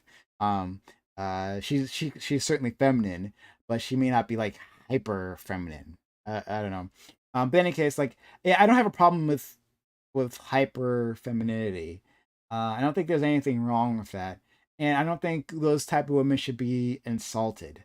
Um, I think there is a toxic form of that, to be clear, and maybe one especially that like limits what other women can do, right? Like I think there is a cohort of those individuals, of those hyper feminine types who look down on other women who aren't them, right? Like you aren't feminine enough, and that's a problem for you when like it's just another woman trying to live her life. Um, yeah. So like yeah, like I mean the moral of the story is that like I think that people should that I think feminism tells us, you know, that women should have the ability to decide their own futures and like how they live their lives. And I feel like you can on either side you get to a point where people don't allow that to happen. There's some people who like say that well women can't be in the household, right? They can't um they should aspire more more than simply childbearing. But some women want to do that, and that's okay, right? We shouldn't shame them. On the other side, there are women who do the hyper feminine thing that is very pleasing towards men, and like they look down on other women who don't do that. And say that well all women should go down this path, and that I very much disagree with. Anyway, Hey. Earplug, are you still there? Yeah, can you hear me? I can hear you perfectly now. Thanks so Cool. much. I figured it out. Yeah. So, what did you want to talk about, Earplug? Well, I believe that gentleman 2B wanted to challenge all cowards or whatever or something like that, but I don't. Where are they? Okay. I will tell them. One second. I'm going to switch over. Is this just like an open panel? Like, what? Are we still on the same topic? Or are we gonna like switch subjects, or what's going on? Hold on. Let me actually uh, uh get them. In fact, why don't we just transfer over? Maybe we can Okay. grab them because they just like don't move. They stay in the other thing. I don't know what the initial call was for to 911. I don't know if it was because I heard it was over an argument. It could have been disorderly. Like I I'm think not it gonna is what say Pace said, though. I think Yeah, it it is. was I think over it is what argument. Pace said. The baby mama, kidnapping. and Like for sure, kidnapping the was baby, said to the dispatcher. She the she baby said mama that said that he she was trying said to that leave she's with the kids. trying to take my Okay, kid so and stuff like that. Yeah. And okay, so it was the then argument that's that rolled over corroborated. into that. And the biggest Okay. issue is they have to in a very quick situation determine whether or not neutralizing him protects the child or not, because they don't know if he is Oh, going to harm the child in retaliation to the baby mama, okay. which a lot of times that happens. Pause for a bit. Okay. Like I came over here because you guys don't ever come over to the open panel. You guys I just was like sit about here. to. I was gonna Sure. leave, but this was just really Yeah, interesting. It okay, was so funny then to me. we came here. We got Earplug here who is with us. Guys, if you're in the stream yards, then leave Oh, is that that and Jeff like from the turn chat? on your camera in Discord. So leave that, Why come you to do this, Prime? Discord, turn on your Okay. camera there. That'd be Okay, really Prime. I'm helpful. actually gonna come back if that's okay. Sure. Okay. Yeah. Okay. So I'll be back. Okay. All right. Yeah. So anyone here, if you got a camera, it would be useful I'm if in. you turn that camera on. Cameras. We got 2 cameras here. We got 3 cameras. 2B is here. That's Why you fantastic. do this, Prime? Yeah, and Unfortunately, I do not have a camera at the moment. okay. That's fair. So 2B, we have a guy named Earplug here, and Earplug is here because you challenged him. Challenge the audience. You're Jeff from the chat, right? Yeah. That's correct. Yeah. I So appreciate the compliments on the shirt. You're mean still. I know. okay. Let's go, Earplug. Let's go. Yeah. What's going on? So thank you for joining us all, and we have our friend Aiko here. And our friend Pace of very interesting I background. wasn't This planning on background's bothering me. That shirt is bothering me. I'm a dip. I love y'all. Okay, I wasn't planning on staying, Hey. Prime, but since you Oh, pulled me in man, here I really forcefully like that against my guy. will. Okay. You know, since you guilt tripped us. Since I guilt tripped you. Okay. All right. So thanks all for being here. We'll only start for new people if they want to have anything they want to say. Earplug, was there something you want to say? Now 2B is there. Is there something you want to say to him? Yeah. Let's go. Let's go. Let's go. Do you have like a topic you want or something you want to say? Anything else? Like, He said all Like- cowards come and chat or some shit like that. I don't know. I'm about 4 vodkas deep, but I'm ready to body this guy. okay, Okay. for vodka's Okay, deep. what Any topic? things that can take on Tubi? Love to hear it. All right. Let's talk about that music thing. Okay. Let's go. What about did you want to talk about? Did you think it was okay to have a sexualized artist in front of kids? A This gonna be sexualized easy. artist in front of kids. No, I mean it is okay, but let's just say the points that you were making to me, regards to like art in general, like oh, it's not inspirational. I'm thinking correctly, right? It was again 4 vodkas. You're talking about like, oh, they're not saying anything inspirational. They're you need to have these certain kind of lyrics and blah blah blah, and this is trash and blah blah. Let's talk about that. Let's dissect that a little bit. See, I just wasn't able to speak on that. You would have liked me. I Go actually ahead, wanted to speak Earplug. about this. Tubi, you should know Tubi a SoundCloud rapper. He a boule rapper. He a boule rapper like the Modern Warfare. He used to say it, bro. This is gonna be easy, man. Go All ahead, right. Earplug. Yeah, if you want to say anything, go ahead, Tubi. Well, I mean, I don't know what he wants to dissect about it. Like, he has to tell me what he wants, like, what his problem with that is. So, like, you don't like the statement, so tell me what you don't like about it.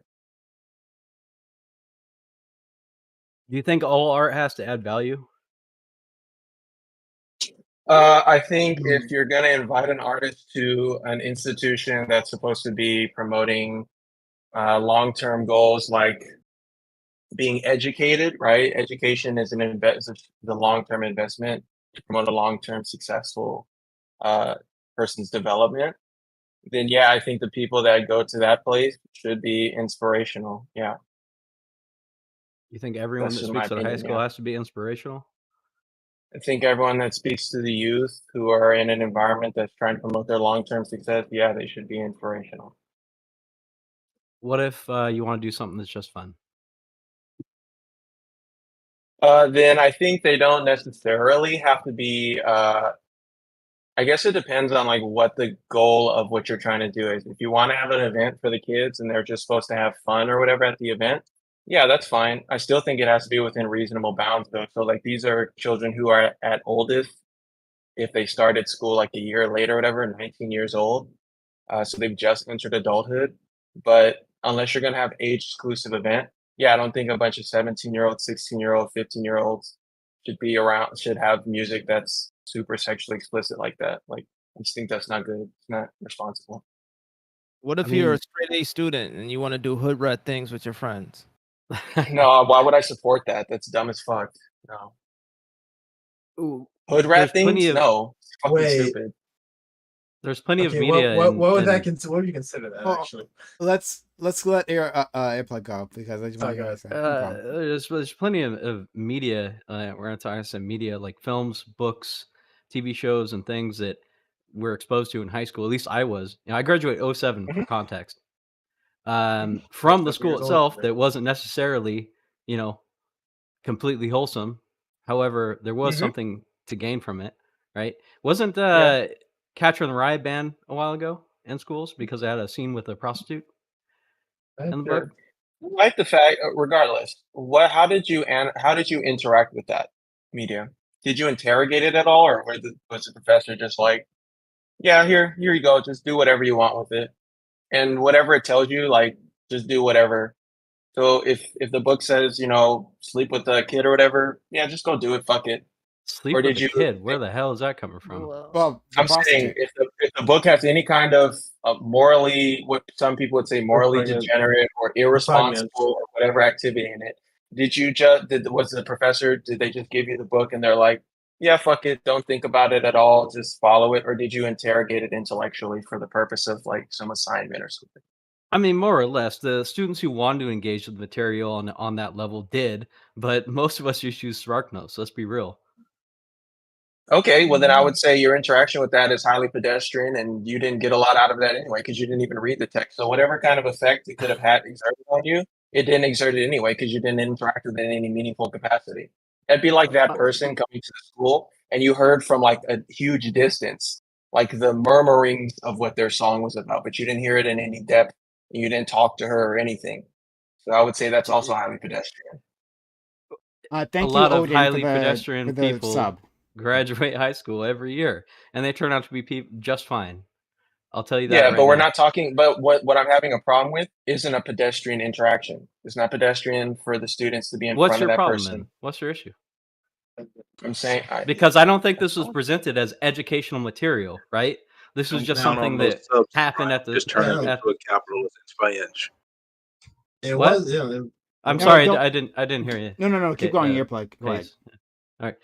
No, I don't Also, think this was earplug. Hold on, presented. earplug. Wait. Before you continue, Go ahead. Yeah. This is not to be disrespectful, whatever, but I can only stay on for like I think 11 more minutes because I have to do a bunch of experiments. Hey, all good, man. I Okay. appreciate the Just a discussion. heads up. Yeah. Yeah. No, I So, just don't what were think you this was presented as like a seminar, right? This was just like something Mhm. for the kids. Some entertainment, yeah. Okay. Well, I still have a problem with it because it's But fine if even it's then, like there I was no said. entertainment. It was literally just a speech, basically, like, "Hey." Yeah, and that's fine.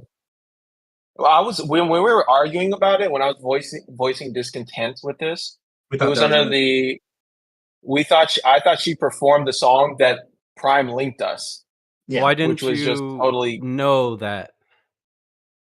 I think because even if I didn't know it, I don't article think it was- matters. We can still have a substantive discussion about it. If Like you because I want to think have a substantive discussion, I mean, to be fair, I guess the discussion is what if she would have performed the song, right? Like, Yeah, let's that's say what it she was. did. That's what it turned Yeah, into. Yeah, yeah. that's Like, more- so that's more- I'm not gonna try and berate you about like you didn't do the research, right? But you probably should know what you're talking about coming into a discussion, right? Like, you probably should have known that, right? Is that a fair criticism? Okay. I mean, I don't care because first of all, Prime emails these stuff like a few hours before. I have other stuff I have to do. I'm doing experiments. My PhD takes a lot of my time, so I look over it superficially. But yeah, sometimes I just hop on and I don't look super into it. I don't care. All right. Yeah. I would say Oh, well. I probably do. I do the same. Just for me, it's because I have the whole 5 a.m. to 2 p.m. job. So, so I think we So all what do happened? the same. So you thing. know, so earplug can know. Prime emailed me at I don't know, maybe like 2 or 3 o'clock or something. I don't know. And then he asked me if I wanted to be on. I told him I'd be on. While he emailed me, I was doing experiments. I got home at like 5 p.m. I'm tired, so I took like a 1.5 hour nap, and then I hopped on. Wow. That's about the impressive exact that you same just thing for me. hopped into a discussion that you yeah, didn't but really know much about but- noon, around noon, just before noon for me when we messed with work. I'm And again, gathering I you, still but- think it doesn't. Yeah. It's still, I think the more interesting discussion is if he had performed it and Yeah. all that took place. Yeah. How would you feel about that? So anyway, so as I was saying, the problem for me also, even if I performed the song and all that stuff, the problem for me too is that these students, if they're in summer school and if I forgot if it was BAM or whoever said they seem like they're students who are not necessarily the most privileged or they're having like a hard time with things basically, like they're not performing well academically, and this is kind of something they did to incentivize them to either show up to school or just be happier about showing up to school. If she did perform the song, then yeah, I would have a problem with that because if you listen to the song, all of the things she's talking about, to me, it's promoting horrible ethics. It's aestheticizing a horrible ethic that's going to All right. lead to more negative outcomes for this sensitive group of students, which I don't agree with. Let's start from square one. What if the song was censored? If it was Yeah, censored, we talked about that. Yeah, we did. Yeah, we talked about. I want to readdress that. Okay, Okay, I mean, even if it's if they censored- did the radio version. Yeah, what if they did a radio version?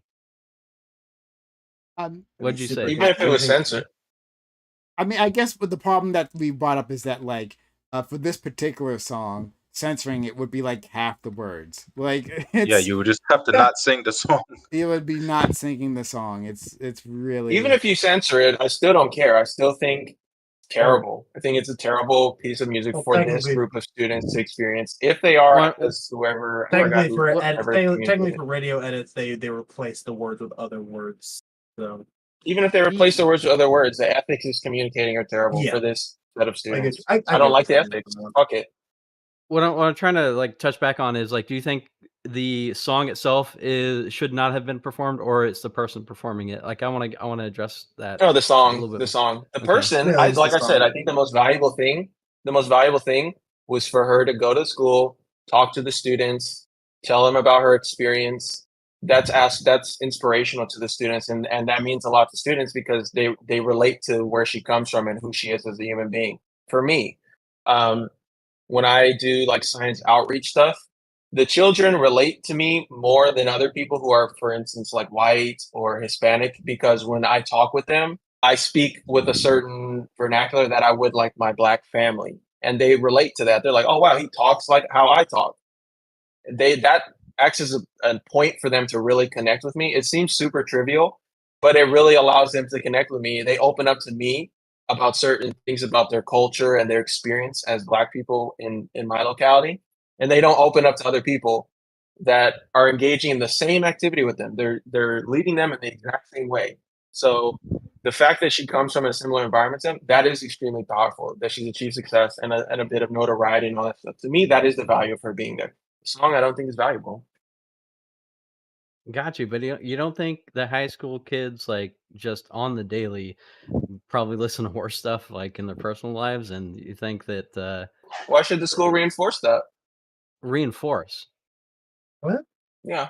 Why should the school act as a forum for you to listen to more bad stuff? Because it's not okay. It's not the school reinforcing the philosophy of the music.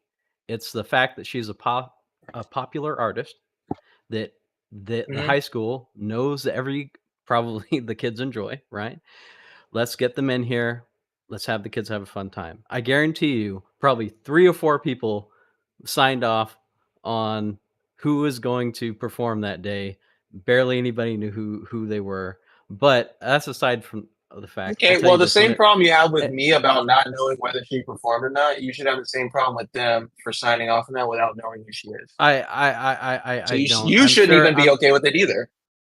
I am okay with it. I'm absolutely 100% No, you're okay with you're okay with the fact that she performed the song because it's fine with If you she that she did. performed the song because they just If want to she have did. fun. If she did because they just want to have fun. But Yeah. you should chastise them for not having looked into who this person was and understand the full context of who she was and what her song lyrics and all that stuff are about. So you still shouldn't be okay with it. Me personally, I would rather have a artist perform some lewd music in a controlled environment like this auditorium or gymnasium or what have you, rather than a unsupervised prom, which mostly unsupervised, right? Everyone's there, visible, having fun, right? I don't think it's How is the promoting. prom more unsupervised? How is the prom more Did unsupervised you than go if to they're in the prom? auditorium? No, I didn't. I didn't because I Oh. couldn't afford to go to prom. You couldn't Not afford to, to go. you Oh. know, I didn't go to prom because my I was in a family. continuation school at the time. I don't know. Prom No, didn't I cost couldn't afford to go to prom. anything. No, I so- couldn't afford to go to prom because my mom told me like I think 2-3 weeks before prom that she didn't have money for rent and that she was scared that we're getting home. And she told me she saved money on the side to go to prom, but I told her no, use that to pay for our rent and stuff. I didn't didn't pay for I had a prom debate tournament that day. myself. Nice.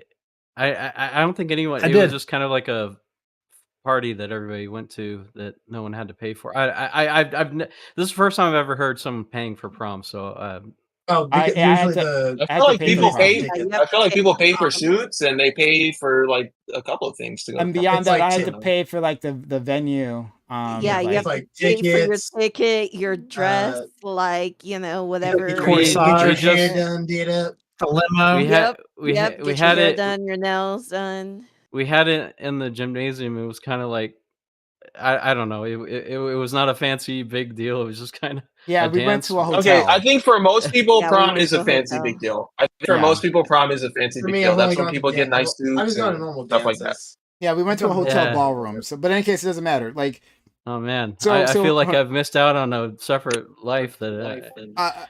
I want, but I want to focus in on this because our friend Tubi is going to have to leave soon. But like you did say previously, right? You criticize Tubi for maybe not having the full context of this visit, right? And the criticism you could maybe level at all of us if it indeed was the case, but it doesn't matter because the point we were trying to test like the principle of it all, like should this person be here, should they perform, all those things.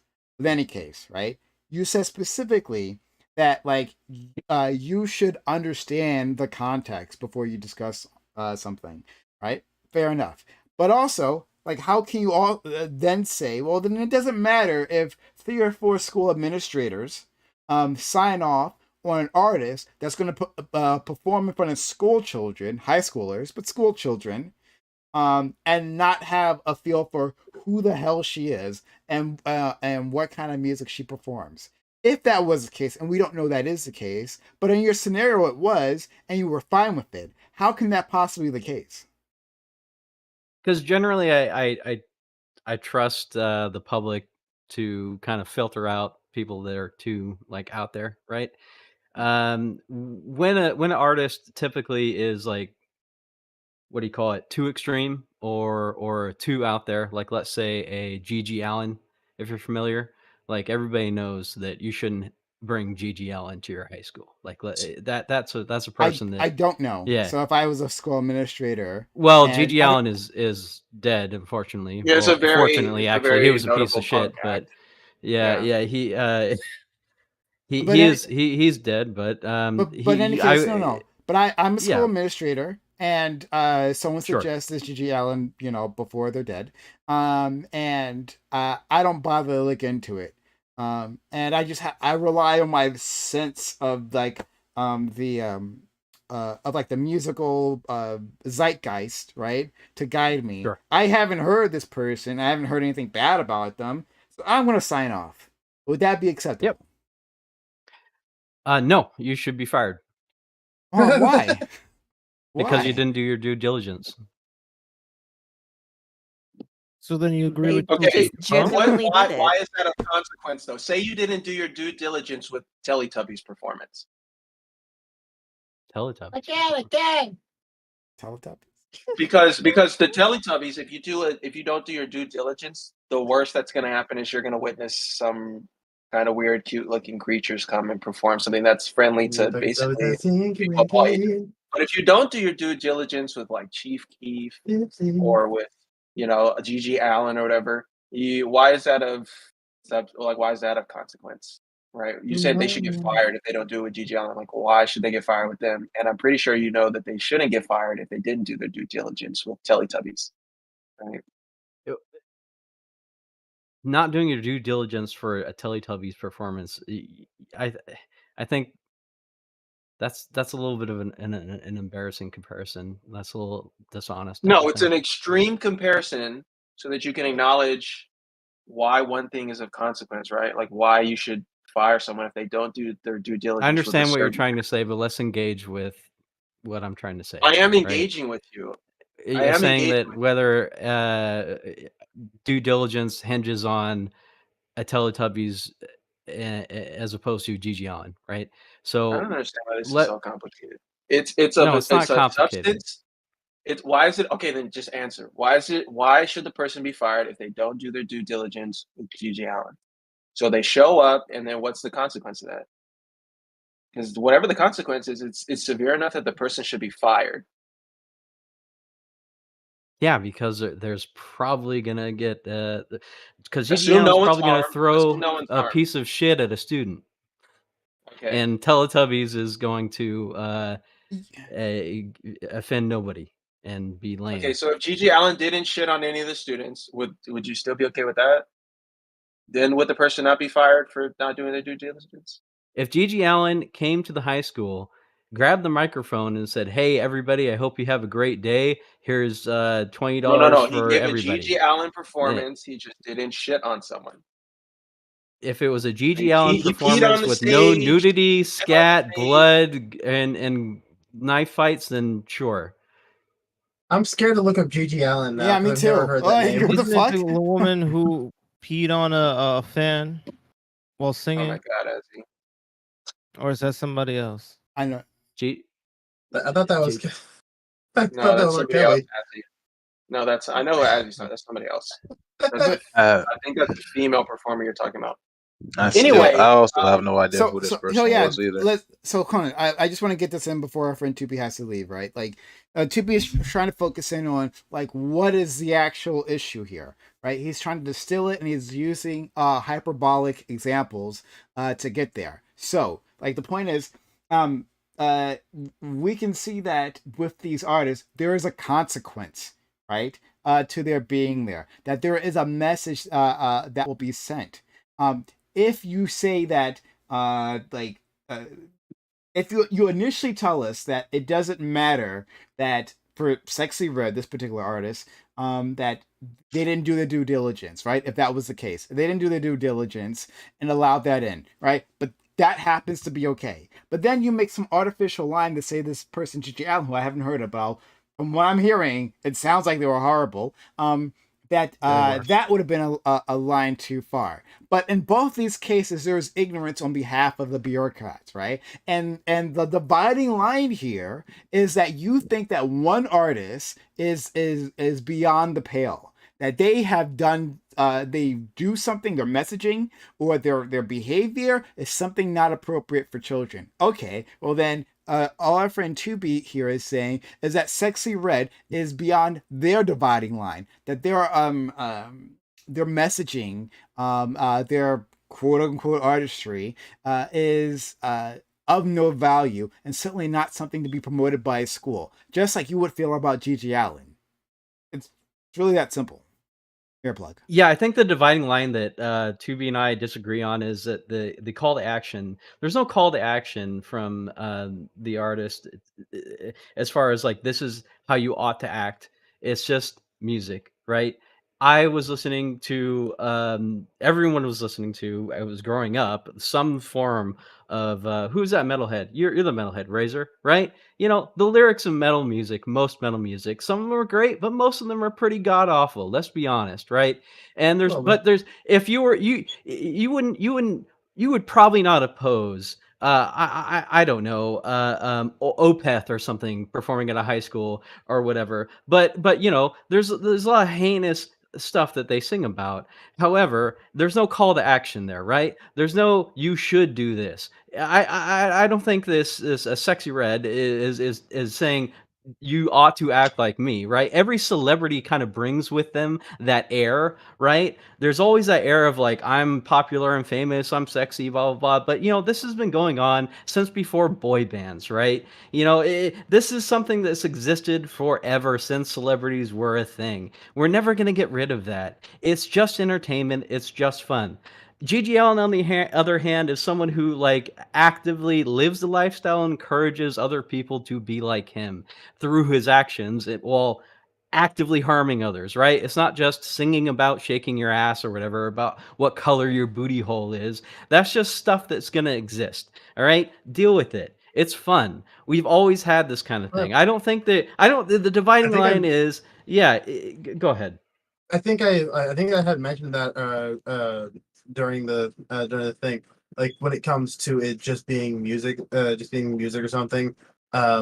Like me being a bit of a metalhead, there's a very much a there's very much a study about how like people who listen to metal are actually the nicest people because they got all their angst and anger out of them with said metal music. So music, it doesn't matter what the lyrics were. You got you were able to listen to music that you enjoy. You got entertained and stuff.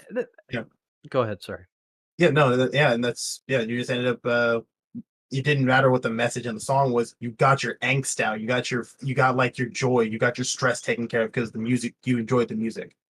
I don't think that's a good argument. What if you could say the same thing about Sexy Red? What if other students got their angst or whatever listening to that artist, right? You can't. It's subjective, right? So you can exactly, take that away from somebody? No, I wouldn't. Just because you don't like it? No, we're not talking about taking away anything, right? Like our friend 2B was not talking about Yeah, I don't want to take censoring. anything away. Kobe, if you want to hop in, sure. Yeah, we wasn't talking about censoring anything. We was talking about like whether the school should platform this particular artist. We're not taking that away from kids. They can still listen to it. They were apparently listening to his music beforehand. That's out of the control of the children. But whether the school should necessarily platform them and legitimize this artist and their behavior. Also, before anyone else goes, 'cause I know Kobe wants to go, but like to say it's just music, that belies in ignorance of like the culture of hip hop music, because the culture of hip hop music is an authenticity culture. You have to really do what you say you do. That's like when people don't actually do what they say they do, they get Yep, exposed. They that's call why that it's so dangerous exposing to them. our community. Like Okay, that's why well- people who, just so I can finish really quickly. Sorry. Yeah, it's fine. So I don't know. To me, I'm just speaking from my experience, and everyone's perspective on this can be colored by their experience. As someone who grew up in these kinds of environments that make you more susceptible to failure because of the kind of milieu that you're within, I just don't think that people need this kind of positive reinforcement. Sorry, I just don't believe it, because when I think about all the things that were acting as detriments to my success, it was all like other environmental things. Because the thing that actually allowed me to be successful in this like scholastic sense was I moved away from all that stuff. If I would have stayed in that environment, I would have been just like everyone else that was around me, and everyone else was listening to music that also promoted that kind of environment. They weren't listening to a bunch of conscious stuff. They were listening to a bunch of gang banging music, talking about how they wanted to shoot this person, stab this person, throwing up gang signs all day. Like it's a whole acculturation, and the music is a part of that. So these people, if they are from the sensitive group that whoever on the panel said they were from, if they come from a single parent household, that's already a correlate for so many negative outcomes. In addition to that, the school does not need to be platforming like this person to perform a terrible song, even though she didn't perform. I know that. But the talking is good. The performing of the song that communicates terrible ethics. I mean, it's just such a terrible ethical song. Can you just need it. Can I interject? Yeah. Or- Okay. Yeah. So if you're so concerned about like the authenticity, right? Then I'm not concerned with it. That's just a part of the culture. It doesn't matter whether I'm concerned with it or not. That is a part of hip hop culture. It's germane to hip hop culture. And what metal music can be about like sci-fi themes. There are sci-fi death metal bands. I love I death like metal, Morse. black metal, hardcore punk. I love all that stuff too. So I'm aware Sure. of like the culture of those genres. But I'm Norse saying and that Scream are my music, top two. okay, that well, kind of okay. music can Sorry, be about Tubi. totally. I'm gonna check your authentic punk card. If you like hardcore punk, you should know who Gigi Allen is, first of all. But I do know who it's- Gigi Allen is. okay, all right. I do know who he is. I don't. All right. That's- Second of all, if you're so worried about what we're reinforcing and teaching children in schools, you should probably be more worried about the history books than the music performances, right? You're You muted. can be, Can- you can can be I- worried about both. Can I hop in here? And I'd like Kobe to hop in. Kobe. Yeah. Okay, the number one, that part right there is fucking stupid as hell. Because like nobody pays attention to history, and we're talking about like the most popular artists that everybody is listening to. The only thing I want to say, I'll say something really quick, and everyone else can continue. I think it's very funny that people act surprised that the Andrew Tates and Pearls of the world get so many views when the 21 Savages and the Drakes of the world are the ones that are the most popular artists. The sexual ethics that are pushed in these songs are astonishingly bad. I've recently started a job where I'm listening to a lot of the rap, and I'll be honest, I like it. I like some of it. It's good flow. As an adult, I like listening to it. But as a young people, I can't even imagine. Like it is almost comically bad. And comically pornographic, some of these songs. And I think it teaches bad stuff to young men and bad stuff to young girls. We don't need to teach young men that women are something to be a sexual conquest, and we don't need to teach young women that they are they should value themselves based off of the look of their genitalia. That's not something that 13-year-old girls need to be hearing. And hold on, I just want to say this liberal nihilism. I'll say what it is: liberal nihilism. Who cares? There's always been debauchery since the days of ancient Rome. I don't give a fuck. I want to live in a better society. Okay, I don't know. They used to skin people alive in ancient Aztec times. Can we just not have any kind of moral standards ever? It's stupid. It's a stupid appeal to tradition almost. I don't know. I mean, if it's true, yes, I don't know. A lot of patriarchal ideas are very traditional. There's a lot of traditional ideas that are pushed in pornography, and I think that's not good. I think that it's sexist. I think it pushes ideas that are not good. So yeah. Anyways, You know who else was popular? Two Live Crew. And the two Live Crew. I'm Cricket? pretty Yeah, sure. I know what you're talking Okay, about, alright, but I mean, alright. people have criticism of them too. I mean, Yeah, I'm saying like they're far more disgusting in my opinion. so like Probably if you in were the to same hear year, it, in the same year, the Two Live Crew was like a big star in the 1980s. Am I right? In the early 80s. At the exact same time, there are bands like Iron Maiden. If we're talking about metal, Iron Maiden, 95% of Iron Maiden songs are about like historical subjects, and they have songs about like fucking they have like these like fantasy songs. The culture has shifted. The most popular songs almost across the board. If you look at the most played Spotify, I think if I were to look at the Spotify, the topic of 90% of every song in the top most played, most popular new hit songs is having sex with women, and it's in a misogynistic way, and sort of talking about your sexual conquests. It's women bragging about their own sexual, their sort of sexual availability, or it's songs about killing each other. That's just facts. That's just reality. I feel like pretending that that's been that way forever. So I'm sorry, no. here's my question. Like, here's my question. Here's the big question. Do you think the music creates the culture, or the culture creates the music? I think like with any human institution, it's like that's just simplistic. It's a feedback loop. I don't think it's a linear cycle. Right? Yeah. Like obviously the kinds of music that is like okay. So here I'll give an example. The reason that this kind of music is popular is because of internet pornography. Period. That's the end of the question. A vast majority of the rap songs that have been that are really popular, the sex scenes that they describe are very similar to the sex scenes that are you watch on internet like on internet porn, right? And it's describing sort of that many of the lifestyles of sort of the fantasy. That's part of the fantasy. So I'm gonna be honest. If anything, I think that's downstream from that.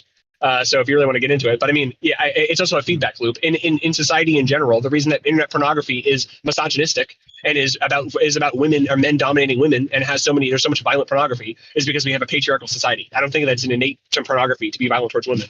We could live in a matriarchy, and there could be matriarchal porn. and in addition, just to add on to what Kobe's saying, I think there's a certain like the culture will influence the subject matter of the music, but also the success of the music makes it imbues the culture with new kinds of practices as well, that the culture by itself, which is not economically empowered, wouldn't be able to practice. Like excessive wealth allows you to instill into people this culture of wanting to hoard jewelry and buy a bunch of jewelry and all that stuff. Like before Black people became successful like that, you don't have the access to that kind of wealth to be able to purchase excess jewelry and to hoard wealth and to associate your value with that kind of the acquisition of those kinds of material goods. So I think they both feed into each other. But what I don't like what people try to do is they try to act like the music can't do that. The music can't exert an effect on culture and make it more likely for people to enact certain kinds of ethics and things like that. It definitely can. The whole point of music is to aestheticize something, to aestheticize the subject matter, unless it's instrumental music. But if it has lyrical content, it's to aestheticize a certain lyrical content. And for hip hop, that lyrical content comes with some kind of message and some kind of ethic that it puts forth. And if you are a young person, young people are highly impressionable to their surroundings, more to their surroundings than even their parents, and what they're listening to, what kind of media they're being fed. And if they're fed a certain media and they think that shit sounds cool, they want to model themselves after it. They dress like rappers. They try to talk like rappers. They try to adopt the aesthetics of rappers. So all of that stuff flows downstream from the influence of the culture and the media that they're experiencing. Absolutely agree with you. The culture that we have right now is so harmful to young people. I know I brought this up many times before, but I remember sitting at home watching TV, and they announced that the Powerpuff Girls was coming back on Cartoon Network, and I was waiting to see what the commercial was going to be, and here it shows up, and Bubbles is twerking, and Working with the panda, I hate that with episode so with a much. panda bear, and they're twerking, and then you look at Teen Titans Go, which is a funny show, but they got a whole song called "Do the Booty Scooty," and it's just Robin twerking with close-ups on his butt, and this is supposed to That be sounds Then you like something got that the is fun. then you got the that leg is squad. going there, and then yeah, No. that one, and then you've got so much things now. Of course, when we were younger, we had cartoons and stuff that would throw in uh, innuendos and adult jokes all the I time, love Johnny Bravo. but they were so sly and slick with it that it went over your head as a kid. But when you were an adult, you're like, huh, that's Right. funny. I could watch this with my kid and actually find something that's enjoyable. Now, as an adult, going back, looking at the cartoons that children are watching, I'm like, what the fuck is this shit? And then you talk about the music industry. Uh, there's always a meaning and a message to something. When like what Tubi was saying, I absolutely agree. When you're putting lyrics on a paper, as a writer myself, and I've done poetry before, um, it always means something when you put that on a piece of paper, whether you want it to mean something or not. Somebody is going to take that particular music as a project and look at it and break it down and say this song resonates with me and has an emotional connection to me that makes me feel some type of way, and then they're going to say the reasons why this song makes me feel this particular way. Music is all about uh, the emotional response that it creates, and most of that emotional response comes from the lyrics. And for me, for a person like me who listens to mostly gospel music and mostly lyricless music, most of that emotional response comes from listening to the changes and shifts in rhythm, or The listening to the vibe. Very testimonies true. that people are saying. But Yeah. the lyrics matter a lot, especially in They gospel music. can. When I listen to gospel music, I have a different album for each day of the week because there's different moods that I want to feel. So I Okay. listen to a particular song that has words that say particular things to make me feel a certain way. All right, Pace. Yeah, that's great. That's awesome. But my question to you, Pace, is: do you think you could still raise your child in your your moral system, whatever you want your child to believe? Do you think that modern music inhibits you from doing that, or are you just not a good enough parent? What I think is regardless of how well I raise my child or not, there are going to be things that they will do that I will have no influence over whatsoever. But when I send them to a place where I believe that they should be safe from the type of things that I don't want them to have access to, I think I should have the right to to do that and think that they would be able to follow through with that.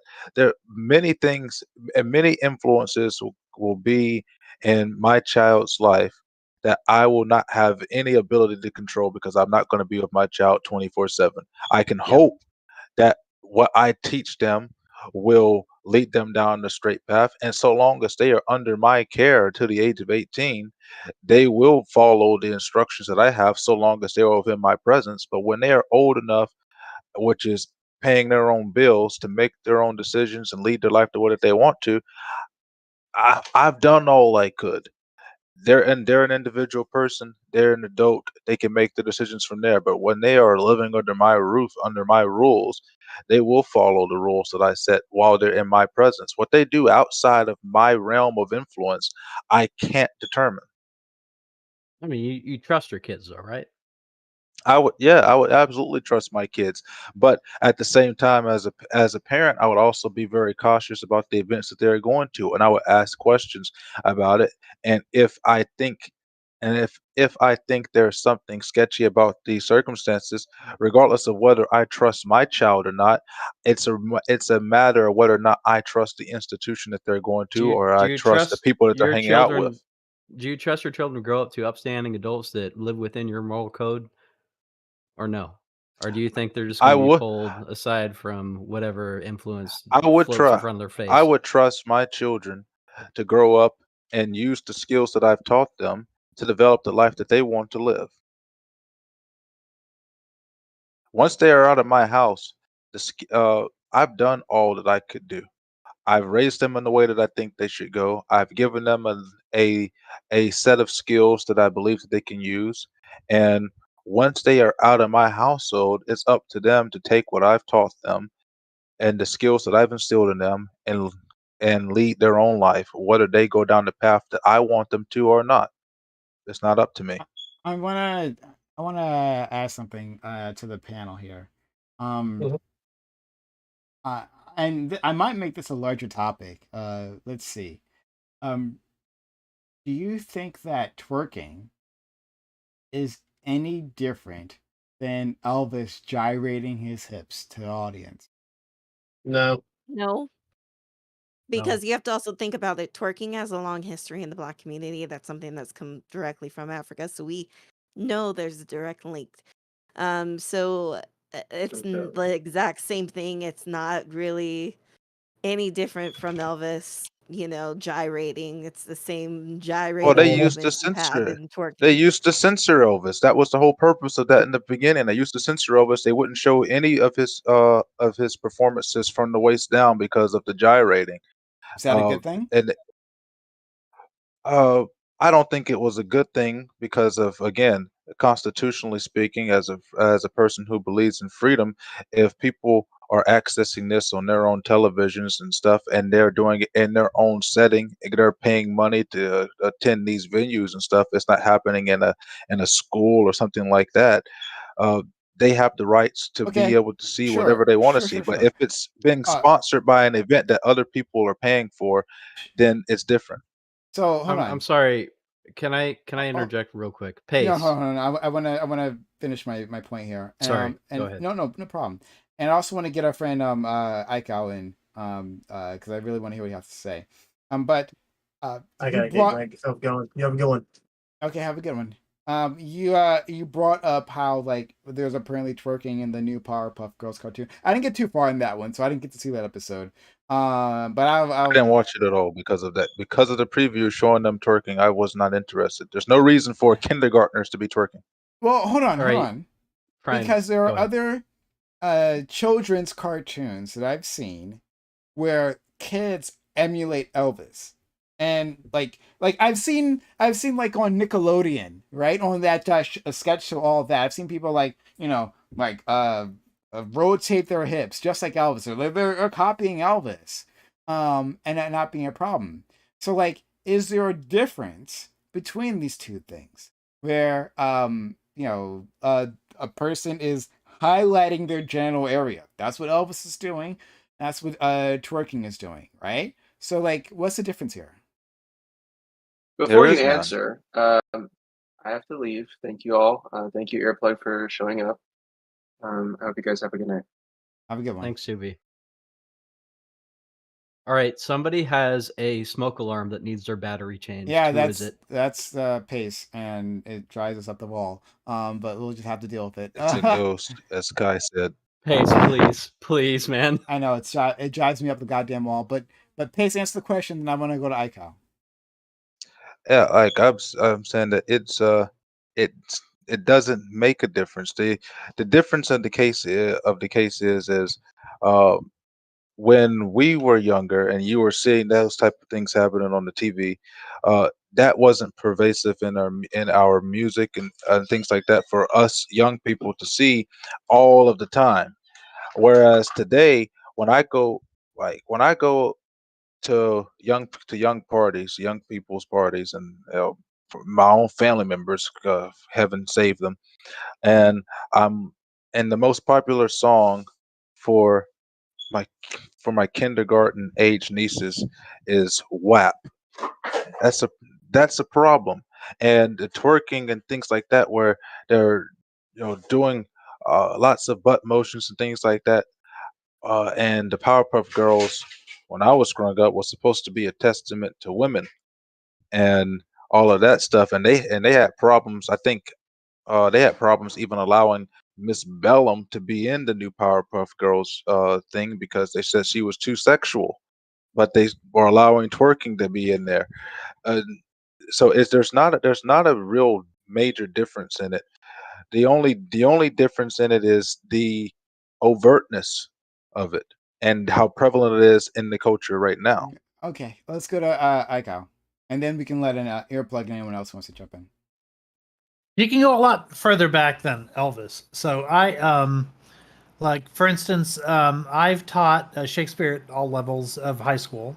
And here in Texas, Romeo and Juliet is the play that you read freshman year. And anybody who's like read that play in depth knows that it's probably one of the least appropriate things that you can present to high school freshmen. So these are 13, 14-year-old kids. All right. Very first scene of Romeo and Juliet, there's like a sword fight scene between Romeo and all of his friends. And the sword fight is symbolic for something else. And, and the first scene, that entire scene is just full of dick jokes. That's all it is.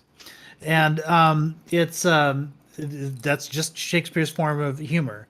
If you're talking about, there's a lot of thrusting and a lot of what you could describe as twerking in that scene.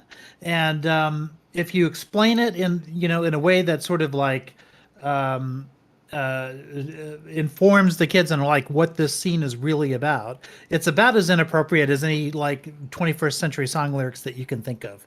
Another play, Coriolanus, which gets taught less often at the high school level, but does get taught and has been performed several times, is full of anal sex jokes. In fact, Coriolanus is is a pun because of the way basically in the play Rome gets fucked in the ass. And so because of the way the battle works, like even jokes about about armies like battering the gates to try to get in, like is full of like anal sex jokes. So this is something that's like it's very common in the literature that we're then expected to teach to 13 of like, especially in the case of Romeo and Juliet, to 13 and 14-year-old kids. So I think what they see like in the cafeteria after school has one kind of influence on them, but then like it's throughout the literature that they're supposed to be studying in class. And I guess the parents can only be thankful that like the kids often are too incurious to really understand what it is that they're reading. Because if they did understand, I think it would be a lot more subversive than anything that they could like listen to on a radio station. Interesting. Yeah, and I was talking to Straighter Eight about that, and that's the only pushback I have. And I'm glad Aiko added that last part. Is even though it's there has some very explicit things included within Shakespeare and within the literature, most of the students, number one, it's not focused on, and a lot of students don't really understand the innuendos. They don't understand the sexual themes, and we don't address them. So I even though it's there, I wouldn't compare it to something as explicit and overt of as other art forms. I agree with Azzy on that one. I understand the point that you're making, Icor, and I respect it. But that's the point that I was making a little bit earlier, talking about when we were younger, we would see a lot of sexual innuendos in the cartoons that went right over our heads because we were too young to get the joke. And in literature, I find as a writer myself that a lot of times when writing for not for children, but when writing for a general audience, which is probably going to contain a lot of children, you want to be able to capture their interests and the interests of people who might be able to get some sly humor at the back end of it. And you would put those type of innuendos in there. But like I was saying to Prime, I think the issue that makes it so prevalent today is how overt it is. It's just blatant in your face, no innuendo. It's just there. Fine, but twerking is I don't know how gyrating your hips was like subvert rather than overt. You know, I'm not I think those are opposite, but I'm not sure. But but I I think that like what we're talking about, right, is the motion of groins, right? Drawing your attention to a groin. Elvis was not being covert. That's what I'm looking for. He wasn't being covert with that. And twerking, well, isn't covert. Now, the only thing you might see more of it because like mass media is far different than it was back then. And like it travels far and wide in a way that like Elvis's music could never do. But still, in the end, it was a popular form of music. He was the biggest star in the country. He was doing this thing, gyrating his groin. But we treat that today as if that he was being some sort of rebel and risk taker and noble. But when we're talking about twerking, right, something that black people do, black women do, all of a sudden that, like, which is calling attention to the groin, that's too much. And just before you respond to that, Beckett of Crabs, thank you for the kind raid. I didn't see that raid come in previously, but thank you for the kind raid. And if anyone's there, we're talking about we're talking about like what music is acceptable for children, really. But Beckett of Crabs, thank you for the kind raid. Sorry I didn't get to thank you before. And hit the follow button if you're coming in through that raid. We'd love to have you here. We have these conversations all the time, so I hope you stick around for that. All right, go ahead, Pace, if you want to respond, and then other people. Yeah, Prime. I understand the point that you're making. Where they say that he was a rebel because he continued to do it, and people give credit to that for creating the James Brown, who took it even further because dancing. They were like dancing wasn't a thing that you were supposed to do on stage during that time unless you were part of one of those Charlie Chaplin acts where that was the type of dance you're supposed to do, or you're supposed to do a ballroom dancing type of thing. You weren't supposed to do that. And then when James Brown got on the stage, he started dancing even more. And then Michael Jackson with the groin action, with the hand on the groin and the thrust of the pelvis and things like that, which a lot of people called out Michael Jackson for that all the time, even to this day. For always, the camera zooms in when he puts his hand on his groin and gets ready to start dancing, which I think is a good, valid point. I don't think anybody should want to see somebody's groin, but it's part of the performance. And but when we talk about uh twerking and stuff, I mean, we have similar other dances like you can look at in Hawaii with the hula dancers and how they wiggle their hips and things like that. But you look at twerking, and which we can say that the pelvis jiggle is focusing emphasis on the groin, and compare it to twerking, which is a motion for riding back on somebody's dick. Two very, very different actions happening there. Very, I mean, sure, the gyration focuses the eyes down to the groin, but when I'm looking at somebody twerking, and most of the time these women aren't just twerking to nothing; they're twerking with their ass gyrating on somebody's dick. Typically, every time. Then they post them on Facebook all the time, and they have uh parents all on the ground twerking, having their ass jiggling on the ground in front of children. And this happens a lot in our community, and it's not right for young children to see that as a level of reinforcement and start doing it at such a young age. Okay, anyone else want to jump in? Yeah, again, it goes back to history. There's a very long history of quote unquote twerking. We didn't always call it twerking, but again, we can literally have a direct link from Africa to the present day on the forms of twerking. This is not a form of trying to essentially fuck somebody. No, this is a form of dancing. This is Show something me the African dance where a woman in does that to tribal a man. dances. Like we're like it's listen, if you Do go you and have a watch link a of the lot tribal of dance? there are a lot of tribal dances. If you can literally Google a bunch of tribal dances and you will see women doing something very similar. Okay. So like again, it's not about necessarily twerking on upon someone. It's about the act of just twerking as just a dance, a form of expression, and not necessarily a sexual thing. Now, the only reason why we see it as a bad thing is because it's black people. If Elvis Presley was twerking back in the 50s, he would still be like revolutionized, like dancing. He would be seen as the person who's like, oh my God, like we all should be twerking still.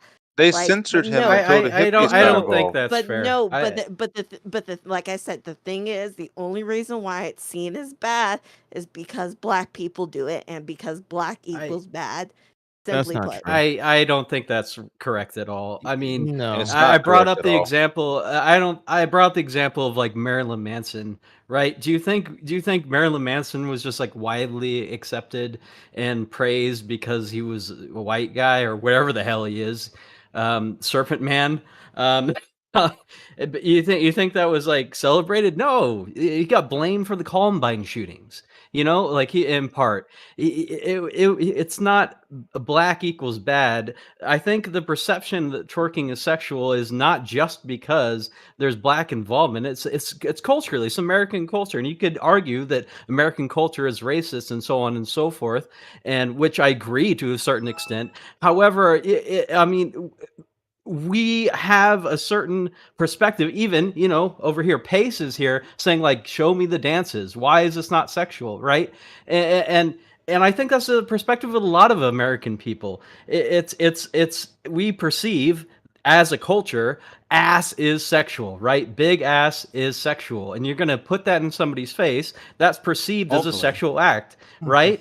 I mean, well, we can get into that later, my friend. But right now, we're just talking about the dance, right? I don't think it's black is bad. I think it's more of the American culture perceives that as bad. I bet you can go to a lot of non-white countries and do that, and they would perceive it as sexual. Like, I don't know, go to Brazil. Yeah, absolutely. It's Uh, I don't think.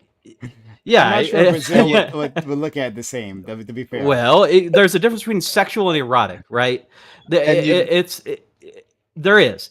It's is this we perceive this because of our, I think, our puritanical roots as an erotic dance. So I'm now gonna differentiate the two, right? I don't think it's the mere fact that it's sexual is it's bad, right? Because a lot of things were sexual and were perceived as bad, but were frankly quite popular, right? Even erotic things like growing up in the pop era, right? The Backstreet Boys were pretty sexual. I mean, the Britney Spears, right? Toxic. Don't tell me that wasn't sexual.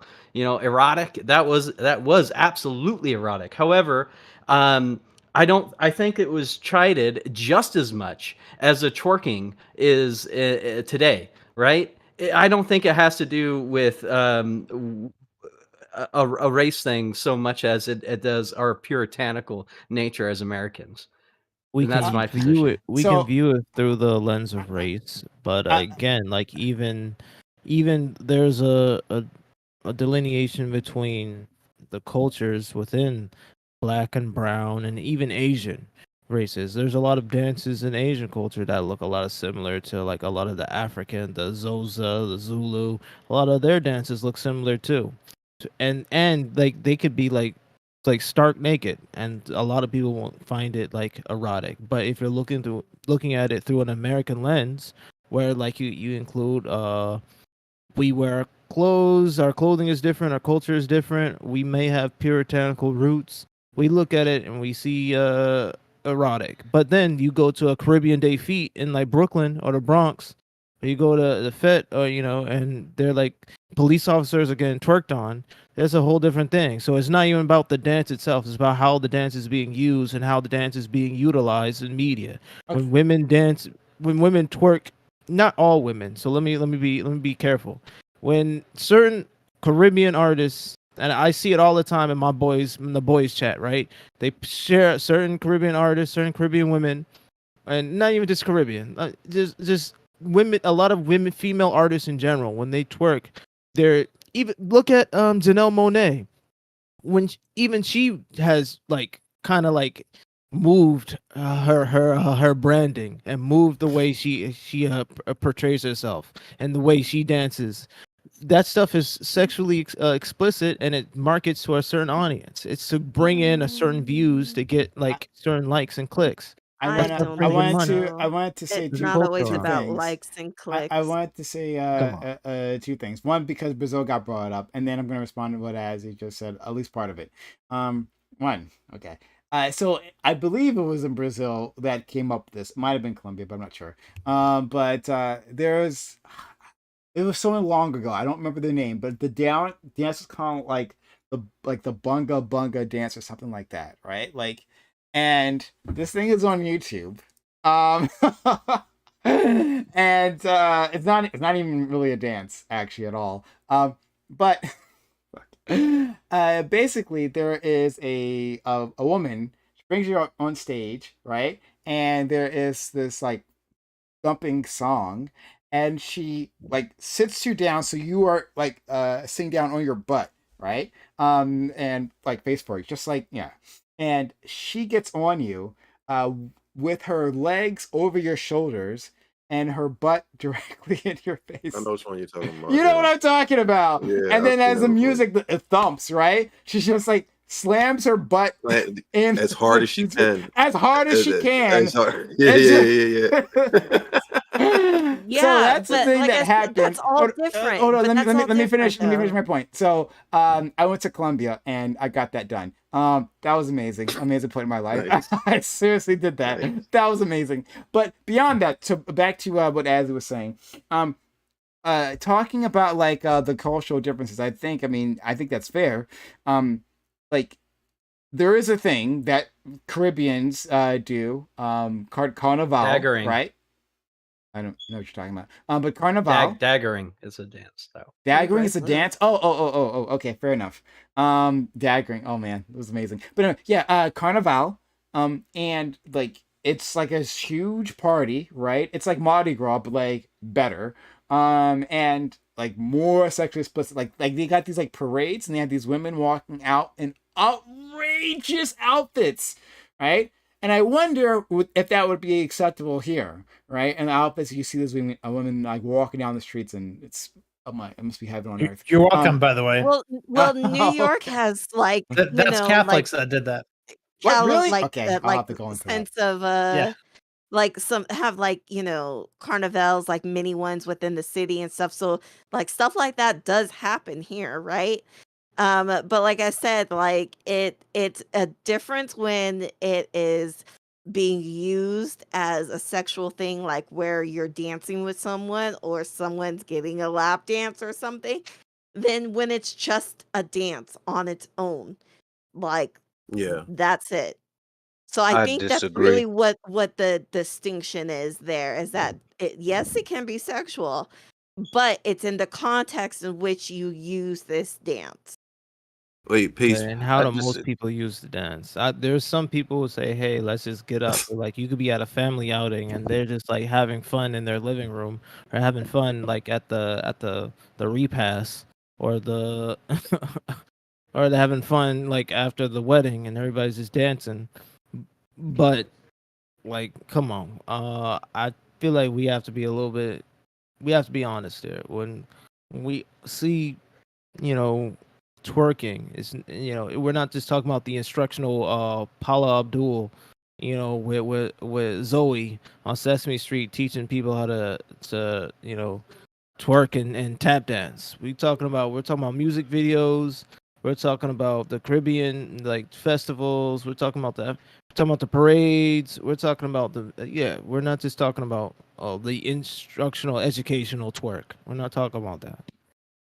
Well, It's I not think about Prime the Act. instructional educational twerk. It's about, like I said, the history of the dance. And if you guys are still living No, in it's yeah, the but not. you history of the dance, but And that dance nobody has think about the absolutely history of zero the dance. history. Nobody It think of has the like I history absolutely of said, zero Stonewall. history. it's in the context in which you use the dance. Okay, like I Yeah, said, but you're yes, it can be sexual, but like I said, it can't just be twerking like by yourself to a good song. Like it can be a celebration for yourself. Like it doesn't always have to be seen in a sexual light. Well, I think Prime actually just so you kind mean to of tell me that women Pace can to can I please? celebrate themselves just sit back by themselves and just gyrate? But I think for me to say that something like this is part of black culture, it's just not true. It's not true. That was never a part of African culture. I have family that is African. My uncle comes from Nigeria all the time. Oh, And a when I speak couple. You when I a speak of black church in when I speak of friend. African people, when I speak of African people, and they see the way we treat our culture over here in America, they are appalled. This did not happen in African history. They did not twerk. They did not do this type of stuff over in African history. This wasn't You're a absolutely tribal wrong on dance. that. No, you're wrong on that, bro. This is not. That is just not true. They might You may not say call it twerking, and it might. that their dances were like that, but they were not on their hands and knees popping their ass You're right. back and They forth. weren't. They weren't. But that I don't think that's what anybody's talking about right now. Unless you are. When I'm thinking about twerking, I'm thinking about like a girl standing up with her hands on her knees, doing that little thing. Now, if you want to talk about The some of little baby the song. crazier, we're gonna talk about some of the more crazier, versions of it. Yeah, you'll get girls on their knees and on their hands and knees. Yeah. But like, But if you see, think of that wasn't even my initial focus in the first place. My initial focus, the reason why I brought up the Powerpuff Girls, is the fact that the target audience for this is young women, young No people. one's jump watching in? the Powerpuff Girls again. They're just trying to market it to an older generation like us. That's it, and no one's watching it. Just saying. Can I jump No, in you're here you're real quick? you're missing the point. It's the it earplug, turn is your mic up a the little bit. Maybe that targeting helps. of Is this the better? targeting of women, Yeah. young people specifically. All of these things are geared towards them. When you have young people that know the lyrics word for word, memorize the songs like WAP, that is a problem. Let's get back on track. I think Prime actually kind of proved my point with the culture, right? We were talking about big ass in Brazil, and you went thumbs up, hell yeah, right? Doesn't matter the historical or cultural context of these dances, whatever it is, you perceive that as, yeah, look at your face right now, right? Yeah, Yeah, Prime's a one exactly, percent. right? love it. We know So why. We it's know a why they love cultural thing. You're an download. American, right? You're an Yes. American, Prime, right? Yeah, Goddamn there right. you go. Yeah, goddamn right. And when we see those dances, that's what. Yes, see, yeah, I think that's really where it lies. Yeah, is we perceive this as Americans, as in this culture to be sexual or sometimes erotic, downright erotic, like Brazil. I mentioned Brazil, and you're like, whoa.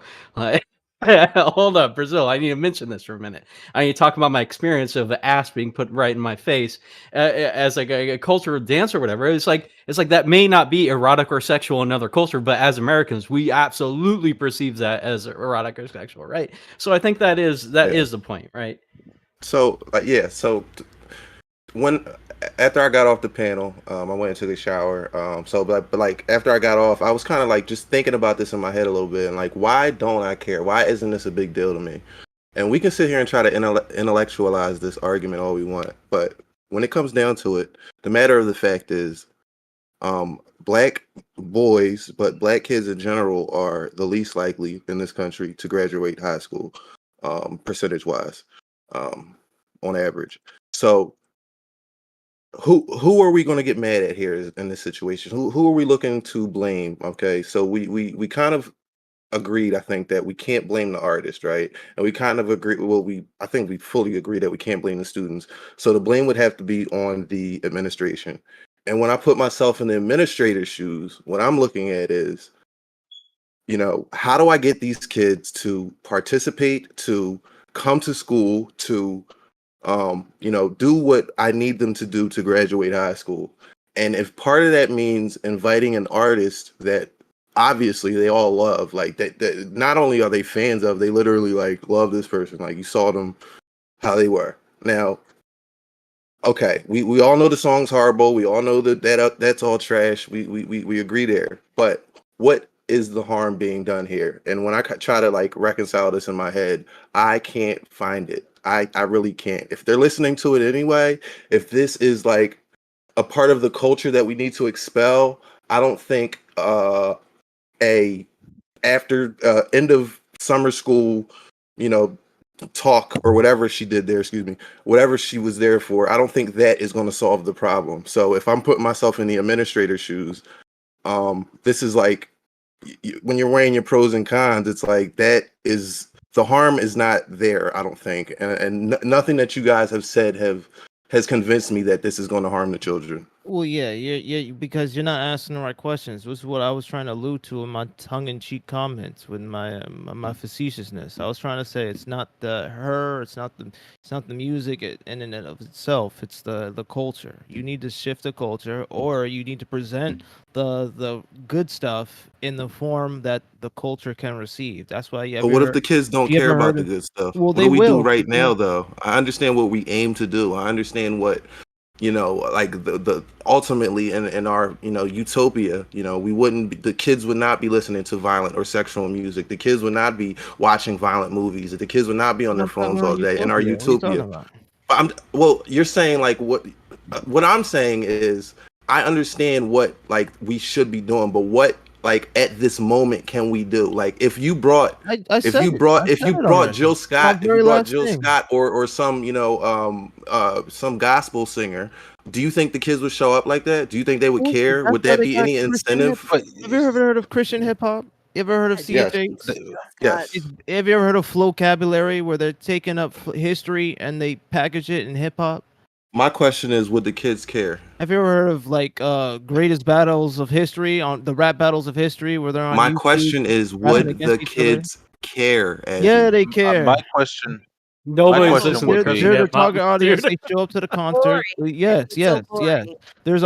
There's my a whole question. market for it, and they show up. There's young people right now who are continue in the culture of So that. if you They were the rap the school same, it administrator, sounds the you would be same. booking these Christian rappers. That's what you They would be do it doing all as the a school. time.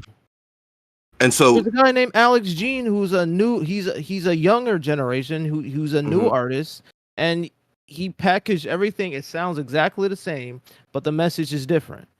You want me to show it to you? Yeah, could you I show think I me him put it getting in that type of reaction at a school, please? That's what I I want to see. I put it in I put it like Azzy, they I would got show a up on great phone. artist for you to check out. No, seriously, I got a great artist for you to check out.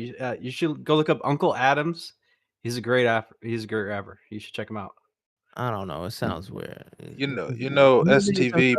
If they name I themselves I Uncle I Adams, sat I know back they're not reaching nobody of worthwhile. and Uncle I'm Adams. posing the same questions that you are, but I come to the conclusion. Uh, what benefit is there to education to have a musical performance anyway? The kids are Probably going to none. have to go to the kids are going to have to go to school whether they like it or not. It's the law. Right. So, and the way I feel about it is, No way. the school. I mean, sure, yeah, sure. You want to have them have more enthusiasm and stuff. Yeah, what we did when I was in school for more enthusiasm, we had a luau at the end of the year. If you had good grades, if you passed and had good grades, at the end of the year we'd have a little, almost like a little carnival at the Yeah, school, and we'd yeah. have a bunch of events and stuff out there, We and called it red you and could blue dunk day. your I remember. Yeah, I remember. You you could dumped the dunk your principal. favorite teacher. Yes. Yep. You Yeah, had the dunk dunk the tank. principal, and then Yep.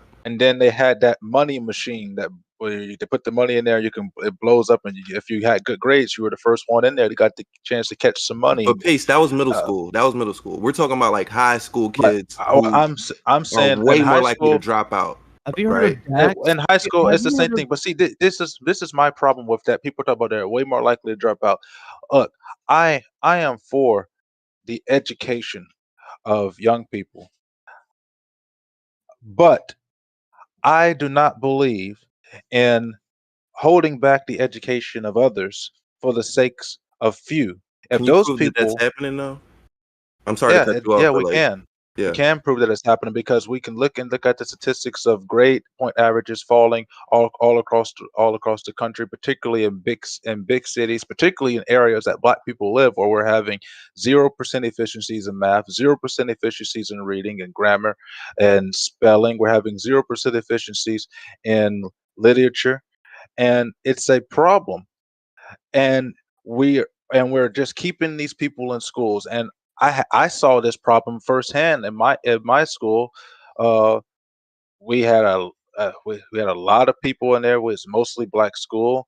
um and we had a teacher trying to do geometry. The class was so reckless, uh and chaotic, that every single day I couldn't learn anything because she never had a chance to teach. She was spending the entire day screaming and trying to discipline the 32 members of the class that didn't want to participate, and the other 2 members of the class that were trying to participate couldn't get anything done. And so So everybody what if I everybody told you? failed that class. What if I told you that all that would go away if Sexy Red came at the end of the year? Well, Sexy Red was teaching No. What if I can guarantee you geometry. that all those problems will go That doesn't, away no, if that doesn't fix the problem. You just Oh, no? No, This is that- it's a that's come hypothetical. on. It's a hypothetical. Come on. Obviously, yeah. Go ahead. yeah, but Still no. no. The real solution is have Sexy Red teach geometry, and this she can pack it the same way. There you go. Yeah, and that's exactly what they do. They You want every kid to come to class every No, day, have Sexy called Red teach culturally- geometry. They'll be there I every agree. day. It's called culturally relevant pedagogy. You take the curriculum and you change it in the format of that's culturally relevant to the You students and to the community. you can teach That's what, that her that's what vocabulary groin is. That's what is a CHA is. That's triangle, what DAX right? is. And within that triangle is her coochie hole, which happens to be pink, apparently. You just don't talk about the explicit stuff, obviously. No, but seriously, Pace, if I can guarantee you that everything you just explained that was wrong with that class you were in, if I can guarantee you that all that would go away with the trip from Sexy Red at the end of the year, would that like sway you in any way? No, because you said I would go away with a trip at the end of the No, year. it won't The go school away. season's over. I've already lost everything. So why should students that are there to actually get the job done, learn something, have to be punished with a lesser chance of being able to learn and have lesser grade point averages, which could hurt their ability to get to good colleges or get good jobs because of that? Why should they have to suffer because of the actions of other children that you need to have Sexy Red show up at the end of the year just to get them What if it's at the excited beginning enough of the to year? go to What if it's school? at the beginning of the year? That's like, Yeah. but that's like also like at the end of the year, my school, like this is a whole thing, like school wide in Southern California. This is kind of like a thing. You go to Disneyland at the end of the year. Like your senior trip is like you go to Disneyland and you spend like the whole day and then some. And that has zero educational and value. there's- Right, it has zero Oh, it educational does. value. It does have but it but has educational you had value. to like have done like well. Like Yeah. you can't like have like And that's what I anything think like this have is. Educational bad value. against it. That's what I think But this is, but though, that Pace. is like, you know, something to get kids excited about. Like, oh, I have to like do good. Oh, I'm like gonna get a haircut. Oh, I'm gonna like get my hair done, and I get to go see this person. Fuck yeah, I'm about Nobody's it. arguing that Sexy Red should be part of the school curriculum. Like your kids should not be like this should not be part of the lesson plan. It should not be talked about in She should not. class. She should not be a reward either. Why? Why though? For children to Why? do good? Why should you promote them to be reintroduced to negative stereotypes and negative feedback on their lives? Because Why should any institute of higher learning promote that at all? okay. So if a school if the reward at the end of the year was a trip to a concert, your what's that one big one they have outdoors every year? The festival? Oh, Burning Man? Outside Lands or Burning No, Man the music or, festival. The music festival. It's down Reggae on the whatever. River. What? I don't know. It doesn't matter. Like the big festival. Coachella. Okay. Okay, Coachella. Yeah, Lollapalooza, Coachella. Lollapalooza. All right, so yeah, the reward is a trip to Coachella at the end of the year, and at that event is going to be various artists of all shapes and sizes, and one of them happens to be Sexy Red. Do you, as a administrator, say nope, kids not going? You can't go to this concert. This cannot be a reward because Sexy Red's going to be there, and that is going to reinforce negative stereotypes, and we, you know, as an educational institution, cannot promote that. Would that be your stance as an administrator? Yes, absolutely. Okay. So, If I was as an administrator and I was going to take them to a festival of some type, and I learned that something was going to be there that would be negative for my students, I would absolutely cancel it, or I would try to find an alternative venue or an alternate concert that or festival that did not have those type of things. all right. I know other people. Go ahead. Go ahead. Go ahead. Oh yeah, sorry. I want to take this a little bit further. So instead of as like an award in like a realistic situation where you do good until the end of the year, you get like a concert reward. Let's just say at the beginning of the year, for some arbitrary reason, everybody sees Sexy Red, and then they're well-behaved students for the rest of the year. Would that be acceptable?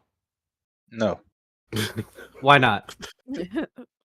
because you can't make a deduction that they're well behaved because they saw Sexy Red. Hypothetical. Come on, No, Pace, let's just say that play does this a little happen, bit. and we know for a fact that because of that, this is Still we're no. going in hypotheticals, right? So this is a scenario I don't expect to be real. Is not a real scenario. Has never happened in the past. It probably will never happen in the future. But let's just say it does happen. How can And like would that be acceptable?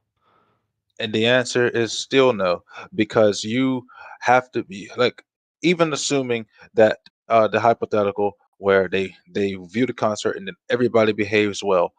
Yeah. As an administrator, I would have to take the gamble that they see this person, they behave well. I can't make that deduction as an administrator. And No, so let's I say would you know just for a not fact that allow it it to will. happen.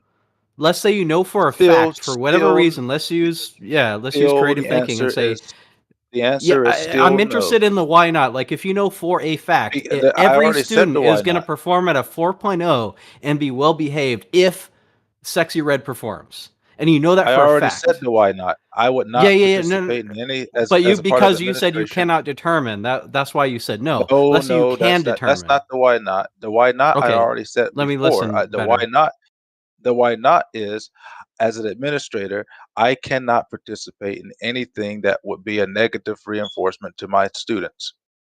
And that's the why not, always.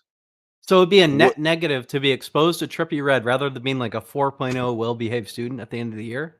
Like that one Absolutely. showing would be more negative than being a 4.0 student in your eyes. Allowing that one showing to happen would ruin any idea Wow. that I had any real interest in the academic future of my children. So here's the That's thing, Pace. Like we what we have to do is we as a society we provide a net to the people at the bottom and we catch them. And a lot of the time what that means is meeting them where they're at. Now that does not mean making excuses or promoting like bad things. But at the end of the day, what you're trying to do is, in this case, you know, it looked like what was happening was the administrator was trying to get the kids to graduate high school, and that is the goal at the end of the day for a school, is to get kids to participate, to excel, to at the very least show up, right? So I don't get how you're saying, like, if you could predict that everybody will have a 4.0 grade point average, you're sitting here still saying that is a I net would negative. still That not doesn't make allow sense. any type of media in the vicinity of my students that would be negative. I would still not do it, But even if I wouldn't could what if control. but Even if isn't in my everybody perfect graduating scenario, positive with a 4.0? Isn't that positive? Like that wouldn't that as outweigh? an educator, I could not let those people walk across the stage of a good conscience, knowing that I exposed them to thinking that I don't think is positive Yeah, reinforcement for y'all them. beating a dead There horse. is no, there is no uh, way at all, even if I could control every variable in the scenario, where I would allow for that type of thing to happen under my tutelage. Yeah. Okay, all right. So I think he's already made his point there. Like, Yeah. um, Okay. so our friend Aiko, are you there? Like, if you wanted to make another point, I thought you made a really interesting point about Shakespeare. And like to hear more what? or anything else. Well, I thought you made an interesting point earlier on the closed panel when you said, "Is this just about sexual stuff, or can there be like other like objectionable like philosophical things?" Like there's that song, I think I sent you a link to it, that's basically about sundown towns, right? So what if a rural school, right, in a very sort of very white dominated area, and they invited that singer to come in, and what's the name of that song? Try That in a Small Town is the name of the song. Yeah. And it's basically about all that stuff that you guys do, disrespecting cops and doing all, you know, basically he was describing a BLM protest in the song. And then he says, come try that in a small town. You won't, let's see how far down the road you get. And things Wow. like that. And One so downtown. it's basically a song that appeals to. Now, let's say that that song's very, and I think it is in rural areas, becoming very popular because it's becoming kind of a right wing anthem. Like they say the woke police don't like it, and therefore that must be a good song, right? So, what if a school like wanted to reward uh, its students by having him come and perform that song at the school? Does that change things? No. I don't think so. Now, if he's coming to perform that song, I would have the same argument that I would have with Sexy Red. But if he was coming to, Right.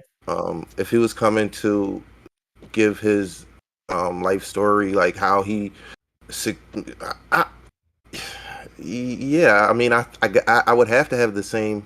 I would have to have the same position, not just to have the same position, but if that were to really happen, and a school, and I read in the newspaper that some school invited this artist to the school and everybody went wild, I would probably have the same reaction I have to this. I'd probably be like, like I wouldn't let my kid go to that, but whatever. So if it were Andrew Tate,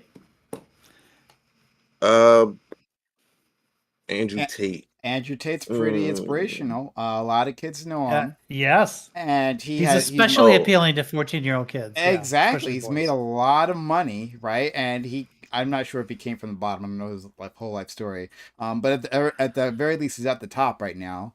And so I'm sure a lot of people would be interested in hearing him.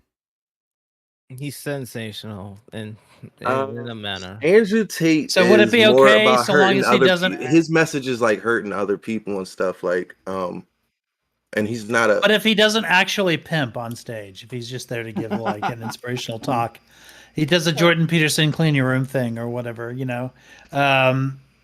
if he's not actually doing those actions, right? Then it's fine if he's there. If he's there in a different context. If it depends on what he says. No, why would you bite the bullet on that? No, it's not okay. Go ahead. Wait. If I heard that Andrew Tate went to a school and was like, young men, he just told his fight story and how he was successful in kickboxing. Would I have a problem with that? No. Wow. Okay. Just like it was if Tucker Carlson went to a school. He went on Tucker the other day to rehabilitate his image, right? Like, and he tried to present alternate facts to like things that he'd done in the past. Yeah, he's lying. He's purposely lying. But like I'm saying, like if he went to a kickboxing school and went there to talk to the students there about his kickboxing journey, like you think I'm going to be sitting here throwing a fit? Like, no, Andrew Tate, no, you can't have him around any kid. He's going to interact with the world. He is one of the most famous people on the internet. Like he's going to be. Now if he changes his message to something positive, I'd be a lot more like happy about it. But at the same time, if he's going there to promote a positive message and he's not like a criminal, he has never been convicted of anything, same like with Sexy Red, she's not a criminal, she's not promoting like crime or violence, I would not have an issue with that. Even though I don't like the guy at all, even though I don't like him at all. There's a difference between promoting crime and violence and being convicted of it, right? So, like, I would argue that he does promote that. But I wanted to let you guys know, I gotta go. My eyes are tired. I appreciate you for having me, Prime. We've had a blast as usual, and I'll see you next time. See ya, friend. Thanks, Pace. And that's the end of that fucking smoke detector. All right. Oh my god. Thank God. Drives me. I've been sitting here for hours listening to that. Sound. Holy shit. Oh my god, it's terrible. But I'm sorry, Aiko, you were talking about difference between promoting and being convicted of? Yeah, I mean, I'm not sure. That seems to be a really low bar that Andrew Tate is okay to have at your events up and until he's actually convicted of the many charges that have been levied against him. both in Romania and in the UK, which he fled in order to avoid getting similar charges over there. So, also bragging about the fact that he could never get those charges in Romania because it's very corrupt and he could just bribe his way out of it. Well, regardless of what he's charged for, I mean, I in my high school, we brought some people that were convicted of crimes to speak to talk about why that's a bad idea, right? What if Tate came to a school and said, "Hey, don't do what I that'd did," be different, right? Yeah, if he yeah, turned a new it's leaf different. It is and he confessed that everything it's he all about said and context. did was yeah. wrong. Yeah, 100%. Yeah, if he turned a new leaf and he wanted to tell people like how wrong his previous That's if philosophy he gets convicted, was, right? Because we don't. I can't think of a better advocate. That depends on the crime. I don't think that if he got charged and was convicted of trafficking women, I don't think you should be around children trying to like tell them that why they were bad. I think it completely depends on the crime that which you should be able to like come and talk to students to be relatable versus committing a general crime that's really bad and then being like, I did this really, really bad thing. And look, I turned over a new leaf. You can too. Looks really bad. You don't believe in rehabilitative justice? I'm fine with rehabilitative justice, but I'm saying like talking to kids about something that's relatable versus talking to kids saying I was a sex trafficker. I did like being a sex trafficker, you should not be around children. You shouldn't. Point blank and period. So you think Now, there's some things that you can't recover from, you can't be in the public, and you can't retribute for? I'm saying if you're going to go talk to children, I wouldn't want my child to be talked about from a sex trafficker. You're saying if he's convicted? I'm sorry, I went downstairs for a second. Right. Okay. I'm saying if he confessed his crimes and he was like and confessed to being a sex trafficker and was sent and guilty in the process. Yeah. And it came out and was like, no, I I think that's a good line to draw right there. I think that's a good line. Let's just say, let's explore that. Go ahead. Sorry, SCB. No. I was just that's it. Go ahead. Let's just say, like, forget. That kind of makes sense because you wouldn't invite Epstein, right? No, fuck no. You wouldn't want even if Jeffrey Epstein had like turned over a new leaf and he wanted to talk to kids about how wrong it was for him to have sex with kids, molest children. Yeah. You don't. You wouldn't allow that. That's where we draw the line. That's Convicted felons. That's a good like place to draw the line. Saying the teacher who like was working out the school molested some kids and then turned over a new leaf and came back to the school and was like, I molested some kids here, but look at me now. I'm fine. Like, no. What if the message was, here's what I did. It's the worst thing ever. And here's what I was thinking that made me do this. And this is why you should never, right? What if that was the message? I think, don't you think that's valuable information? It's like, never be the person that I became. Yes, I do. But if he was convicted if he was convicted in prison, I don't think so.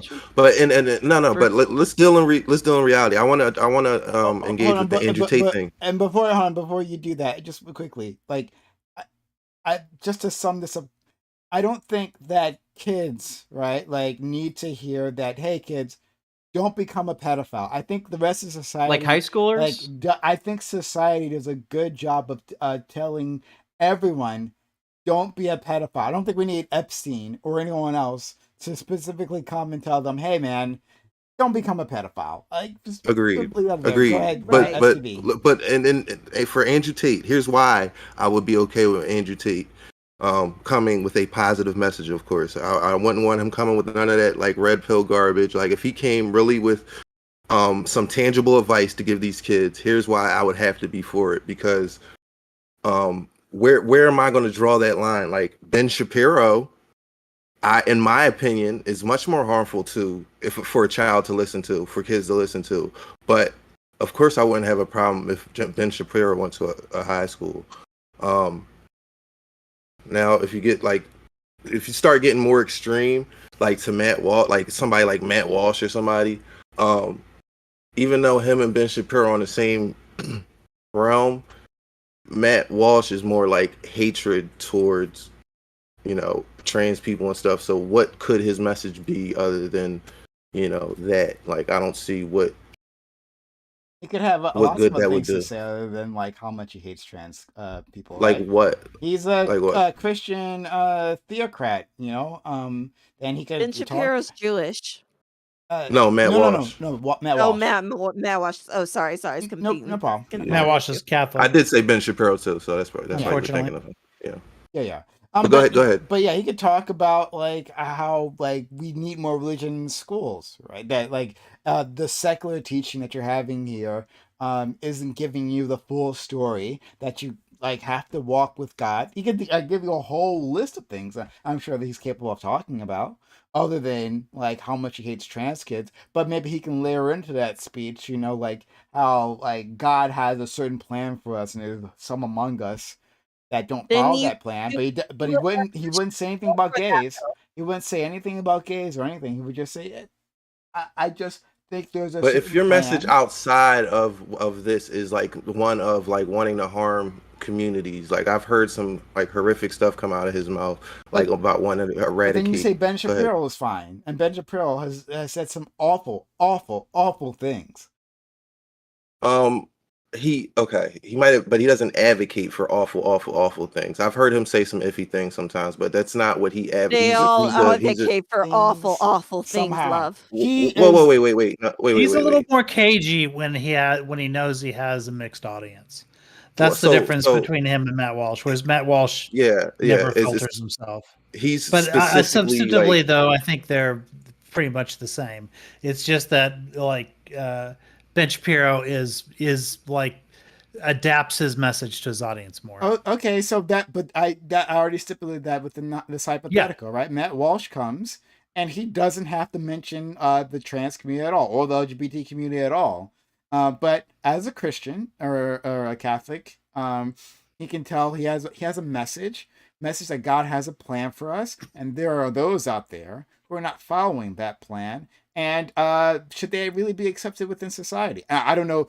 I wouldn't say who that is, right? You can decide that for yourself, right? Or maybe come Right. listen, I hear wouldn't more want from that me, being a or message at a secular school, though. or hear more from me later on, right? If you're curious as to what I have to say, well, guess what? I got a YouTube channel, and a new school have given me a platform so that I can advertise myself to these young kids. So what's the difference here? what is he going to advertise? Hate, right? So that's why you would say no. But Ben Shapiro could do the same thing. But you're okay. He's saying that like you go to a school, you give a Christian message, which at a secular school I would be totally against. You can go to a Christian school, you can go to a Jewish school, and go tell you that.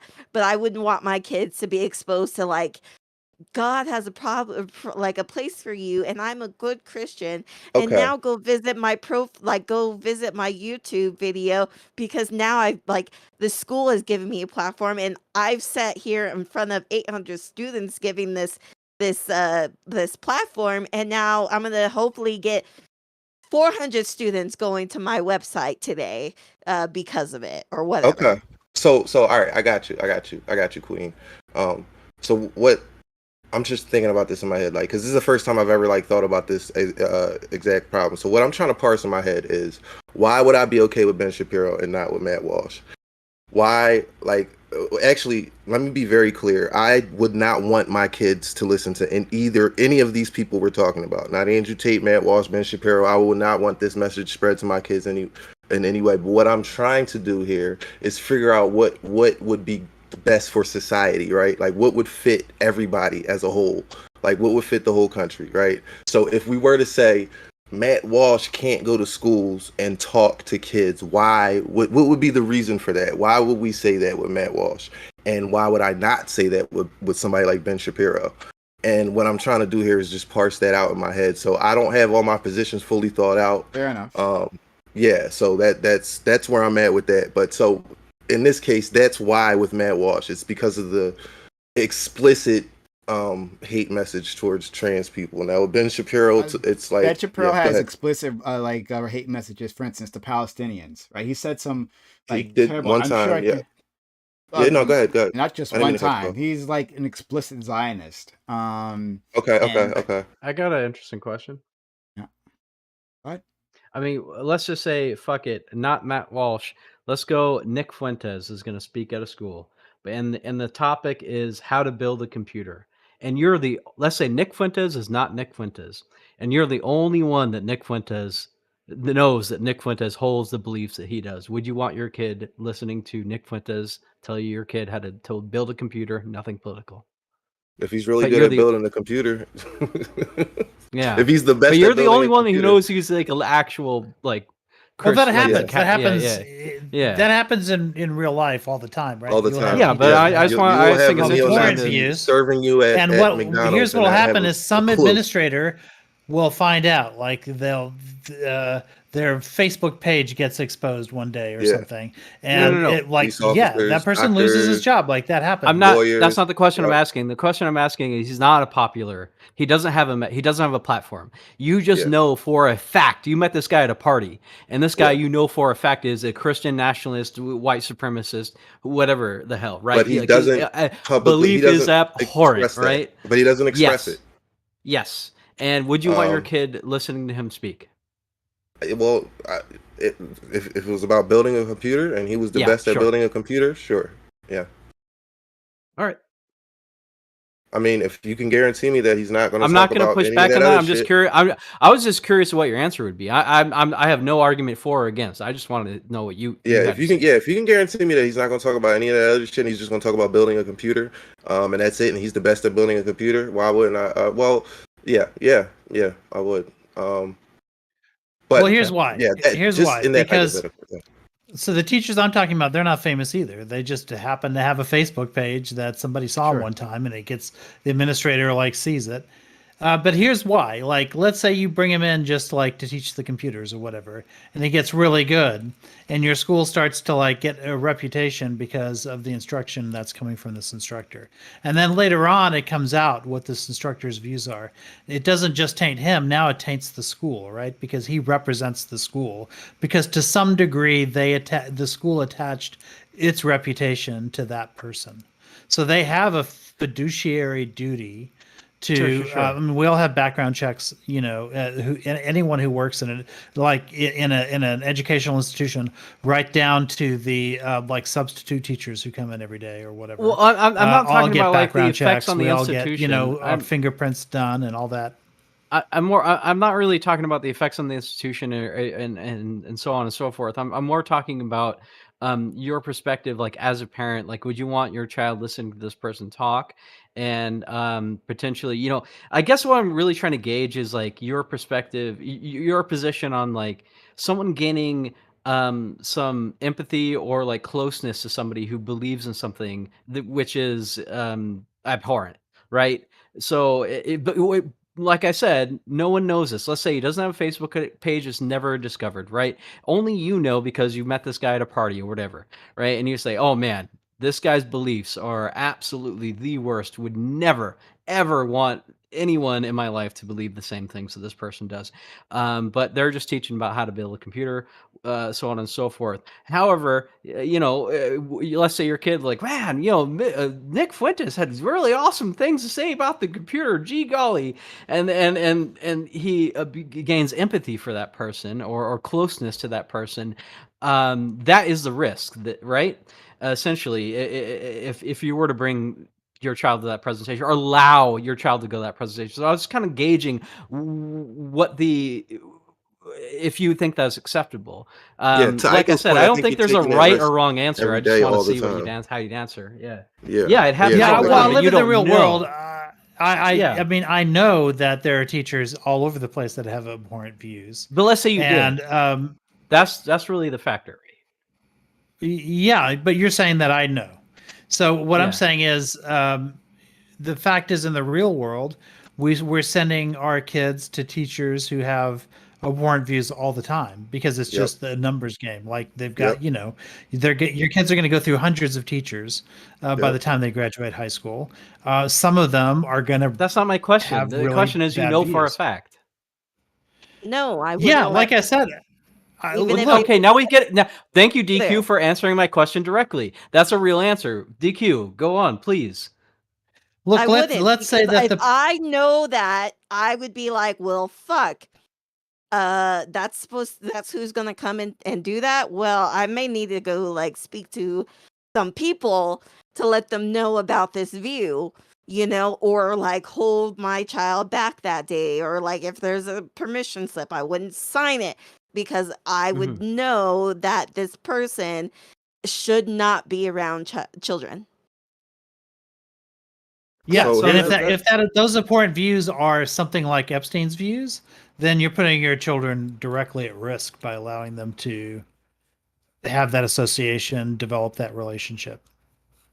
But in his hypothetical, in Earbud's hypothetical, he's saying he's the best at something, so he's like irreplaceable on one hand, but on the other hand, he has these abhorrent views. I think that's our best way of dicing this out is going with that. So like debate queen in your in your situation, let's say you're sending your kid really needs to learn how to drive a car, and they're doing this great event at his school, which they're going to bring the best driver in the world, and you really don't have the time to teach your kid how to drive a car. They are going to bring the best driver in the world, but that this driver has abhorrent views, but he's just going to specifically talk about driving that day, and your kid's going to get great value out of it. He's going to come back being an expert, in this case, driver. Would you? So you're saying no, not at all. No. Why? No, I Why? wouldn't, because of the simple fact that like if that's something that say my child really cares about, Mm-hmm. and then I'm going to probably maybe spend the money or get You a can't like though. neighbor or You a can't. This is the friend only or a way they're going to learn family how to member, drive. No, there's no and other alternative. then they can be like me and don't get your driver's license till they turn 21. Got you. But why? Because I don't want that person to be an influence. Doesn't matter if they're just talking about one thing, because then they're They're gonna not be going to be like, an influence. You're never going to see him again, ever again. no, It's just no, this no, one no, day. no. You're going to still think about it, because you're gonna be like, oh yeah, this person was so cool, or you're gonna see pictures about it in the They yearbook. died. They died the next So day. They're never going so to interact with this person again. again, you're gonna still be like, oh my god, they died. They still came and like they seemed really nice. Like you're still gonna have those fond memories of that event, Okay. irregardless of that. Now this is interesting. This is really what I wanted to talk about. Thank you, STV Yeah, because so I and DQ disagree. for engaging I with disagree. the question. Yeah. Well, here's why I disagree, because the value they're going to get out of that is far greater than any not influence that they're going to get that day, because we've specifically set in this hypothetical that they're not going to talk about anything else besides that specific thing. In this case, driving, or whatever. Building a computer was earbuds hypothetical. Sure. Earplugs. It could be earplugs, whatever, excuse me. but you understand, right? Yeah. Right. So, but I get your point. So like I said, I would have to say yes. So, and that being the same reason I would say yes to Ben Shapiro coming to the school, the same reason I say yes to Andrew Tate coming to the school, unless they are convicted felon, or unless they are going to otherwise influence the kids outside of that. That in America, we're going to have to decide where that line is. Interesting. With Andrew Tate, it was just remove him from the internet. That's how we got rid of him, and I don't know if that's the best way to go about it. Actually, it sounds like a pretty good deal to me. So in all of these situations, all of these people come and do the thing, and then they die the next day. Yeah, that trade-off works out pretty well. Okay, you can get behind it then. Right? Yeah. Whatever to get you. In that case, yeah. Then I'm thinking a little different. Fair enough. Then. Well, I convinced you, and not the right way, though. I'm gonna invite Alito and Thomas and a few other. Oh yeah. Oh, no. All right. Well, interesting. More leaders. Let's not record this for the police. Anyway. Thanks all for coming through. I gotta go. But I really do appreciate all of you being here and talking to the panel and the audience members, guys. If you enjoyed this, hit the follow button if you're on Twitch, and the subscribe button if you're on YouTube. Thanks for supporting us. Hope you got something out of this, and we will be back. Of course, we always do, because we have your kind support. When people step up and help out the channel, like people have done today, we really do appreciate it. Thank you so much. So, I'm gonna raid Riverboat Jack, I guess. So off you go to Riverboat Jack. Have a good day, everyone. Don't forget to raid a black woman occasionally. Yeah, I do. Actually, I do so. But anyway,